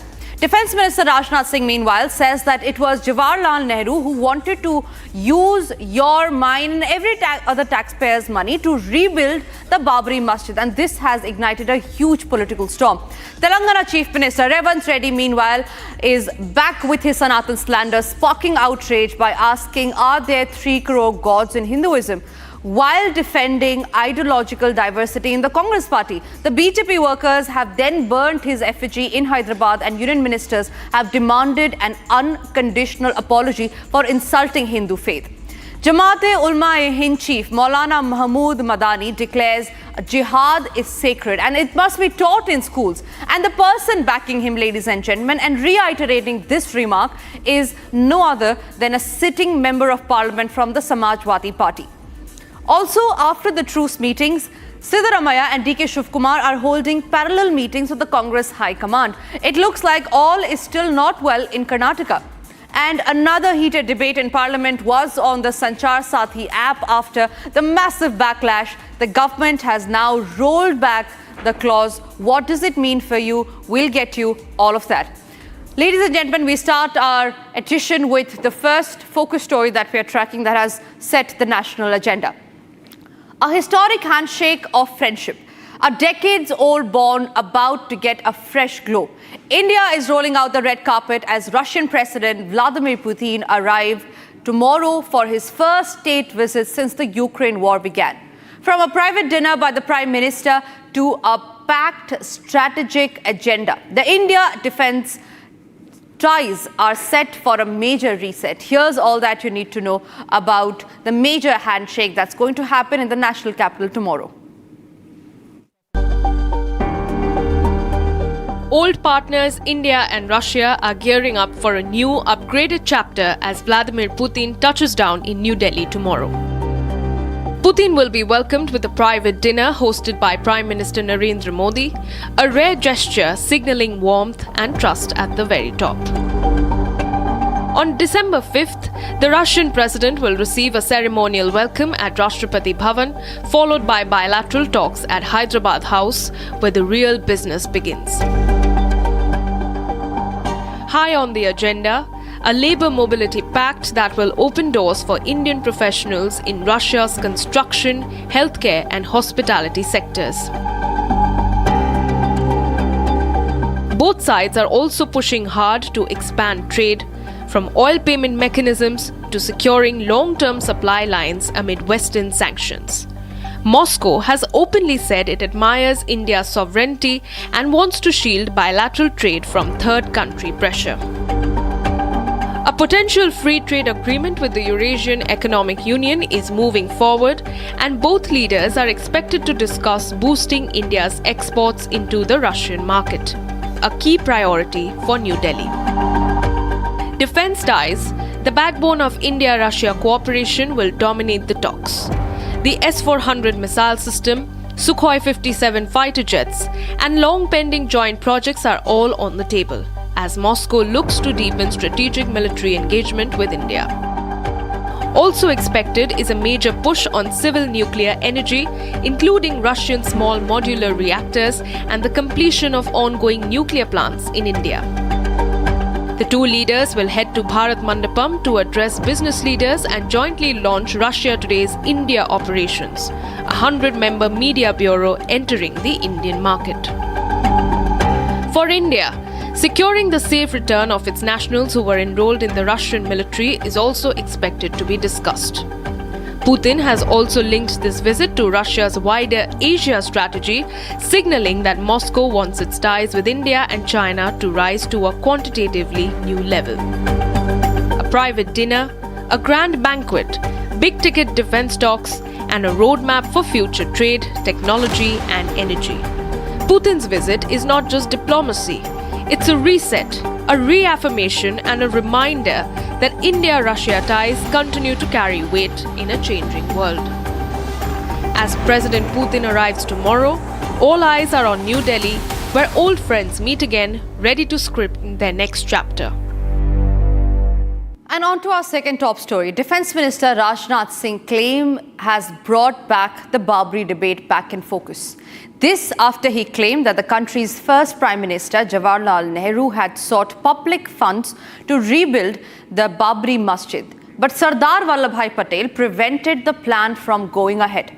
The Union Minister made the claims on Tuesday, that is yesterday, while addressing a unity march in Gujarat to commemorate Sardar Patel's 150th birth anniversary. There are several opposition leaders who countered the Defence Minister Rajnath Singh's remarks, saying that the country's first Prime Minister, Jawaharlal Nehru, wanted to rebuild the Babri Masjid using public funds, and accused Rajnath Singh of ruling of the BJP of distorting historical facts. Here is how this remark of Rajnath Singh has become the centre point of a huge political debate. In a bombshell claim that has ignited a huge political storm, Defence Minister Rajnath Singh has claimed that India's first Prime Minister, Jawaharlal Nehru, of wanting to rebuild the Babri Masjid using taxpayer money. जब पंडित जवाहरलाल नेहरू बाबरी मस्जिद के मुद्दे पर सरकारी खजाने से पैसा खर्च करने की बात जब उन्होंने छेड़ी थी, सरकारी खजाने से पैसा खर्च करके बाबरी मस्जिद बनवाई जानी चाहिए, उसका भी विरोध यदि किसी ने किया था तो गुजराती मां की कोख से पैदा हुए सरदार वल्लभ भाई पटेल ने ही किया था, मेरे बहन भाई. He said it was a plan that was allegedly thwarted by Sardar Vallabhbhai Patel. Vallabh भाई पटेल उदार व्यक्ति भी थे, वे सच्चे अर्थों में सेकुलर थे, पंथ निरपेक्ष थे, वे तुष्टीकरण में विश्वास नहीं करते थे. जब पंडित जवाहरलाल नेहरू बाबरी मस्जिद के मुद्दे पर सरकारी खजाने से पैसा खर्च करने की बात जब उन्होंने छेड़ी थी, सरकारी खजाने से पैसा खर्च करके बाबरी मस्जिद बनवाई जानी चाहिए, उसका भी विरोध यदि किसी ने किया था तो गुजराती मां की कोख से पैदा हुए सरदार वल्लभ भाई पटेल ने ही किया था मेरे बहन। In a direct swipe at Nehru's legacy, Defence Minister claimed that the first Prime Minister sought to fund the reconstruction of the Babri Masjid, the site of the 1992 demolition, with public coffers. But it was Patel who stood firm as a true secular, blocking the move to avoid government involvement in religious matters. The remark made during a Gujarat event honouring Vallabhbhai Patel has drawn fierce backlash from the Congress, who are calling it a blatant distortion of history. ये सब distraction है, असली मुद्दे हैं, बहुत महत्वपूर्ण मुद्दे हैं जिन पे चर्चा होनी चाहिए, जिन पे बात होनी चाहिए। और ये सब रोज रोज ये कुछ ना कुछ डिस्ट्रैक्शन उठा लेते हैं ताकि हम फिर बयान दें, वो बयान दें, और जो असली मुद्दे हैं पब्लिक के वो उस पर कोई चर्चा ना हो। Back in Delhi, the Congress camp erupted in outrage, branding Rajnath Singh's words a complete lie with zero historical backing. They point to Nehru's well-documented opposition to state funding for any religious site, including Somnath, arguing it proves the exact opposite of Rajnath's narrative. It's a complete lie by Rajnath Singh ji. We all know that Pandit Nehru and Sardar Patel had a cordial relationship, and Pandit Nehru's logic was very simple. Public money should not be spent on any kind of mosque, temple, churches or gurudwaras. It should be people's contribution. People should contribute and build their beliefs. This thing, not government money should be there. Rajnath Singh ji is stooping to this level. He is spreading a lie. I condemn this kind of lies from Rajnath Singh ji. सरकार के अंदर है कोई दस्तावेज दे दें। हमारे पास दस्तावेज हैं कि सरदार पटेल ने इनके जो पेरेंटल ऑर्गेनाइजेशन है, जो विचारधारा है, उस विचारधारा के विरुद्ध जो पत्र लिखा था और उसके अंदर उसको बैन किया था, वो डॉक्यूमेंट्री एविडेंस है। तो ये ऐसी बात मत करें। सरकार के अंदर शामिल लोग अगर इस प्रकार की बातें करेंगे और इस प्रकार का झूठा नैरेटिव देश के अंदर फैलाएंगे तो बहुत ही दुखदायी है। This statement isn't just rhetoric, it's timed. Just days before the anniversary of the Babri demolition, stirring old wounds in the heart of Ayodhya's political narrative. 17 March 1959 को नेहरू क्या बोलते हैं एक कार्यक्रम में, Some of the temples of South India, however, repel me in spite of beauty. I just can't stand. Why? I do not know. Cannot explain that. But they are oppressive. They suppress my spirit. They do not allow me to rise and keep me down in the dark corridors. I like the sun and air.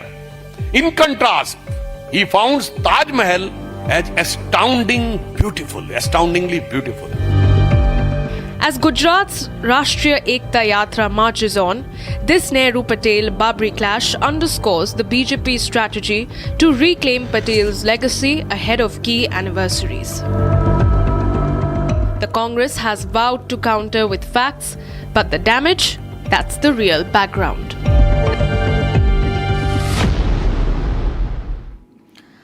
At the Telangana Pradesh Congress Committee Executive Meeting, Chief Minister Revanth Reddy sparked a massive controversy by rhetorically questioning two vast of the Hindu deities to underscore the diversity with his party, asking how many gods are there in Hinduism, how many deities are there, and are there 3 crore deities in Hinduism?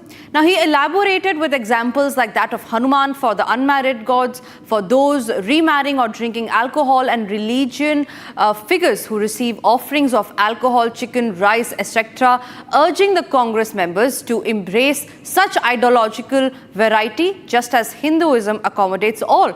Now, the anti-Hindu slander by the Congress Neta hasn't gone down well for him. Here's why. The Congress party is yet again facing backlash for another controversial remark. First on the Indian Army and now on Hindu religion. Telangana Chief Minister Revanth Reddy's controversial comments on Hindu gods have ignited a fierce backlash. with the BJP and Hindu organizations accusing the Congress of hurting religious sentiments. At a TPCC executive meeting, Revanth Reddy said that Hindus have over 3 crore gods, each for different purposes. హిందువులలో ఎన్ని దేవతలు ఉండ్రు? ఎంతమంది దేవుళ్ళు? 3 కోట్లు ఉండ్రా? ఎందుకున్నాయి?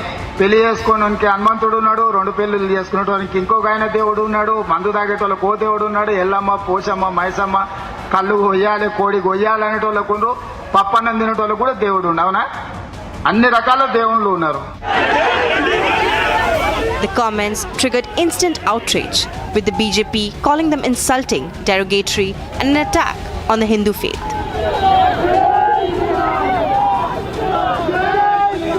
देखिए, मौलाना मदनी हो या Congress party हो, दोनों के स्वर आज एक नजर आ रहे हैं. मैं तो धिक्कार शब्द से शुरू करूंगा कांग्रेस के लिए कि जिस प्रकार के शब्दों का प्रयोग तेलंगाना के मुख्यमंत्री कांग्रेस के एटीएम रेवंत रेड्डी जी ने कहा है आज हिंदू देवी देवताओं के लिए, ये न केवल आपत्तिजनक है, ये घृणक है. देखिए, कांग्रेस पार्टी एक मुहिम चला रखा है हिंदुओं के खिलाफ, और जो भी इस तरह की बात बोलेगा ना वो भारत के संविधान में भरोसा रखता हो, ना वो भारत की संस्कृति से वास्ता रखता हो. वो कहीं न कहीं उसका इमोशन आक्रांताओं से, मुगल आक्रांताओं से जुड़ा रहा हो, वही व्यक्ति ऐसा बोल सकता. Meanwhile, Vishwa Hindu Raksha Parishad has also voiced their condemnation of Revanth Reddy's comments. CM Revanth Reddy's derogatory remarks on Hindu gods and goddesses is absolutely unacceptable by all the Hindu fraternity in our country. A CM who holds a constitutional post should have a basic sense of what to talk and what not to talk. What kind of remarks can ignite and the belief system of our country. And mocking Hanuman Ji today means he's mocking the soul of our nation. He is mocking the very belief system of Sanatana Dharma. He is mocking the civilizational strength of our nation, our heritage, our culture. Does he actually has any kind of guts to address the same kind of an ideology or the free speech, what we call it as? When we say free speech, can he address the same kind of version to any of other religious heads or their gods? We demand an unending apology from the Chief Minister, who has heard the sentiments of several Hindus of this nation or across the globe. Congress leaders are in damage control mode, insisting that Revanth Reddy's words were misunderstood. In a party meeting at Gandhi Bhavan, addressing the cadre, he said that Congress is existing from the last 140 years. There are so many leaders who leads the state units, so there are followers who follow different leaders. So he has compared that with the Hindu following the gods, multiple gods. So he compared that, talking about our own political party, how it existed and why the other political parties haven't existed for 140 years. But the BJP is taking it the other way in the state of Telangana and trying to polarize, trying to again use the caste and gods into the politics. But Revanth Reddy's ultimate thing, what he said is not to hurt anybody's sentiments. The political controversy shows no signs of cooling down, as Revanth Reddy's remarks on Hindu deities have sparked widespread outrage, leading BJP to criticize the Congress-led government in Telangana. Maulana Mahmood Madani, president of Jamiat Ulma-e-Hind, ignited a national controversy, declaring that Jihad is sacred and that it must be taught in schools to dispel widespread misconception linking it to terrorism, emphasizing that concept exists in all religion and that it should be explained, including its types, conditions, and who can undertake it. Now, as the opposite of violence, he calls it, what followed the statement was worse. A sitting member of parliament of the Samajwadi Party almost parroting what the Jamaat-e Ulma-e-Hind chief said. Here is how this has ignited a huge